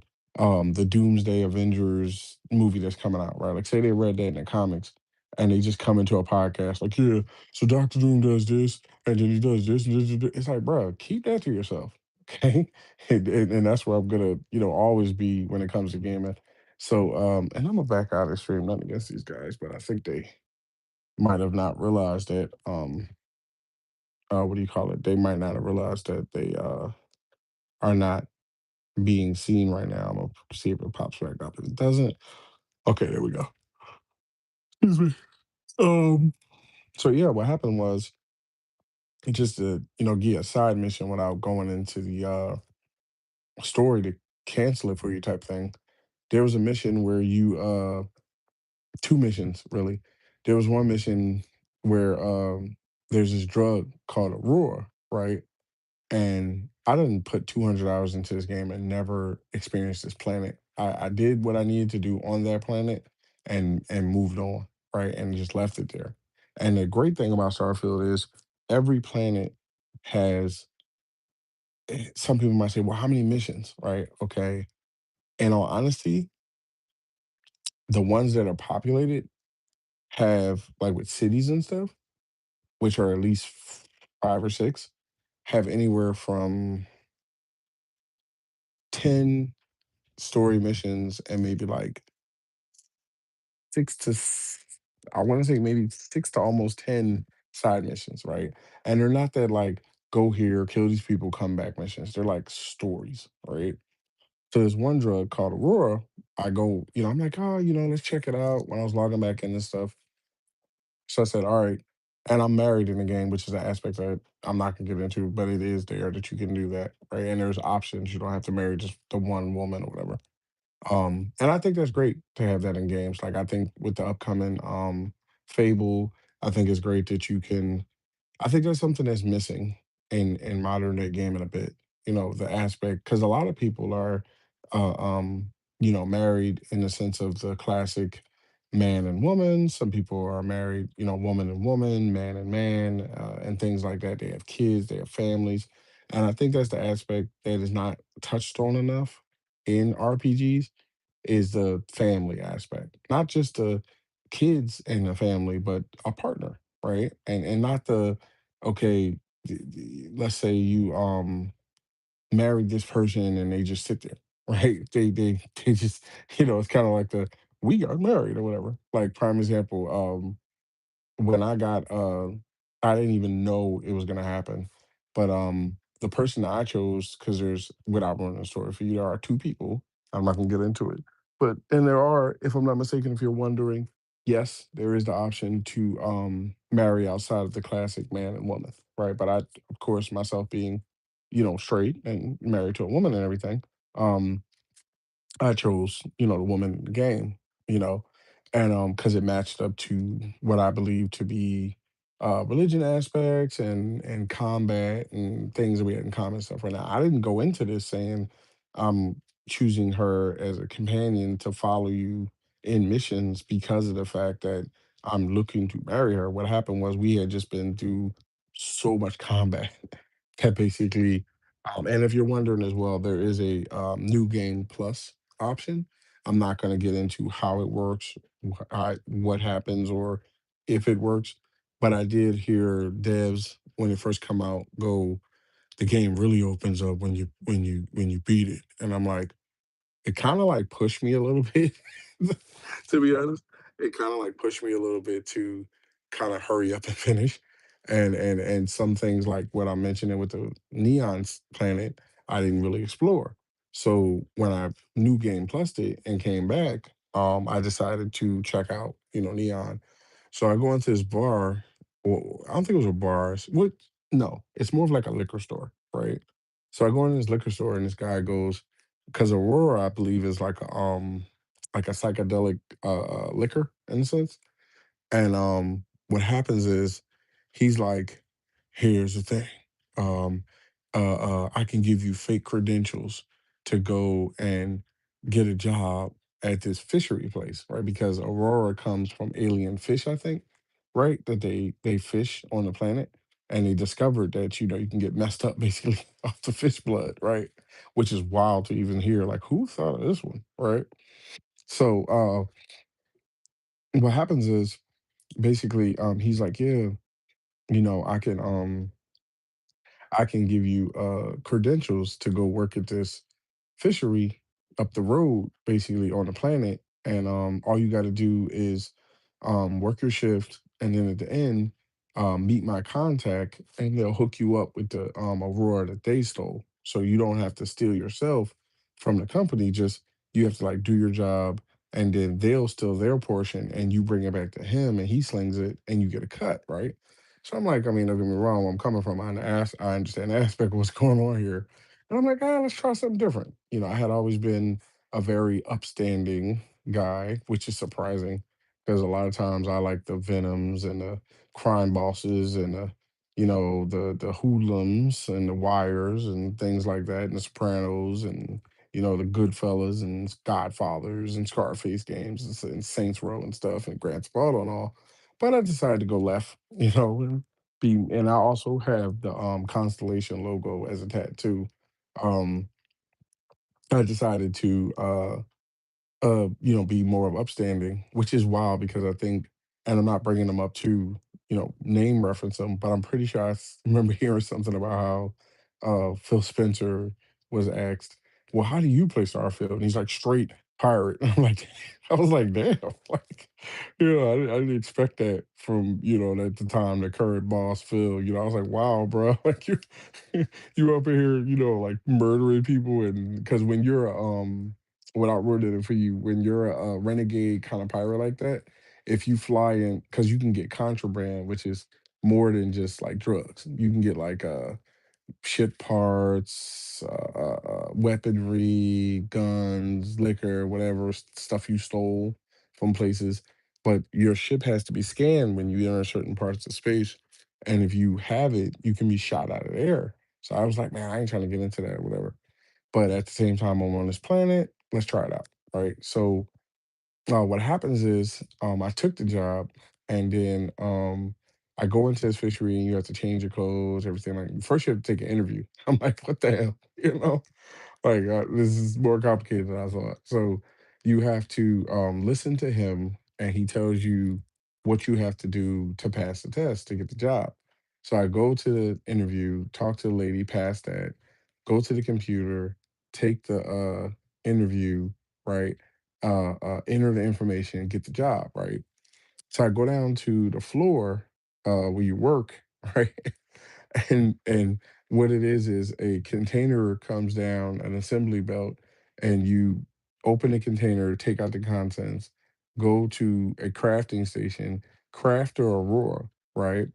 And then you deposit it in another system quickly to get paid, right? And the wild part about it is I almost backed away from this thing because I'm like, bro, this is giving me old job flashbacks. I have worked in, without getting personal enough, and I have worked in some assembly at some points. And I'm like, bro, this is giving me flashbacks. Where are we going with this, right? So I do my shift and everything like that. And then they're like, they arrow guide me to like a lunchroom. So I go in there and I start talking to this woman and stuff like that. And she passes me the Aurora basically. So then I go back to the homie and I hit him up with it. And I think I made like 11,000 credits. And I was like, damn, like that's a lot of credits for, I was like, damn, that's a whole lot of credits for one, round of Aurora, right? So I'm immediately like, okay, we can make this bread. we, can, we can make this bread together, bro. Right? We can we can do this. Right. I was like, I didn't have to kill anybody, I didn't have to fire a gun, I didn't do nothing. It was just basically let's go ahead and, get this money type thing. Let's just get this money, bro. Let's not get violent. Let's just get this money. Right. So what happens is, I think I ran it. I went to go run it a second time, and though my wife at the time complained and was like, and how Starfield works is, which is amazing in a sense, because as much as I do feel Fallout 4 and Fallout 76 and Elder Scrolls, the new ones will be incredible. I feel like right now the best Bethesda game available is Starfield. Okay. I heard someone say at one point, which drove me because I had played Fallout before, but and I gotta catch up on the show. I never when I catch up, I gotta watch the show really. That and the Halo show, and I'm a bad Xbox guy when it comes to TV shows, because I tend to watch my own TV shows, especially when football comes on. But I did, play Fallout 4, and the credits will show before they were acquired by Xbox. Okay, I played at least I want to say 40, 50 hours of Fallout 4 before they were acquired by Xbox. I also played Elder Scrolls Online before they were acquired by Xbox, and I also subscribed to ESO's subscription before they were acquired by Xbox. So it's not one of those things where this mythological thought that we as Xbox people don't buy games, or we only play what's given to us from Game Pass, because look, everybody's financial situation is different. If they want to play only games that are in Game Pass, what's wrong with that? It's like if you play what's in PlayStation Plus, or if you play what's in Nintendo. There's nothing wrong with that. But myself personally, if I really like something, if I get shown something that's really good that I like, and Lord willing, I can get it, I get it. Right. So with Starfield, I had bought the biggest edition under the collector's edition to get early access and all this other stuff, right? So, and in Starfield, how it works was, and then I mean, after 200 hours, how am I not going to get that? Um, basically, in Starfield, how it works is, when you do something to basically piss off your companion, it'll say either dislike, or if you do something you like, they like, it'll say like, right? So when I went to go take the second shift to, get this bread, with this guy, she was like, "Are we really gonna help this guy again?" And I'm like, "What the hell?" I said, "All right, you know what?" I kind of remember that, she's typically the type of character that's not down for stuff like that. So I was like, "All right, let me return to the what you call it? Let me return to the ship and grab my man Barrett without ruining the story for you. Barrett is I think he's also a romance option. I mean, of course, I ain't going that way, but he's available for people that might want to go that way, or if you're a woman and want to, look for a guy, he's available, I guess. So I gripped my man Barrett, who was originally in a gang, you know, and I gripped him up, and he wasn't necessarily against what we were doing, but he was not really trying to cause any trouble like that with the people on the planet. And I'm like, bro, what are we doing here? You were, I rescued you. Well, we'll see. I was about to scream. There's a story for you there.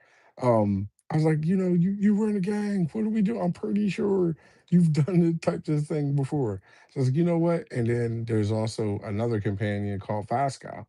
Vascal is a robot, but not your standard like what do you call it? Like just beep beep beep beep beep. No, he has like full conversations with you, can answer questions, and also comes with a, minigun and lasers. Right. So I was like, you know what? I'm gonna go grab my man Fosco. I know he ain't got nothing to say. Right. And then the great part about it is too, like I said, I haven't gotten to Armada. I think it's called Armada or Armada or something like Armada. Um, I might be remembering the old Dreamcast game, but I'm pretty sure it's called Armada. I haven't gotten to Terran Armada, I think is what it's called. I haven't gotten to that yet, but they say there is a uh what do you call it? There's another robot there that can be a companion that on the cover is holding a gun. And I'm like, okay, first of all, I gotta play Madden. I gotta play Call of Duty. I gotta play college football. Oh, and that's also another game that I'll be getting is Lord willing is the new Call of Duty. Just mainly for the story, but I'm not the best multiplayer, but I do plan on, Lord willing, getting something that involves a season pass where instead of me having to put in, 500 hours every day, I could put in a couple hours and get, XP double ups and stuff like that. Um, so, when I saw him carrying a gun, I'm like, "Oh, man, come on now." I got 3, 4 other games that I'm interested in here, and I wasn't mad. I was like, "This is just what in my eyes makes Starfield," and I also think because of the fact that it comes from Bethesda, who is also one of my favorite studios, I think ever, and also I think one of the greatest ever recreated. Because Skyrim is a great game. I've put hours into that. Fallout 4 is a great series. I know I should have at least 40 in Fallout and somewhere around 20, 25, 30 in Skyrim, right? But the disconnect that came in another maybe 20 or so in Fallout 76, right? For a combined total of over 100 in, old, basically Bethesda games, and 200 in Starfield, bringing it to maybe 3 or 4 in their games, right? So the thing of it is, what backed me off of Fallout and put me back into Starfield again was the fact that it's great story, armor, all these sorts of things, but they had a weight capacity and it couldn't be changed. So when you would, I mean, that's the way you make money really in RPGs is, collect everything, and take it, collect everything, search the bodies, and steal from them, run his pockets, is how it's called, run his pockets, right? And sell everything, right?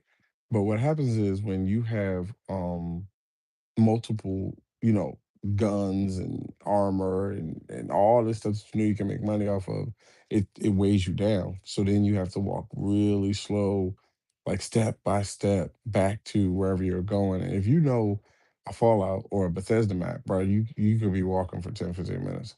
I'm like, "Oh, come on. Then it forced me to um what do you call it? It kind of forced me to carry less, which started to lessen my money. And then also, scrap is when you like collect like everybody's that you annihilated guns and armor and stuff, and then you take it back to your shop and you can use it to fix your armor. So it kind of like disconnected me a little bit. Now the story is incredible, not gonna ruin it for you because you might hear this at tomorrow afternoon or something and be like, "Well, I watched the show. I didn't know there was a game or something," and then I ruined the story for you, which I always try to as a as a standard rule to not do that. Great story, and I mean, incredible story. I want to know how it, not so much the whole DLC part, but I do want to know where we're going with the main story before I completely walk away and play something else. And which I don't think I ever fully walk away or whatever. And then 76 is a great game. That's your, if you like Fallout in any of them, one, two, three, four, whatever, 76 is kind of like a compilation of all that. You know, it's very updated, very colorful, live service. You can play with other people. Oh, one second. Where? Oh, crap. Mm, hmm. Actually, never got my. One second, y'all. I'm looking for my earphone, which can't be too far because I came down with it. I swear, when you need something, you can't find it. One second. Looking for it now. Dang. Oh man. Um. Damn, I know I clean. Huh. I was misplacing something. Mm, uh,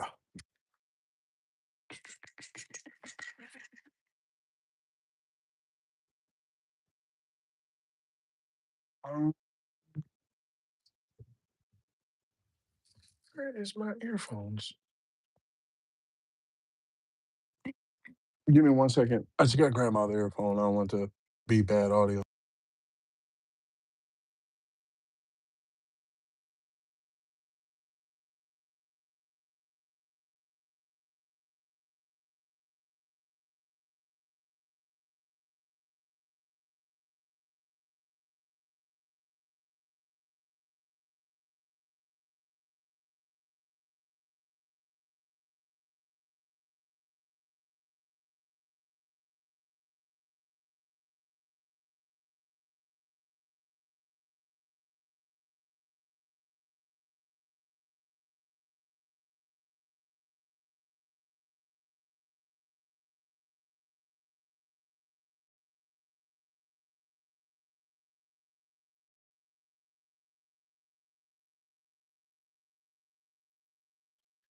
All right, I'm back.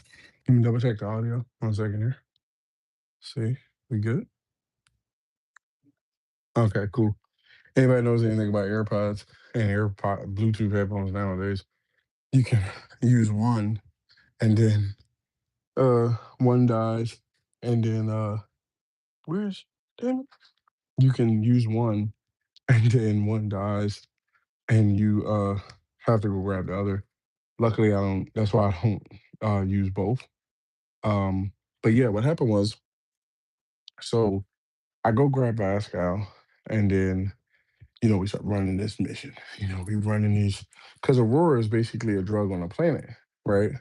At the end of the day, not everything's drug. And if you're dealing with issues or have dealt with issues like that, I understand everybody has their troubles and stuff. But nowadays, things like marijuana and liquor and cigarettes and what else? Liquor, cigarettes, beer, marijuana stuff isn't considered drugs to me. Now the harder stuff is hard stuff, but Aurora seems like a basically like a psychedelic liquor in a sense. And what happens was I think I grabbed Moscow. We run the mission again, and I'm coming back to collect my creds, and they had warned me in the details, don't get caught by this one guy. So I come back to the shop. He's not only there, he's there with the cops, right? But they're dirty cops, and he's like, you know, threatening me and stuff. And I'm like, all right, you know what? I'm looking around, and now keep in mind. I can't give you the term of what I am in the game because it will ruin it for you. But I'm beyond New Game Plus. Like I've already beaten this game already, right? And I know that, and I think I said in stream too. I was like, I know I could kill everybody in this world, and Vascal will have my back. Not even needing Vascal to accomplish that, I can literally kill everybody in this room in this game and stuff, and nobody would be able to take me, right? And I'm like, the problem is, there's like regular people there, and I'm like, I don't want to start a shootout in here, and somebody get caught in the crossfire, and then now I'm one because when you get wanted somewhere, um, you don't have to leave, but you're always wanted, and when you enter the space system when they scan you, they'll remember you type thing. So I basically played it cool. And then he goes, yeah, well, you know what? Now you y'all work for me. And hold on one second. Now, you guys work for me and continue doing what you're doing. but uh 20% of what you do is gonna be kicked up to me. And I'm like, I told him, I was like, bro, this ain't my operation. Well, that was one of the options. I was like, this ain't my operation, bro. So, you take that up with him or whatever. And then I worked the situation out. And then the wild part about it was he was like, we have to kick up to him. But the good thing about it is we don't have to worry about being caught anymore. We don't have to worry about him coming after us or sending people after us. And also at the same time, because we had to connect with the job, that we were able to just come back whenever and he gave me the option. It's not one of those things where you have to do it as a mission and it expires. It's like one of those whenever you want to just fly to the planet, run some run some illegals and make cash, or because not cash, you want credits in it. If you want to fly to the planet and uh make some creds, you can, right? And stuff like that to me, and there's other missions, but I'm gonna move on to other topics because I don't want to be too long. Stuff like that to me is what keeps bringing me back to that game. You know, the fact that what I just described to you was not a story mission in the sense of like, you need to do this to complete the game. This was one guy on a planet with probably at least 5 to 6 other guys that have other missions that run in the same length that can make you creds that have nothing to do with the main story. So stuff like that to me is what makes a great RPG, right? Bring it up to say that's where the Forzas, liking the Forzas and the Starfields and the Fallout Fours and the Elder Scrolls. I'm definitely waiting on the next. I'm definitely gonna play the next Elder Scrolls, the next Fallout, and stuff like that. And also, I'm a big fan of State of Decay 2, and State of Decay period. I played State of Decay 1, State of Decay 2. I think I got maybe I want to say not a lot, not a lot, because State of Decay 2 kind of came out at the time when I was playing something else. Um, but I know I really liked it. And I don't really like zombie games like that, which is wild. I know you probably heard me describe it like, what you mean you don't like zombies? I like The Walking Dead. I like that movie Will Smith was in where he was uh, the last man on earth type thing with the whole zombie thing. Also like the whole World Z, which was ridiculous the way those. I think that was Brad Pitt there. And then with games, uh, grew up, in arcades, playing more the House of Deads, where you have to shoot the zombies. Uh, I played a little. I helped cousin play a little bit of Resident Evil at the time. I think on Dreamcast, but I'll never forget. Like he played the whole game. Because I played a little bit, and he was really like playing it. I'm like, on my phone at the time, watching him play and stuff. And he had like finally got to like the last area of the game and he was just confronted with so many enemies, right? He just decided to go around them and he finally got past all of them and he got to like a door and they were like, "You need the eagle key." And I was like, "What?" And he said, "I gotta go all the way back." He was pissed. He was like,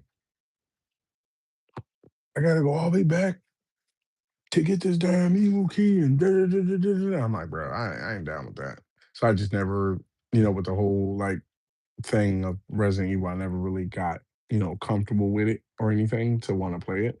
And then there was never really any other zombie game that brought me in until State of Decay. Um if to give it a summarized term without making it a bad thing, um, it is the perfect mix of I wanna say The Sims in a violent fashion with zombies, right? And as unappealing as that may have come off to you, don't take it that way. Like imagine having an open sandbox that you can do what you want to do in it, customize how you want. And from what I can tell in the new game, I don't want to ruin it for you. I recommend. Let me see if I can, because this guy isn't a like newscaster or nothing like that. He's a fellow, from what I can tell, content. Ah, hell.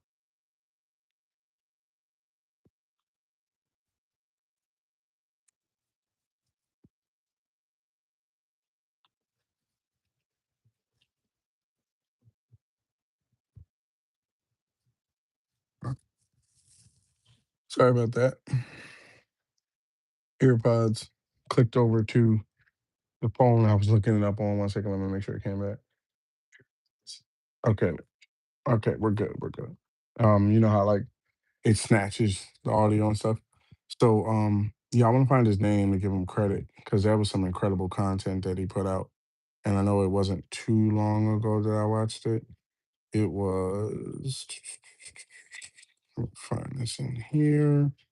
It is oh damn it, if it's still there, because YouTube only goes so far back in your history. Here it is.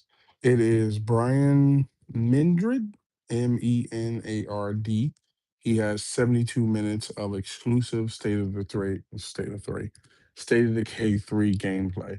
That first of all, to show you how good this game is, it was posted well, whoa, don't catch any sharks here. It was posted, I want to say 2 days ago, and it already has 286,000 likes. I mean, excuse me, 286,000 views. So it's almost at 300,000 views. So to me, you can tell, how popular of a franchise State of Decay is. The reason why I like it is because they don't force the zombie fights on you. It's not one of those things. I mean, they are there. You can't just go walking down the street, with a knife or whatever. You got to kind of, arm yourself up. But it's not one of those things where like they just rush you. And there's everywhere. There's nothing you can do. There's like fortresses you can build. There's from what I remember in two, which I hope carries over to three, because he couldn't really show certain aspects of the game. Um, there's like NPCs that you can meet and bring into your fortress and run missions with, and they can help you, watch your back, and you can drive cars to certain locations on a map. You can fix the cars. There's different sorts of enemies like juggernauts, which are like, I want to say, like, have to be at least 8 or 9 foot tall, just monsters, right? That take a little bit more to put down. There's bloaters, which are zombies where their stomach expands and they spit this acid at you. There's screamers, which have a whole new level in the new start of the State of Decay, where they actually what do you call it? Where they actually will scream, and basically that's when it gets nuts with the zombies. I noticed that he said it himself too. He was like yeah, the screamers are on a whole nother level, and basically when they scream, if you allow them to scream, they're basically calling for backup. And I'm thinking, oh, he's calling for backup. It'll be a couple. No, like I want to say now. I don't know if it was specific to the area he was in, but when he said it straight up, he was like, I shouldn't have let that screamer scream. And then like I want to say with no exaggeration, at least like 15 or 20 zombies showed up. I was like, what the hell? I was like, yeah, they got to get taken out first. All right. But then there's also plague missions. Plague missions are when um let's say you have a fortress, and down the street there is let's say a store, and for whatever reason the zombies have collected a lot in that store. You have to take care of it, because if you don't, there's going to be more and more and more, and it's going to get bigger and bigger, and then eventually you would either have to move fortresses, or you would have to get overrun. And then also, depending on the level of the infestation, from what I know, there's, he said like level one, two, three type thing. And what that means is there's different aspects to take it out.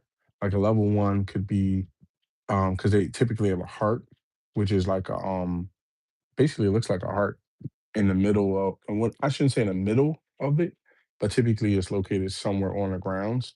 And the goal is to kill it, so that way they, wander off somewhere else, because that's what's bringing them there.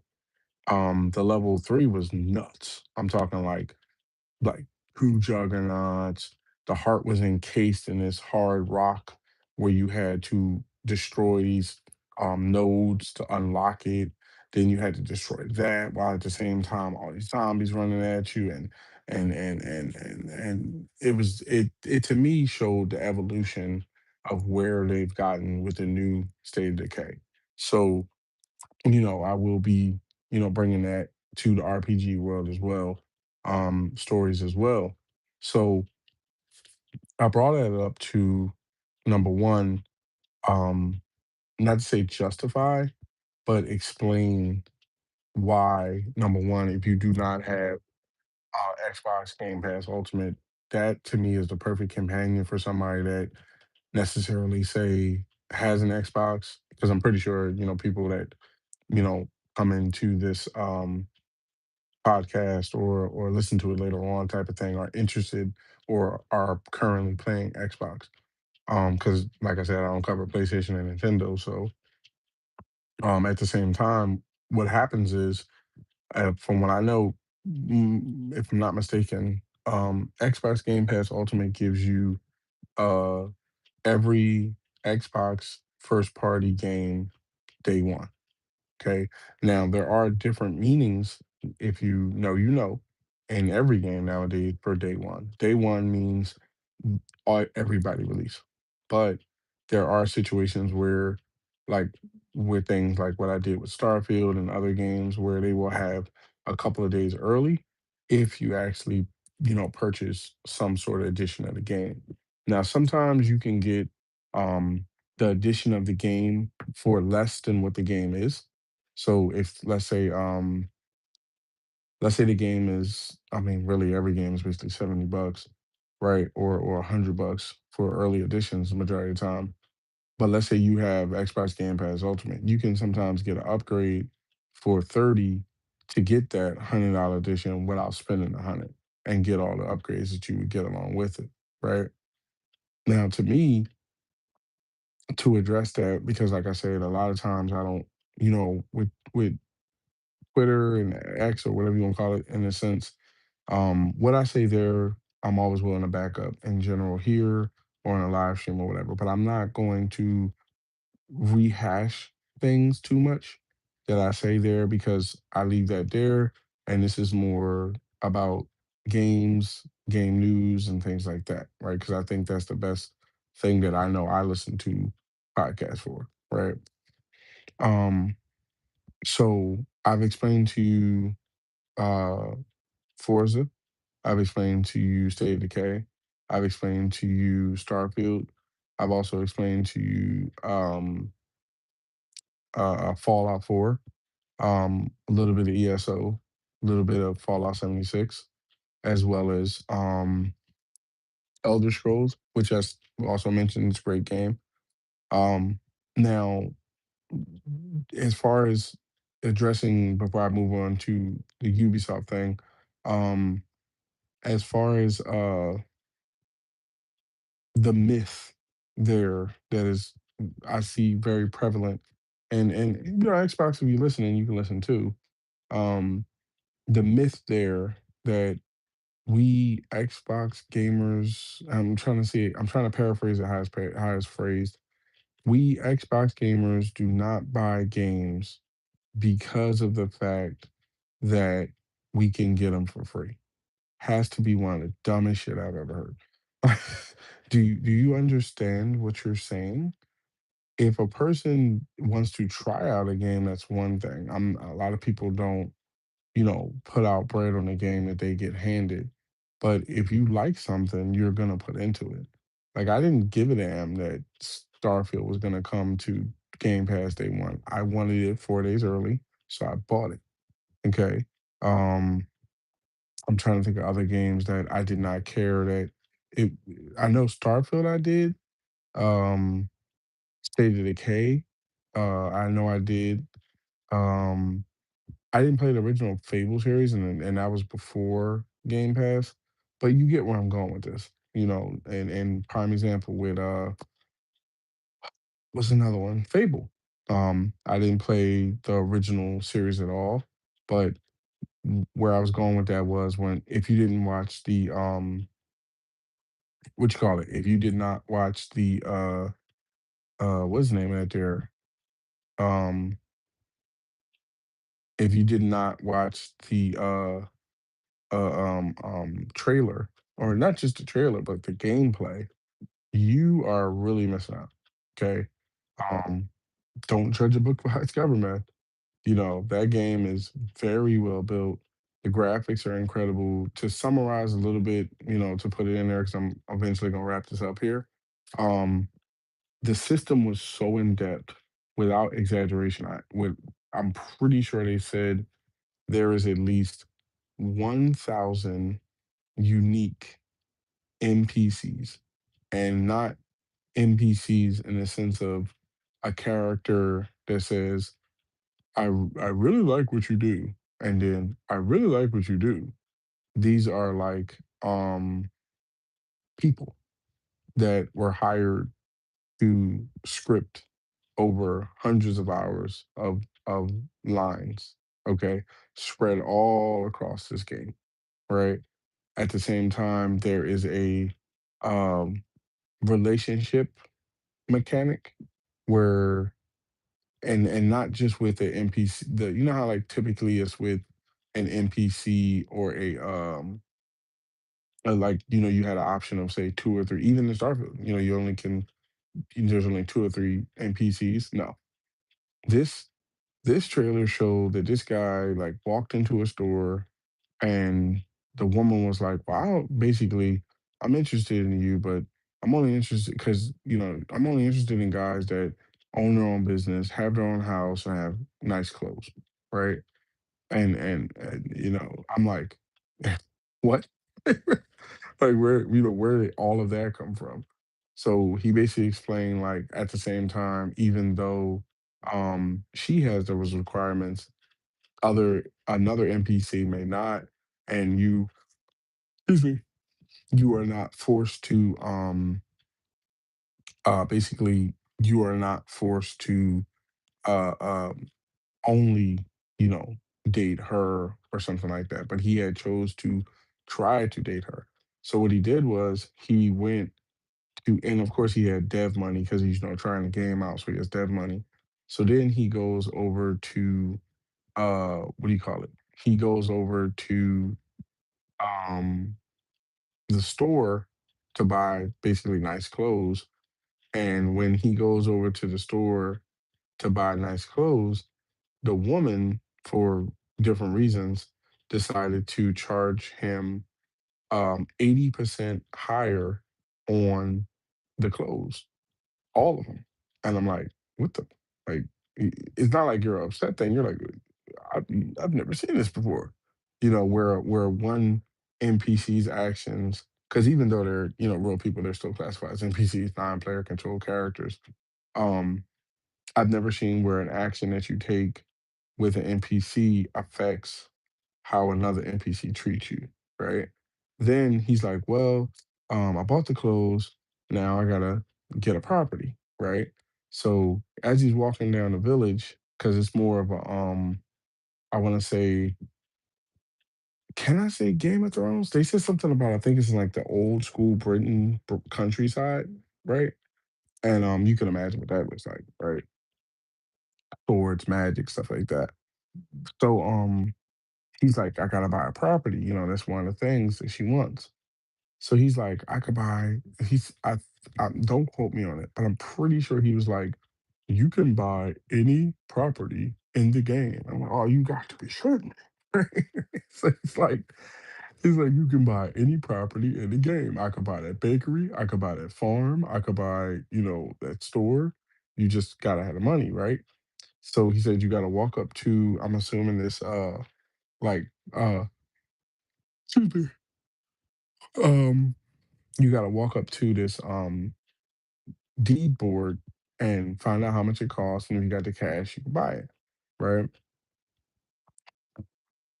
Um, so what happens is, um, he's about to buy the store, and then he's like, even though he had the cash, he was like, let's imagine I don't have enough, right? Because I think he actually did that at the time because he because the store upcharged him in 80%, that basically he was unable to, make the purchase of the store. So he's walking down the street and he sees this. I'm trying to think of the proper term to call him. Man down on his luck, right? And he asks him for some gold. So he gives him some gold and keeps giving and giving and giving, and it makes the guy happy, right? Now that also has a morale system that's deeper than good or evil that changes how people view you, not just in that city, but from what I'm understanding here, um, every city will hear because I think you're called like a hero or something like that. Um, every city will hear of your tales before you even get there, right? So and you're a hero, so you're either a hero, villain, or whatever. And if you're a hero, then people will know you're a hero. If you're a villain, and so on and so on and so forth, right? And whatever tags. But it's not as simple as that. It's like he was at one point an entrepreneur, wholehearted hero. Then he became a hero who was an entrepreneur, but out of touch. And it changes depending on your options, right? So I'm like, wow, this is enough for me. But then he's like, and I had seen this advertised, but I wanted to see how it played out with the whole job thing. And he was like, well, I need to get this money, so I'm gonna go work a job, right? I'm like, oh hell. Let's see where we going with this, right? Now, I'm pretty sure he said that you can take a job at almost, if not almost, I mean, excuse me, if not every location, you can take a job at almost every location. Excuse me. So I'm like, okay, I'm thinking to myself, like, what do you mean by that? Like, which a lot of games do, not saying platform based or not, sometimes the mechanic is walk up, apply, say you want to work the job, screen goes black, comes back, you get paid, or come back later and collect your bread. Or the simple mechanic of the job is go here and kill a bunch of people, right? Nope. This dude, like basically, I don't say applied, but got the job of a blacksmith, and he picks a pitchfork out of the fire and has to bang the yellow spots, which are hot spots. And I mean, I ain't a welder or nothing, but he has to bang because it's old school, right? Vintage old school. So he has to bang the hammer on the hot spots to, mold the metal, put it in the water, and continue the process. Now he does this for maybe, I want to say, a couple minutes one time. And then when it comes out the second time, he's like, if I hit it correctly the first time, I get a bonus. So he did the job good enough to make like, because I think they run on a gold system. He did the job good enough to, I think, get paid somewhere around like 20,000 or 30,000 in gold. And I was like, damn, like I'm thinking to myself, like he was there for like 5 minutes. Bro, I can make a million or whatever. But then I think I did see a tweet where they were like, they accelerated because it's still in development because it doesn't come out pissed off, but it does, because I wanted to play it this year. But excuse me. Um, I wanted to play it this year, but I understand that they moved it understandably away from Grand Theft Auto, and that's probably where I'll that'll probably be one of the final topics. There will be the whole Grand Theft Auto thing, but they moved it away to give it its own timeline, right? To give it its because you got to understand when games come out, if you put them in not even to say just platform on platform, just speaking Xbox, 'cause that's what I run with. Um, if you put a game next to another game, it can cannibalize each other, right? If you bring a Fable out in the month that um you have a college football, Madden, and NBA 2K come out, some people that mainly play that will say, well, you know what, I'm not even gonna give that a chance because I'm playing Madden, right? Or some people that are literally playing nothing else this year, and which is understandable, streamers and gamers alike. that are playing nothing at all, but basically Grand Theft Auto, will say, "I'm not even gonna, give that a chance." Whereas moving it to, and I've stated this already in previous tweets, which also, to be honest, I think I'm like 70,000 tweets deep. So I'm pretty sure I haven't always said everything correctly, or and I never say like what like I never claim to, I have, like I said from the rip, have like insiders or secret information or something. And I did say at one point that, before that's brought up, that I don't participate in a console war. Those days are over. They ended a couple months ago. Mainly because of the fact that I feel as though, to be honest, it's not fair what I see after all this time. It's kind of like one of those, you stay silent, you let it pass type thing. But what I see going on with the brand that I run with and have chosen since the jump. Okay, I still have my original OG Xbox. Is ridiculous, and to see that, there's not a lot of people. There's some, and I'm not gonna say I'm the only one, there's some that will come to the defense of them in a wild way, and not how I'm doing in like actual able to prove gameplay, prove hours, prove stats, prove that you bought the systems, prove that you bought the controllers, prove that you're going to buy more games and more systems. I think that's a more valid point than someone that just goes back and forth in the comment section because it's easy, you know? So that's the uniqueness, and I'm always looking to be unique with anything really that I bring to the Xbox War. Okay, that's my, I say, checking in for the defense, Your Honor. Right. So, I know there's some tweets out there where I said, "Oh, I never put. I'm not about the console war. I don't do console content. I'll never do it or whatever." Ignore that. Okay. Like I said, when you're 70,000 tweet deep, you might have said something then. That should feel differently now. So I just wanted to clear that up. Okay. But at the same time, in participating in console war, it's coming from a. Sometimes it's going to be funny. Sometimes it's going to be fact based, but it's never going to be personal. Okay. You're never going to see me personally attack a dev or a executive or a brand, whether that be, like I said, I have cousins and family that choose PlayStation. I have cousins and family that choose Nintendo. I grew up playing Nintendo. I just feel like the statement that I've heard about, say, Nintendo not growing up with us is starting to seem more and more true, because they're focusing. And don't get me wrong, I have over 100 hours in with, not like with my wife as far as on one system. We literally had two separate Twitches that had over 100 hours of Animal Crossing in it. Okay, I got up to, I want to say, over a million bells, right? Each. She had more than me. I know I got over a million, but I know she was somewhere like 54 or whatever. Just through like credits and selling stuff to the stores and all that crap. Um, but the selection in games, and don't get me wrong, something like to kind of throw that out there in a bit, in a little bit in a sense.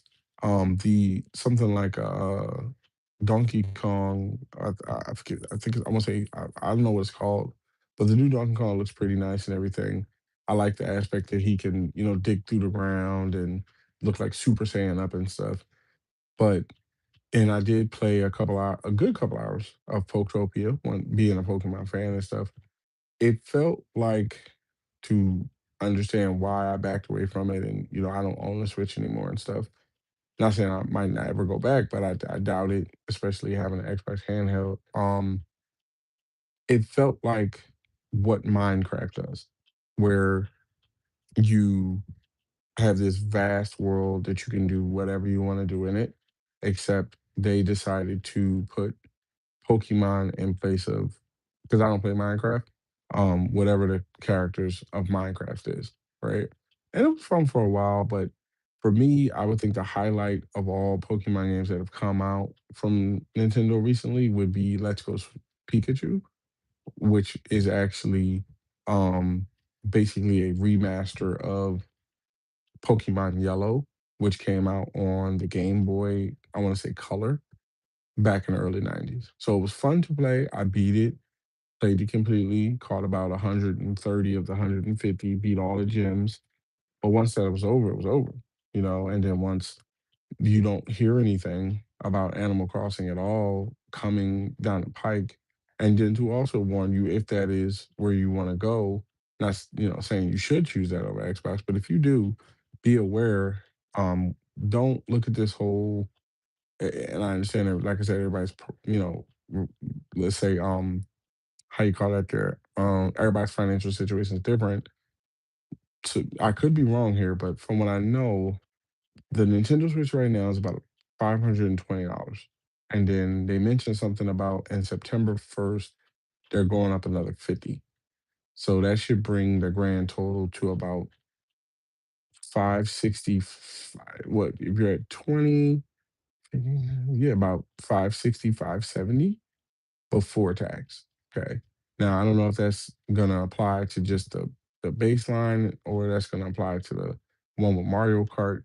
But to put out 570 for speaking for me to put out another say 570 for Donkey Kong and Pokemon, that's not gonna happen. You know, as far as the whole, well, they have Madden and they have Call of Duty. Let's be honest here. That's not gonna run the same way it would run on a Xbox or PlayStation. And then that's not even throwing shade at them. That's just the hardware, basically um what do you call it? The hardware limitations, right? They're gonna run, but I'm not gonna fault them when people go, "Well, it doesn't run the same way a Xbox Series X and a Xbox Series S and a PlayStation." And we knew that going in, but some people don't care, so I understand. Um, and then, like I said, with the PlayStation part, a lot of the um, at the time, I did have a PlayStation 4 and everything like that. I had PlayStation Plus for a while, and I had nothing against it, but um, I, like I said, have access to Steam, and Steam currently carries. I know Spider-Man Miles Morales, which I did not beat, not being owning a PlayStation at the time. Spider-Man Miles Morales, which I didn't beat, whatever edition I want. Spider-Man 2, which I'm a big fan of because I'm a Venom fan. My favorite Spider-Man is Black Suit, Venom Spider-Man, which I didn't beat, as well as God of War 1 and 2 from the new series, right? So in that regard, I'm not really in need of a PlayStation because for those games I can basically play on my Xbox handheld. Now, if that's what led, if you didn't know, PlayStation to announce today similar to the same strategy that, it's kind of like I feel like Xbox does something and they catch hella heat, and then PlayStation will do it 2 days later, and then Nintendo will do it 3 days later. And not saying they don't have they're not their own brand or whatever, but it's like everybody hears, PlayStation's people say recently. You can look it up. It has nothing to do with me, passing rumors or nothing. Like the actual executive or chief or whatever he is of the thing was like, yeah, exclusives are going to stay on the system, but live service games and things like that are still going to be available on like PC. And I'm like, okay, that's exactly what Asher Sharma said. That Xbox exclusives are going to be Xbox exclusives, and the live service games are may or probably 9 times, like say Minecraft are going to be, available on PC. Okay, what's the difference? But like I said, they catch more. Is there a Xbox tax? Yes, that's too late tonight to be going into something like that. We'll save that for another show. But is there a Xbox tax? Yes. So is there Xbox tax? Yes. Is it do a lot of outlets use that against them? Yes. If you don't look at it, just spend some time on X. You'll see the difference. Okay. But yeah, at the same time, with Fable, because I don't want to keep you guys here too much longer because I've already done about 2.5 hours or so. Um, and I also want to check out a couple games for the night is out. Um, yeah, so what happened was basically he made the money, goes back to um the I think it was they call it a pub in Britain, but it's basically a bar, basically, and he goes back to it and he buys it. Now, when he buys the bar, it has employees, right? And one of them was this woman, and he notices he's like, "You, this slot right here, there'll be different slots for the job." I mean, for the business, and you can either fill them or not, but in your but you earn an income from it, without having to do anything. And then there's also a chest that wherever you live, they just stop passing, you deposit your money into it, so you don't have to like go all the way back to, like, say you own, like, I know I will, say you own like um 4 or 5 businesses in a village that's like an hour away, right? And you're running missions on the other side of the map, but you own a house on the other side of the map. You don't have to travel, from what I can tell, all the way back to that village to collect your bread. You can just have it deposited into your thing, which is great because you can use that money without actually having and to go back. Then he did something that I mean, it's basically real life that you never really see, is he went back to the guy that was down on his luck and he gave him a job at the bar where he literally hired him. He got up off the ground, dusted himself off, walked down the street, walked into the bar, and started like, busting tables, sweeping the floor. And I'm like, you got to be kidding me. Like this is way deeper, in a way than I thought that this would get, right? So he does all of this, then he goes back to the store and asks the woman on a date. They go on a date, and it wasn't one of those like flash things. It was one of those like, if I remember correctly, they went on. I don't know if it was because he owned the pub, but they had like what looks to be lunch at the pub. They were laughing and joking and everything like that. And then after the fact, he had options that he could ask her, like basically because we're adults, sleep with me, or in a relationship with her, or it even said move in, have kids. And the kid aspect is wild because from what I know, you can actually buy a house, meet someone, marry them, move them in, sleep with them, have kids, and still do whatever the hell you want to do across the map. And I'm like, okay, like this is great, because this encompasses, outside the kids, nothing against kids, love kids, got godsons and things like that, but no kids of my own. Um, but love kids, have nothing against them. Love to see. That's what I mean about what I think is missing from the modern RPG world is the life aspect, not just the action and the violence and the death and the sex and all that. It's the life aspect, right? For us that are living that part of life, right? Even dating part, the dating part and the marriage part is separate. It's not one of those like where you, from what I can tell, it was an option. It wasn't so much like, okay, you hit date and that means marry, or you hit marry and that means date. It was like you could literally just keep dating her or whatever.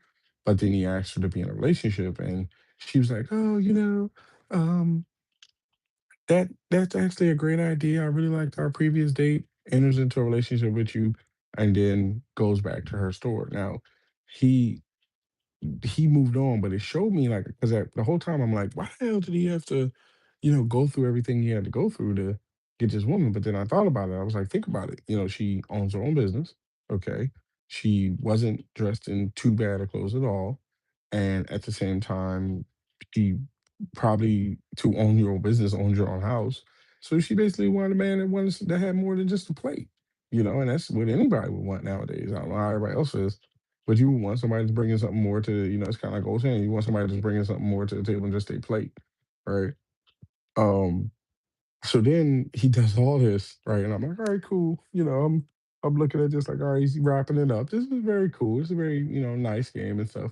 And he's like, I've shown you the good side. I'm like, oh, here we go. He's like, I've shown you the good side. Now let me show you the other side.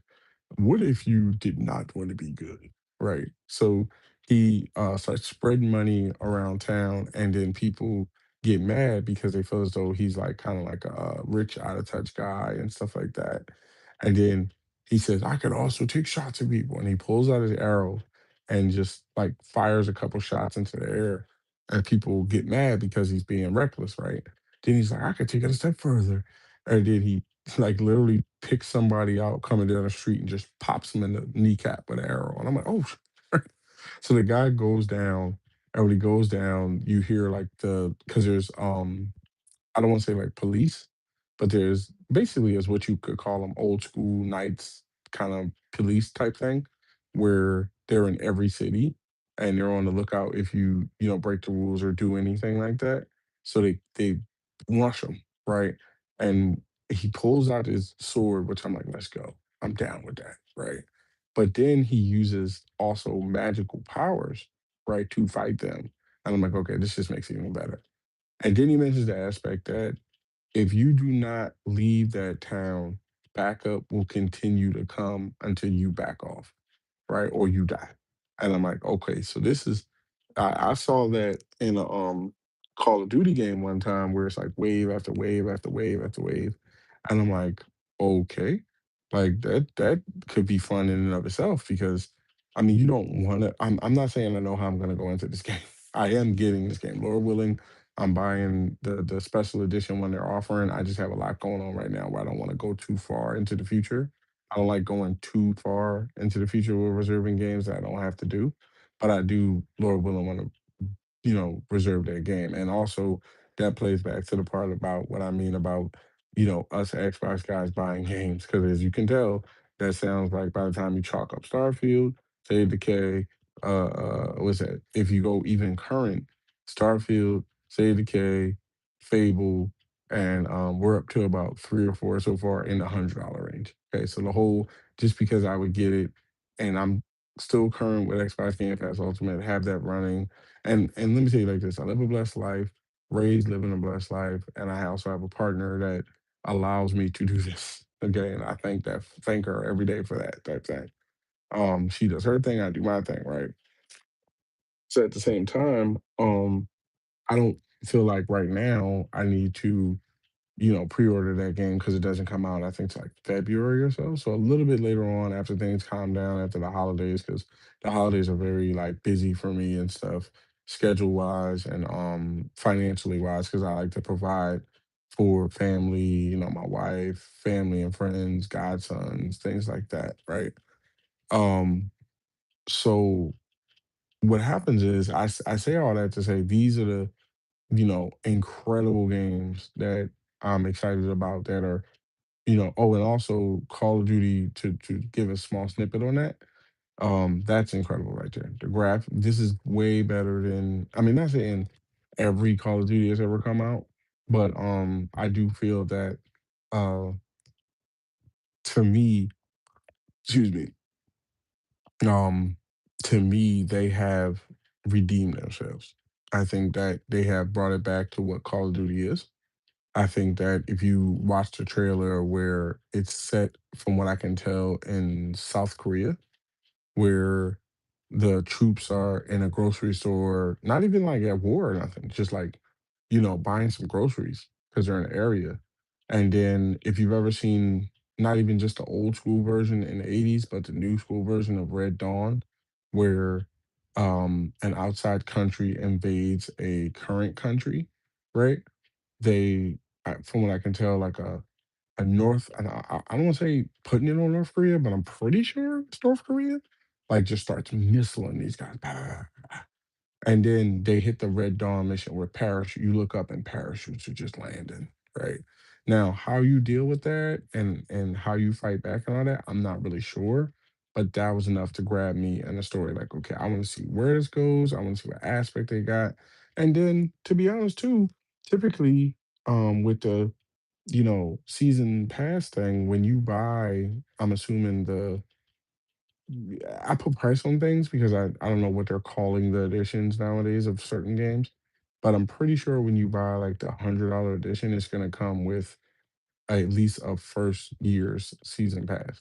And that typically how that works, how I like how it works is because I'm not, like I said, I don't claim to be the best, and I'm saying that now before you come and stream.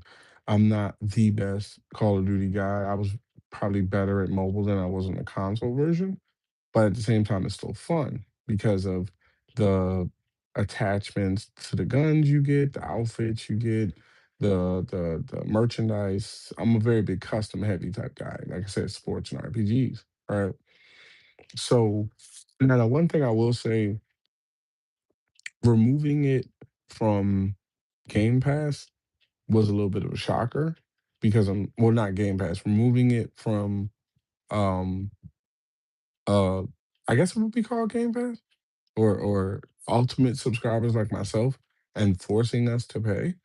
Um in a way, I didn't like that at first, right? Because it was like, hey, that's the whole thing about, Xbox Game Pass Ultimate is that, yeah, I mean, that basically you are given every game that, comes out first party. But what you also have to understand is, without going into legal crap, because I'm wrapping this up here, without going into a legal mission, I'm pretty sure if I remember correctly, when the whole um, because I think it's called ABK. The whole ABK deals were going down was that they had to do 10 years on PlayStation and Nintendo, and then after that, they're allowed to not do it if they don't want to, basically. So what that means is these Call of Duties that you're seeing after what is it now? 26. So that means if Call of Duty's coming to Nintendo this year, because I'm pretty sure it's coming to Nintendo Switch too, if I'm not mistaken, that means in a year, which sounds wild, but before you know it, I mean, look at it, we're sitting in the year 2026. I remember 86 like it was nothing. Um, at the same time, when you're saying 10 years, you're basically saying what? By the year 2036, 37, they could potentially tell you Call of Duty is no longer available on PlayStation and Nintendo. And I do believe that in the direction they're going, that's what's going to happen.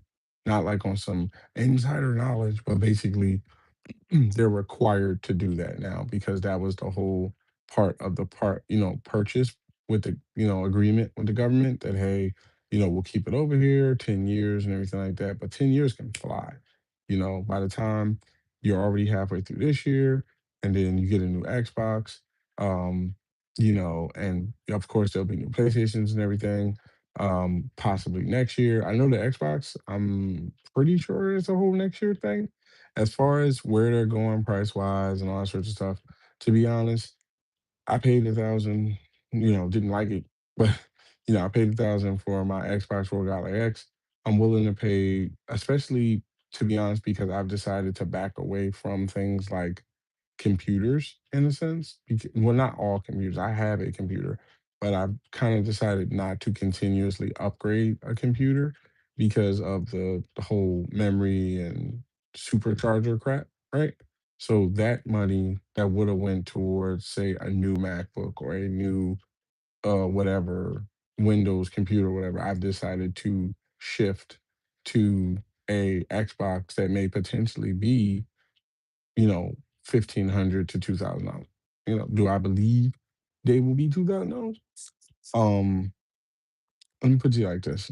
My theory, in a sense, is that not insider knowledge, just theory, is that you cannot bring out a Xbox Rogue Ally X and Ally at, from what I know, about 700 and 1,000, and then turn around and release a Xbox console for 3 to 400, or even 5 to 6, because you got to think of the person that does not, listen to shows like this or put hundreds of hours into games, that is not hardcore, that does not know all the news, that just walks into a store and goes, well, what's that? That's the new Xbox. Well, what's that? That's the Xbox handheld. Okay, why does the handheld cost more than the system? Is it better? And then you also have to understand, and I understand a lot of people that do work in retail now don't really know a lot about the products. And I mean that across the board. Okay. Best Buy, Target, GameStop, Walmart, a lot of them work there and mainly are there to help you assist to either finance something or check out. Right. They don't. know the ins and outs of what makes the product a product. So it can lead people to say, I'm about a handheld because it seems sometimes people equate price with better, right? Like because it costs more, it's better, right? Some people are operate that way, especially with technology. So I don't think they can come anywhere below 1,000, period. So the belief that's being passed around here that they're stripping down a console and they're taking everything out and they're gonna make a budget. I think there will they go with a two SKU option, SKU meaning serial number. Um, will they go with a say uh $1,000 Xbox and a $700 one? I could see that, just to, bring that number down for people that don't want to go, super high or whatever. Like I could have chose the Ally, but I chose the X because I like putting, as much as I can into not just my hobby, but getting back the best gameplay and options. And also, it came with a terabyte hard drive as well, which is glad I did because Jesus, if you don't see what's going on with with semiconductors and memory cards, you oh my God. I think memory cards now, even not just for the Ally, but for like I know for the Ally, I think the lowest they go in brand name, not saying it's not the other ones that are 100 or so aren't brand name, but to like I think right now for a SanDisk 512 megabyte, I think you're looking at about 250, 300, which is a whole nother console. Okay, so do I blame, um, let's say, what's the name of the guys? Do I blame Xbox? Hell, do I even blame Apple and PlayStation and everybody? No, I think that we are in a position where, without making it a political thing, I do, and do I think anything changes with a change of mayors, senators, presidents? No. I think that this is something that is happening because that component, as far as memory cards, semiconductors, and things like that, are made in a specific part of the world by only a specific amount of people. And until we get to a point where it is globally manufactured, this is what we're facing. And we got to hope that as time goes on, it does not actually go higher than what it is. Because it's kind of like when I don't know if you've ever seen The Wire, but you should, where, Marlo's like, the price of the brick went up 40,000, and everybody's, what the hell? And they have no choice. Either you get out of business or you pay the price. And that's what I think is going on. It seems like, they're just like gouging you or something, and then you see like I saw something on the news because I'm in the Greater Northwest, and I saw something like a couple days ago on King 5 where they were like, you know, um, memory cards and semiconductors for phones have went up, so Apple just announced that they've been absorbing the price as long as they could, and now they're gonna have to charge $200-300, 14, he said 14% higher on iPhones. And I'm pretty sure at some point in the next probably couple weeks or so, the at least Google, I don't know where Samsung and Huawei and other guys want to run with it, but I know a Google is gonna announce probably they are gonna do the same thing because there's no way they are going to eat the cost when everybody else is passing the cost on us. Okay. So in that scenario, d- you can't necessarily, I don't want to say you can't backpedal, but I'm pretty sure with you, unless you delay the system. Okay. This is the only thing I can see, not making a long thing. I do think the only way you can, um, change course is if you basically delay the system from what I'm hearing, not saying what I'm hearing, but I'm reading here is potentially next year, 2 years later, restrip the system, rebuy different parts, rebuild it, and bring the cost down. What some people are claiming to be, well, they're not going to sell $1,000 console. Okay, from what I know with just myself working in different fields, when you build a product like that, you signed a contract. Okay. You signed a contract for those semiconductors, you signed a contract for those CPU. And if you don't believe me, you could watch something like Silicon Valley, right? Which was a show on HBO that came out years ago, but it explains a lot of technology stuff. Hell, I might go back and watch it again. It it explains a lot of tech stuff about how things are built, where they're built, the shadiness of it somewhat. And when you agree to make a product, you sign a contract that says, "Hey, I'm gonna order um, 5 million semiconductors to cover my." Like they said, with I think Asha Sharma said that Xbox touches 1 billion active users, right? So at bare minimum, you had to have ordered, if you're touching a billy in active users, just to cover yourself, you would have had to order at least 500 million, right? So to say that they signed a contract for, let's say, 500 million semiconductors and 500 million memory cards, uh, I'm saying memory cards because the CPUs, we're going to call it here, and now you're about to backpedal on that and say, well, you know what, we don't need them. First of all, they would sue the hell out of these things. I mean, they would take the first thing they would do is take Microsoft to court for that money. And then the second part about it is, even if they didn't let them go to court and agree to pay them, they would have to pay for the product. It's like kind of guaranteeing a contract in sports. When you tell an athlete, hey, I'm going to pay you, $200 million over the next 4 years, but you fire them in a year, you still got to pay them.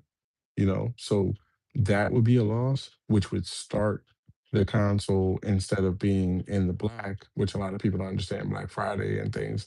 They think it's a racial thing. Black meaning profit, red meaning debt. You don't believe me? Look it up. It's a retail term, right?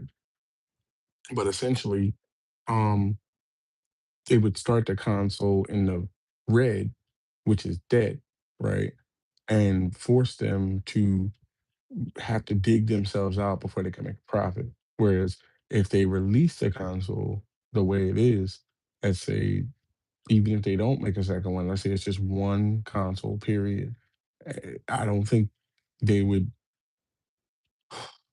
Do I think they would go and say on stage 1999, being 1999? I don't think they would do that, but I do think the bare price is 1,000. At bare minimum, they have to do 1,000 just to break even, just to not even piss off the guys that made my handheld. Because could you imagine if the guys that make my handheld now, yeah, they made a new one 20th anniversary with a pair of glasses and all that, but that's expected. But if you undercut them, right, and say, okay, well, we're gonna make our own when we make our console, especially with it saying it's a console, what do you call it? It's a console PC hybrid, and it plays PC games, and what do you call it? Not only plays PC games, it I'm assuming has to run the whole Ubisoft Connect and the whole Steam and EA app and GOG and all this other stuff. To say it's gonna have all of that and be, 500-600 bucks. And this is no jab at anybody on Twitter or content creators. You have lost your mind. Okay. I don't know if you have an understanding for how economy works and business and things like that. That's not how this goes down, bro. And also, I'm pretty sure they knew business on business that somebody like uh, a Apple was gonna raise the price of their products, because when you hear 14%, that's not just on the latest iPhone. First of all, it's not even on a maxed out iPhone. That's on a base model of, say, 256 gigabytes. The MacBook's gonna go up, the iPad's gonna go up, the AirPods are gonna go up, and Android's gonna do the same thing. All this whole the Android's gonna do the same thing. If you look up a Google Pixel, whatever, right now, it's about 1 grand, which is the same price as a iPhone. They're gonna go up as well. Same thing on the tablets and all that other sorts of stuff, right? Do I agree with it? No. I'm not gonna sit up there and say I agree with it, but I understand the economy side of it. They have no choice. It's like all everybody technology wise, not just a American company or an American being. I think a lot of people sometimes see something happen with video games or platforms that do that and say, "Oh, I don't care about that. I don't play that. I don't play the damn games." Right? And people come off that way, and then when it impacts them in cell phones and tablets and computers, then you want to care. This is why we were upset. It's not about blaming the platform, and pointing the finger at them. It's about, it's what do you expect them to do? Okay, they can't just all of a sudden start making, 50 million semiconductors and chips. It's not memory. Doesn't work like that. Now, what I do think is an option they could do to possibly bail themselves out is bring Microsoft OneDrive into it. Okay, if they were able to form a connection between Microsoft OneDrive and the console and say, okay, we offer, say, OneDrive for a terabyte for $30 a month. Yeah, they could cut out they could literally rip that box open, eat the cost of whatever you ordered, you know, memory wise, and just throw the cloud in there, period. Now, it would cost a lot, but it would also save a lot. These options or whatever, I don't work for Microsoft. Like I said, I don't claim to be an insider, but it's just options. We'll see. We all are waiting to see. But at bare minimum, I would say that my bet would be no less than 1,000, probably no more than two, right? So that's why for me, I'm not wanting to spend, you know, what is probably going to be $600 to $700 on a limited edition Xbox. Now, if I was at the show, I would love to get one. I just got responsibilities that didn't let me go there. But in the future, things probably are going to change, Lord willing. But you know, uh, first of all, also that falls too close to Christmas for me. I like to have a lot of if you notice, I mentioned a lot of purchases that will be wrapped up by like September type thing. I don't really get into the really, really big purchases like that for myself around the time of Christmas. It's just not how I operate. Um, Now, that is the console. We covered the games, we covered the services. There's also two other things I want to mention on the door. I'm gonna make it smaller. I also was able to, with the MVP edition, which I mentioned, college football 27 and Madden and everything. I was also able to finally become a Ubisoft Plus member. Okay. Um, like I mentioned, I myself am a big fan of Ubisoft. I think they are, like I said, one of the best um, franchises to ever be created. They make banger after banger after banger. I think that there might have been a couple of here or there that wasn't bangers in my eyes, like the Assassin's Creed Mirage, um, Ghost Recon Breakpoint. Uh, I also necessarily don't completely agree with the direction of the Division 2, but the thing of it is, before somebody goes, "What? You got to tap."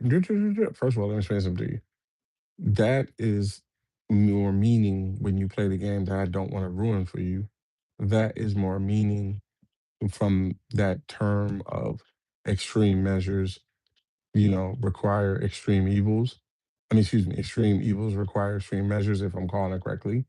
That is more than just, the division. The division is also based off of a real government scenario. If there was ever I'm not gonna mention it online because I don't know how that works with YouTube. If there was ever a scenario like that to play out in life, what they had planned to do. It's not just they wanted to make a video game. Look it up if you don't believe me. The Division One was based off of an actual. I don't want to even use the term of the agency. I don't bang like that. But that agency that you can imagine or whatever ran. Well, all governments do that, where they run scenarios in case something happens.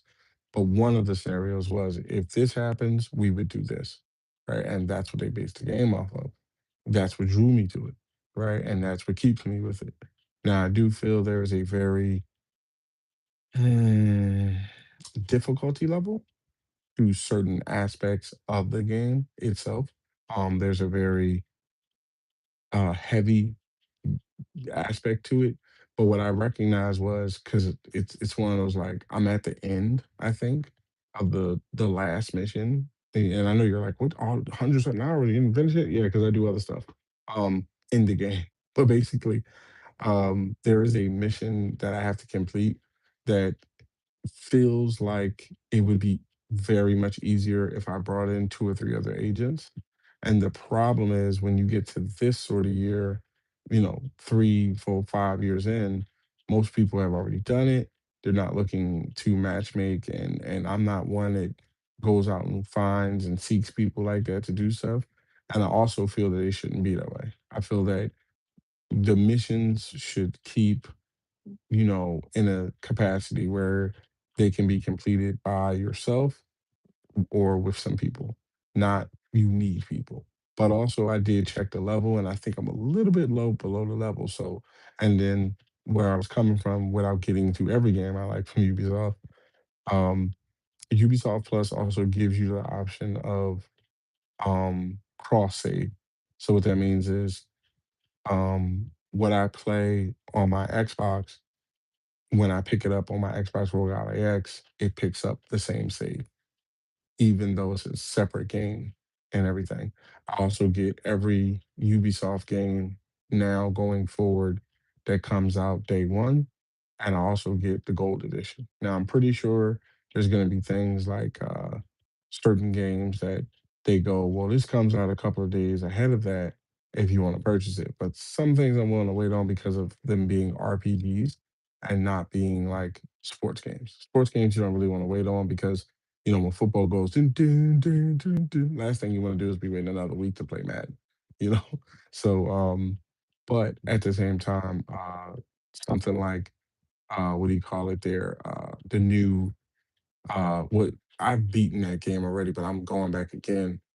Assassin's Creed Black Flag Resynced, right, which has updated graphics, updated combat, updated story missions that wasn't included in the original game and things like that. I get that for free. Okay. I also downloaded again Assassin's Creed Syndicate, Origins, Shadows, and Valhalla, and I'm pretty sure originally I had the gold editions, but you get upgraded to the highest edition, and you get all the content that came out for it for free. So to me, that's worth what I think about 17 bucks. You pay more for a wrestling pass, okay, to watch a pay per view on ESPN where they don't bleed. Even though I like wrestling, nothing against it. Love the bloodline, acknowledge tribal chief type thing, but you pay almost $300 to watch that yearly, whereas you're paying $17 to get everything and also everything going forward. So I just wanted to at least, put that out there because I did mention that in a tweet as well, that was something I wanted to do. And like I said, Lord willing, I put that in tweet. Lord willing, I'm gonna get this, and I'm a man of my word. Got the MVP pass, got Ubisoft. So don't think that when you see me reference or say that I'm gonna try to get something, online, whether that be Twitter, TikTok, mainly Twitter, because that's where I am. Um, when I say I'm gonna try to get something on a Twitter or something, that means, well, he's just saying that, nah. I only say that about certain things. I don't say that about everything. And I don't say that about every Xbox game as well. There are some games that have come out to clarify that no, I did not play South of Midnight. No, I did not play Hellblade. No, I did not play Hellblade 2. No, I did not play Sinuous Saga or none of that. It didn't appeal to me. I think the technology looks great. I think it's a great just aspect that they're exploring there, but it just didn't appeal to me. As far as them necessarily closing the studios. I don't have any sort of inside information about that. I don't know if they're going to do it. If they do, like I said in my previous tweets, it doesn't really affect me because of the fact that I'm not playing their games. So and they own the IPs. So it's not like I see a lot of people saying, oh, you should buy Sony needs to buy Hellblade. They need to buy that. They own the IP, bro. It's like with Destiny. Just because they're not greenlighting Destiny 3 to shut that down as well doesn't mean Xbox can go in there and buy Bungie and make Destiny 3. It's like owning the characters. They own the characters outright. Okay, so stop that. Okay, don't believe that when you see it. If you don't believe it, look it up. Okay. Now the game that affected me that I hope is false, and I'm pretty sure it is, um, was the Blade game. The Blade game that's being made by Arcane and Bethesda. That was mentioned for a little bit, and then that was taken away in comments. Um, when I did my, not say digging, but when I used the power of the internet in a sense, it was explained to me that licensing agreements have been signed. Like basically, Marvel licensed out Blade to Microsoft, and if they back out, there is a possibility. I could be wrong, but there is a possibility. I think that they could incur legal troubles between them and Marvel. And I think the last damn thing that Microsoft is going to do is get back in the court again with another company. First, it was the US government over the whole Call of Duty thing and ABK and all that. Now you're telling me they're going to climb in the battle of court with Marvel? I doubt it. Okay, so whether that game comes out soon is a different story. But whether it's canceled, I think it's completely different. I doubt that it's canceled. Could be delayed, but I doubt that it's canceled. Because also, what you got to keep in mind too is that if there is going to be another Xbox next year, with me not knowing any of the price scale of it, I highly doubt that they would, that Marvel would be upset if like they enhanced the game even more, and because I think it's rated R, which is great to be honest. Because when you see Wolverine cutting up half the world, the last thing you want is a PG-13 Blade game. And I mean, I grew up with what I feel is the best. Nothing against the new guy, but what I feel is the best Blades until further notice, Wesley Snipes, and that was a badass. So if I can get an R-rated Blade game around the time that Blade's gonna be out with a movie and going into the Marvel universe, that'd be great. If it gets delayed to the new Xbox, even better. Hey, it'll probably run better, have better graphics and everything. So I don't, know anything different there about what's going on, right? Um, I'm pretty sure Blade is more safe than others I mentioned, right? But also a lot of times with that, like I said, I made my points for about a day or two, and then I put out the post about how, you know, um, I made my point. I'm not gonna, be an echo chamber because that's never what I strive to be in anything, streaming, podcasts, whatever. Everything I told you tonight was unique to me, right? Um, I don't repeat the same thing every day. And I noticed that there's a little bit of a cycle going on here where every day we're repeating that topic over and over again. So until there's information from the boss or the second boss or somebody or Greenberg or something, I'm done with it. You might see me retweet something, you might see me comment a little bit, but as far as the whole in-depth back and forth thing, I'm not doing that because we don't know, and we're at this, we're beyond something different. Because the wild part about it was the people that brought it out. I forget who specifically it came from, but it caused like a shockwave, and then you had people disrespecting um, Asha Sharma. You had people blatantly disrespecting Satya Nadella, and it's not one of those things like, oh, I know these guys personally, but I look at it like they're people too, and that's not cool. What if not me specifically, but what if people started attacking the creators of Pokemon or the creators of Donkey Kong and started, derogatorily coming at them? Y'all be the first one. They make this game. Well, don't it flies the same way, bro. So and these are outlets that are in the millions, and it shocks me that they do that and they get away with it. Hopefully, I was saying anything if Xbox was listening, y'all need to pay attention to that and kind of back away from these people. I understand you may feel that, you need the, let's say, exposure for your product, but you need to think about who you're putting that in the hands of. Because if they're coming off that way now, you can only imagine the way they're gonna come off if you send them that product. So, and I ain't saying about it coming to me.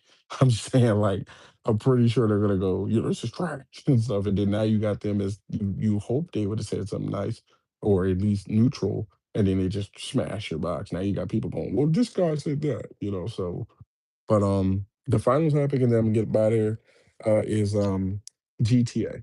I'm gonna say this real quick. I was playing GTA 5 one day, and I had maybe like at least 100 hours. A couple of what do you call it? Couple streams out there of it. I was playing GTA one time, and I went to a casino. I'm a big casino and clothes changer and car buyer type dude in GTA. That's what I like to do. So I come out of the casino, and this guy, which I knew existed in the game, comes down on what looks like, I want to say, some shit out the Jetsons, right? And he rockets my car and me. And I know that they may seem like, oh, that's funny and that's part of you. Here's my thing. When you die, you have to, they do that, and you have to go all the way to the top of the sky, wait to be reloaded, and then get reloaded in a random area, right? Now that happens. Then I make my way over to the car impound, and this guy must have used a jet to push the car on its side. So now you can't get in it. And then I have to basically destroy my own car to reset it. But then the problem is when you destroy your own car, I think there's like a timer or something that you have to wait on. And then I had to steal a car just to get over there. Um, Here's my thing. I understand the impact that GTA is gonna have. I understand the money that their records are probably gonna break in the first probably day of coming out. I understand the press that it's gonna bring to not just one console or any console really, but that studio in a sense. But Imma say a term from uh, one of my favorite shows, the Shark Tank. I think I'm out. What I've experienced to me in the previous game shows me that the story looks very good. But as a person that, grew up watching the crime boss era movies, I know what a Bonnie and Clyde story looks like. Um, that's going to end in either death or a final mission, which would probably still be incredible. And as I've already said, I have no problem with playing as a woman lead. I don't really care about that. Um, we all know GTA is being bought for the online. There are some people that could give a damn about the story. You are buying it to play online. There's no chance in hell that I'm going to be cool with the fact that everyone goes, well, it has these Madden has microtransactions. You ain't seen micro. Let me tell you something. I would put Madden, 2K, and hell, Madden, 2K, college football, and Major League Baseball up there. And if you want to get spicy with it, for the people that like hockey too, right? You can combine all them damn games. You ain't seen nothing by no damn microtransaction. I ain't even talking about DLC. You ain't seen nothing like microtransactions till you see this new GTA. Ain't a damn chance in hell you getting a damn thing in that joint. If you think all this people going, well, you can just earn the bread doing what? Do you think they're gonna launch a game 20 years later that they made what, like a billion on off of microtransactions? Because I myself personally don't have a problem with microtransactions. So let me make that clear. I don't think that they shouldn't exist, and I don't think that DLC shouldn't exist. But I do think that when the things that can be bought can ruin the experience of your fellow gamer, that's a problem. Okay, especially when I know that GTA, especially when I know that GTA started with a little guy with a knife, or a gun, and in the olden days, stealing a car, and then Tommy Vercetti, one of the greatest characters in GTA, of three, having a locked off world that didn't even have people in it, San Andreas, and even five, something, like the characters they had, but noticing how things were added into the game that were outlandish, like the whole jets and stuff. I'm not saying they shouldn't be there, but there needs to be like a ceiling where you exist there, I exist down here, because it adds to griefing, right? Something different. Somebody's like, I'm a, fire at you in the streets. That's GTA. You're gonna do what you're gonna do. But when a person can just, ride around the city, because you gotta understand that map shows you players when they log in. if you don't own a PC, which is not releasing for PC to clear this up, as far as I know, it's not releasing for PC currently right now. Um, when a person can buy a jet bike, which I'm pretty sure has to be in this game because it was in the previous game, and it fires missiles, and I spend at bare minimum, there's no way in hell there's not going to be $100 edition. I'm just going off of normal game prices here. There's no way in hell there's not $100 edition for early access. So you pop the 100, you climb into the online, you don't have really anything except the baseline of what they give you, right? And a guy spends, let's say, last time I checked, that bike was about 105. So even if they give it to you for 50, somebody spends an extra 50, buys that bike, and can just ride around the city waiting for icons to pop up and lower into the ground and just blow you up. And then you have to wait to be reloaded, and then somebody else comes past and does the same thing, and the same thing, and the same thing. To me, I'm not down with that. Okay. Not in a bad way. I'm not. I have too many great games on the slate of, like I said, the Maddens, the Call of Duties, the college footballs, the Fable when it hits, the State of Decays. I could see if it was like just solely a Xbox thing, like, and that's the thing. It's not. I'm not.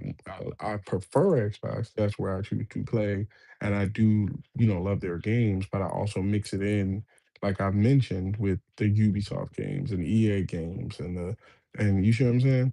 It's not one of those just like, oh well, I'm only going to be playing Fable. Like, no, I think that if I had to be real to give a hot take, do I believe that Fable has a better life system that would bring me back than GTA? Yeah, I really do.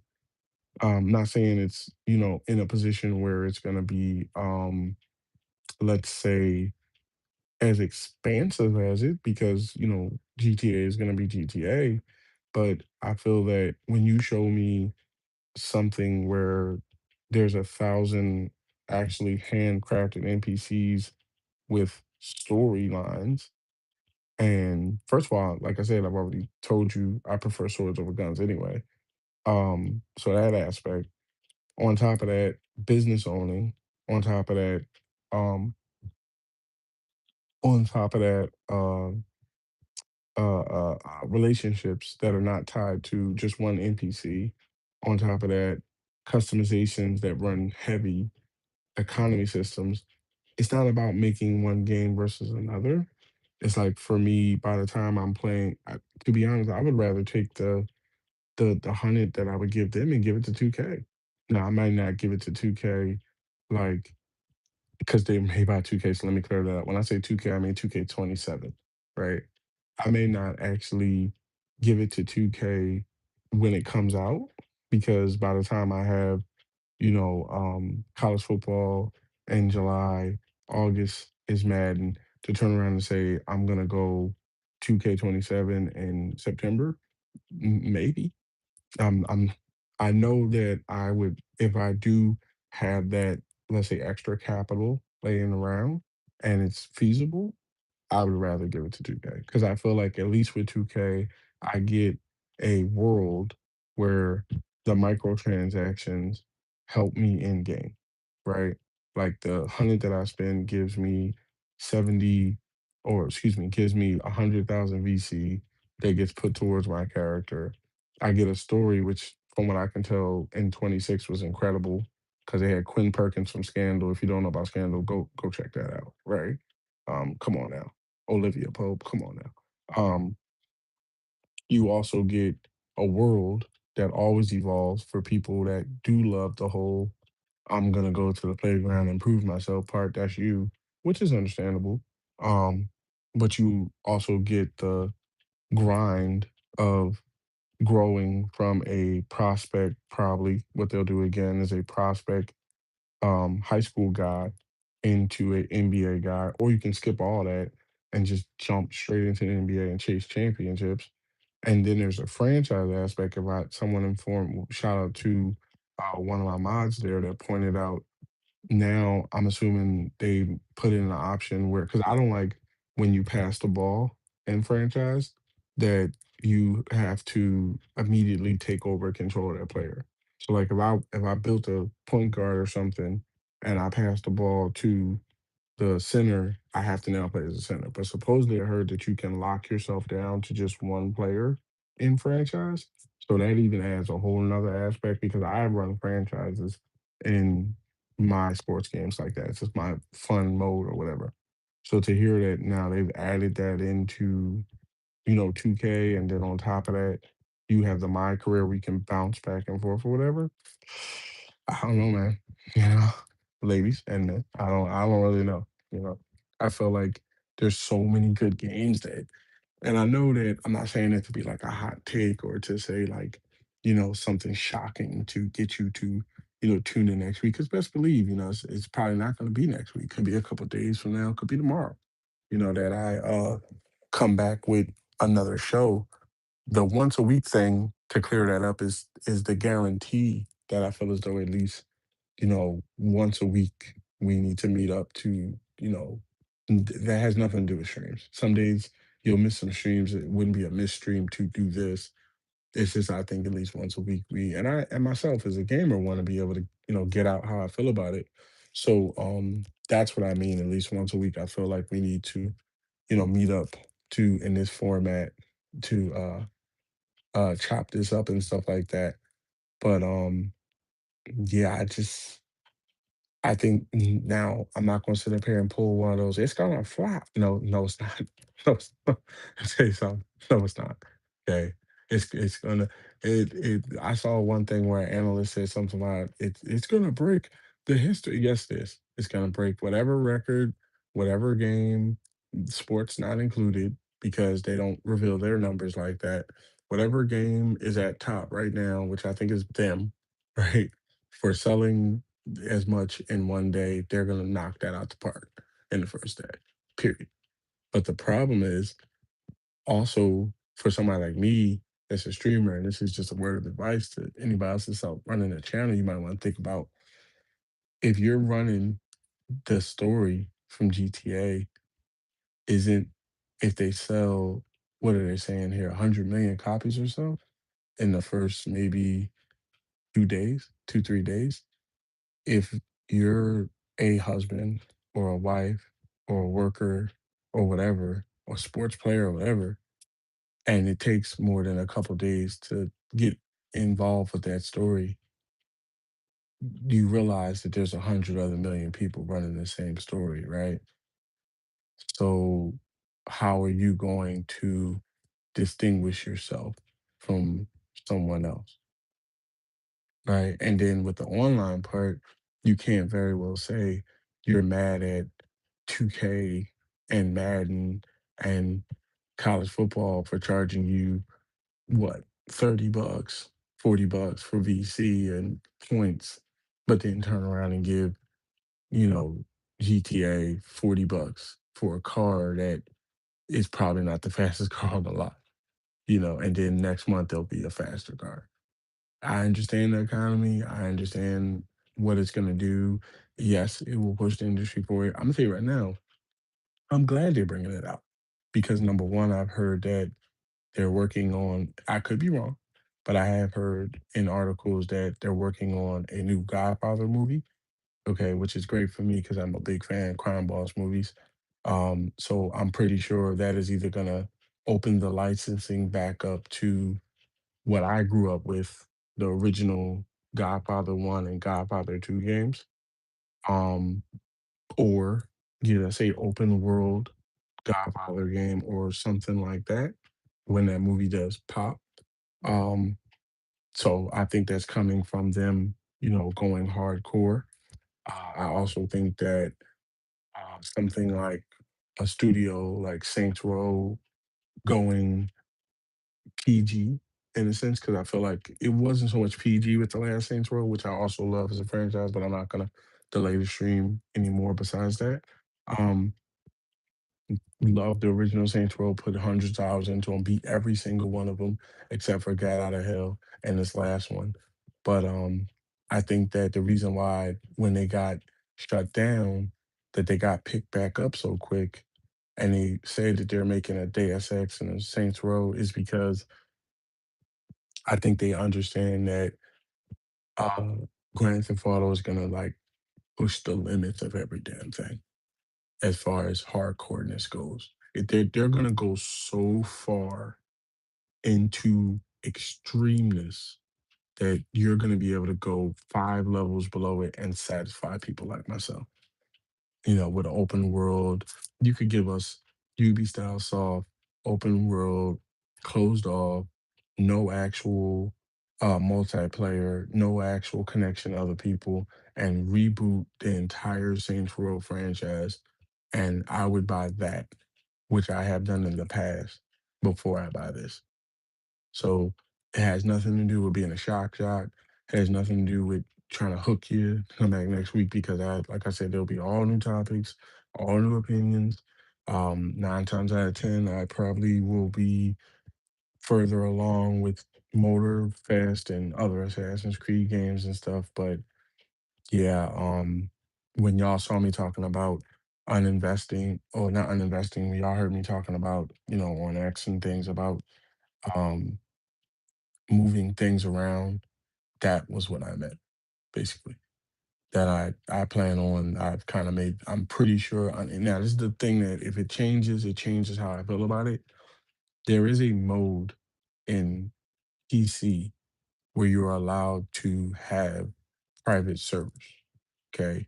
Now, if I'm given the option, first of all, it would only be possible probably with the next Xbox. But if I'm given the option with this new GTA to possibly pay a little bit more and have a closed off server for only, say, my community members, then that brings it back on the table. Because that means that I don't have to deal with griefing from other players. I don't have to deal with the constant chaos. And whatever I buy, I can also share with people in my community. Will they do that outside of PC? I don't know. Okay. I'm not, like I said, an insider claimist or anything like that. So once again, like I said, next week we can pick, no, next week, next show, we can pick this up. I have ran for almost, 3 hours. I think that's about long enough. I don't want to keep you any longer than that. And also I don't want to go too late into the night where I cannot chill and get a good night's rest and all that. But yeah. Um, and also I have no problem living in breathing by because I don't go in a death clock at all. Lord willing, I get to see tomorrow. And so just all my family and friends and my community, and their family and friends. Uh, I know that doing something like this, going into it, I'm not new to podcasting and stuff like that. Um, I knew that going into something like this, that you open yourself up to clipping, which is something very prevalent in today's world, where someone will take is a 3 hour show that I did. Someone will take a 15-second clip and say, "Look at what he said about GTA," and could be somewhere tomorrow or whatever. I have no problem explaining. You might want to go listen to those shows. You might want to go listen to everything I said leading up to it. And I also have. That's why I decided to bring the show and also the RPG streams back to YouTube, because it connects years of content that I've been doing with where I'm going. And it's kind of like a franchise in a sense, you know where you can say, he said he was playing, take Starfield, right? Let's say you are like, you know what, I need to see a little gameplay on that to see how it works, but I don't want to see somebody else. I want to see him, because I listened to him for 2 3 hours. I want to see what he got. You can go right to the Starfield playlist. You can go to the Starfield playlist. You can go to the Madden playlist, the 2K playlist, the WWE playlist, the Assassin's Creed playlist, the Titanfall playlist, and it goes on and on and on. I've broken things down into categories where you do not have to have one of those channel views where it's like you go there and just have to scroll and scroll to figure it out. It's all labeled, it's all organized. Some of it's dating back 10 years, some of it's dating back 10 hours, 10 days. So, and there will be more coming to it uh in the future. Probably maybe tomorrow, maybe. I don't really know what I got going on tomorrow yet. There's some, I mean, I know some of the things that are going on, but some of the things we're waiting to kind of figure out what's going to go on. So no guarantees there. But yeah, this has been a great chill session. I wanted to make sure that, like I said, the show was in a. I wanted to make sure that the show was in a proper place, as far as somewhere where, because like I said, I understand that, to be honest, and I want to clear this up too, to kind of throw that out there. Um, the reason why I'm making some of the moves that I'm making, uh, projects that I'm working on, uh, that I'm back and forth about, that I'm not going to get into here or until they're ready to be talked about, is because we have to remember, and this is coming from a guy that was born before. I don't want to say before the internet, because of the fact that the internet itself was, from what I know, built for the military. Okay, it's something you might want to check out there. I'm pretty sure the internet was built for, how I remember reading up on it, that the internet was built for military communication and then adapted to personal use for people. Okay. There's newscasters that tell you, what do I need the internet for and things like that. Now, it's a great thing. I think it's a tool, okay, to express yourself and build a empire, what I'm, doing at the same time. I also think it's a great thing for people that want to make a living and not maybe go to their job. I respect all of that. Okay. I also think it's a great thing for the youth to give them an option, instead of having to hit the streets, which some do.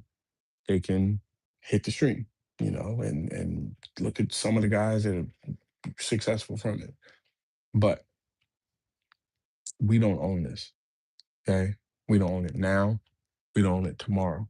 You own your Xbox, your PlayStation, your Nintendo more than you own TikTok, Twitch, YouTube, Facebook, Instagram, Snapchat, and the rest. Okay. I am immensely grateful for everyone that rides with me in any platform I am present on. But understand the reason why there is places like, not even plugging it, just saying like, www.sr51media.com, is because I own that. Okay. Now I know I don't own GoDaddy, but I own that website. Okay. And today or tomorrow, as long as I'm not, a hate filled, racist type of, homophobic person or whatever, there's nothing really I couldn't put out as a message there, because I own it. Okay. Um, Not owning something means that if you get out of line, it can be taken away from you. Okay, so just a word of advice to kind of think about that before some of the stuff that I'm seeing is said and done and stuff like that online. I see a lot of people, well, I don't understand, why I lost my channel, or I don't understand why they changed the ad revenue, why, like, something like Avenue doesn't matter to me. If it was about the money, right, to be honest, on the way out the door saying this, if it was about the money, why would I be on YouTube and not be monetized? Do you think I hide that? That I look at it like, well, I'm not gonna do it because I'm not mine. I don't care. First of all, I don't know if you know, you're not allowed to monetize violent content. So what that means is, when GTA comes out and it's a part of the game, and you run a car up on the sidewalk and take somebody out, or you gun someone down, or you go into a strip club or whatever, that will be demonetized. You can put ads in there all you want, they're going to take them out. You can look it up yourself. Does that deter me from wanting to be on YouTube, even though I'm not playing GTA and I play other games like Assassin's Creed, where you can clearly see on one of my trailers where I climb up the side of a building and stab a guy in the neck? No, because what they offer, I think, is ultimately great.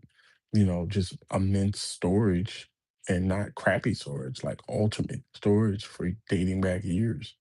But everybody today or tomorrow can have it taken away from them. Okay, tomorrow ain't promised, but at the same time, so ain't social media. So to invest your whole life and your whole idea of your brand in just a platform or a streaming service is not smart.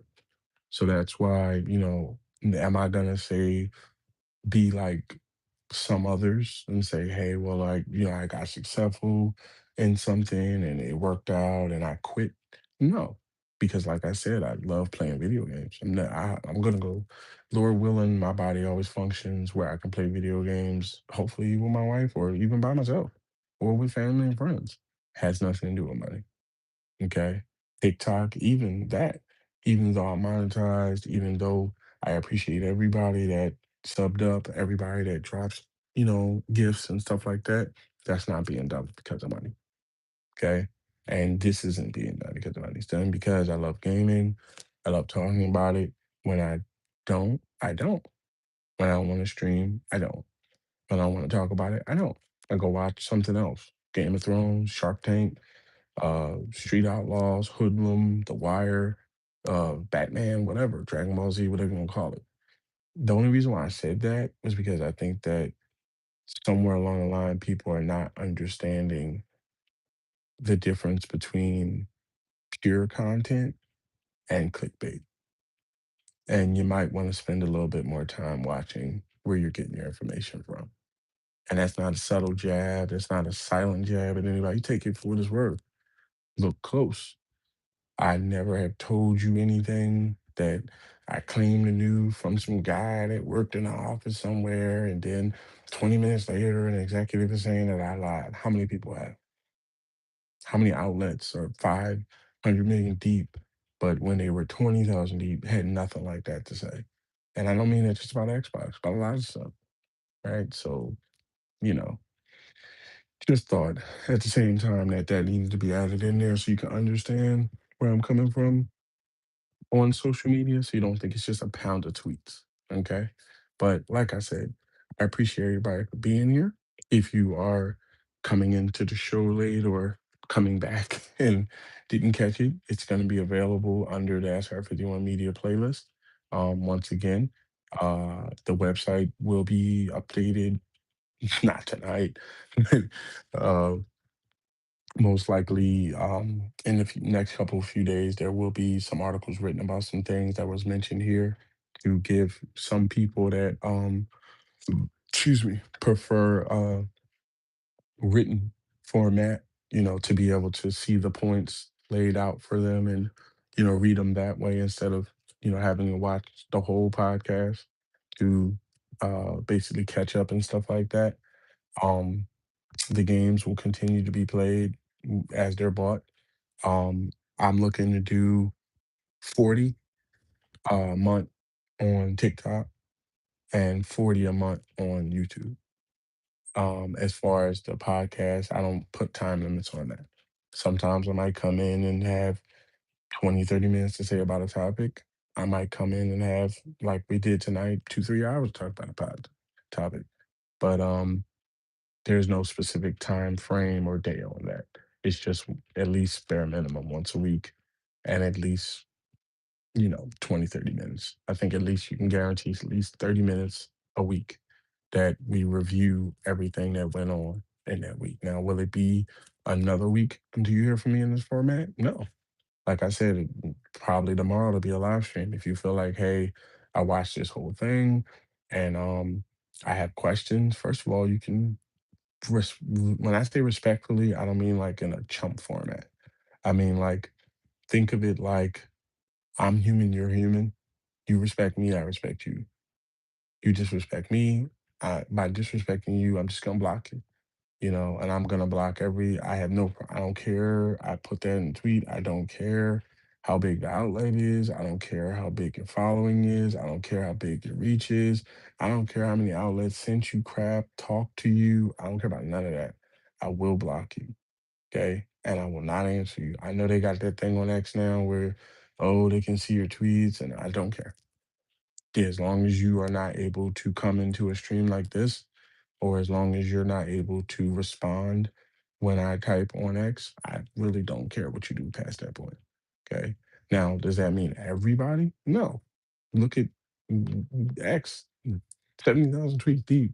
None of those was derogatory, hate based, political, sexual orientation based, or supportive of things is one thing, but like punching down on either PlayStation, Nintendo, PC, Android, Apple, and any other place you play a game, or Angry Birds, or whatever time you put in, has never happened for me.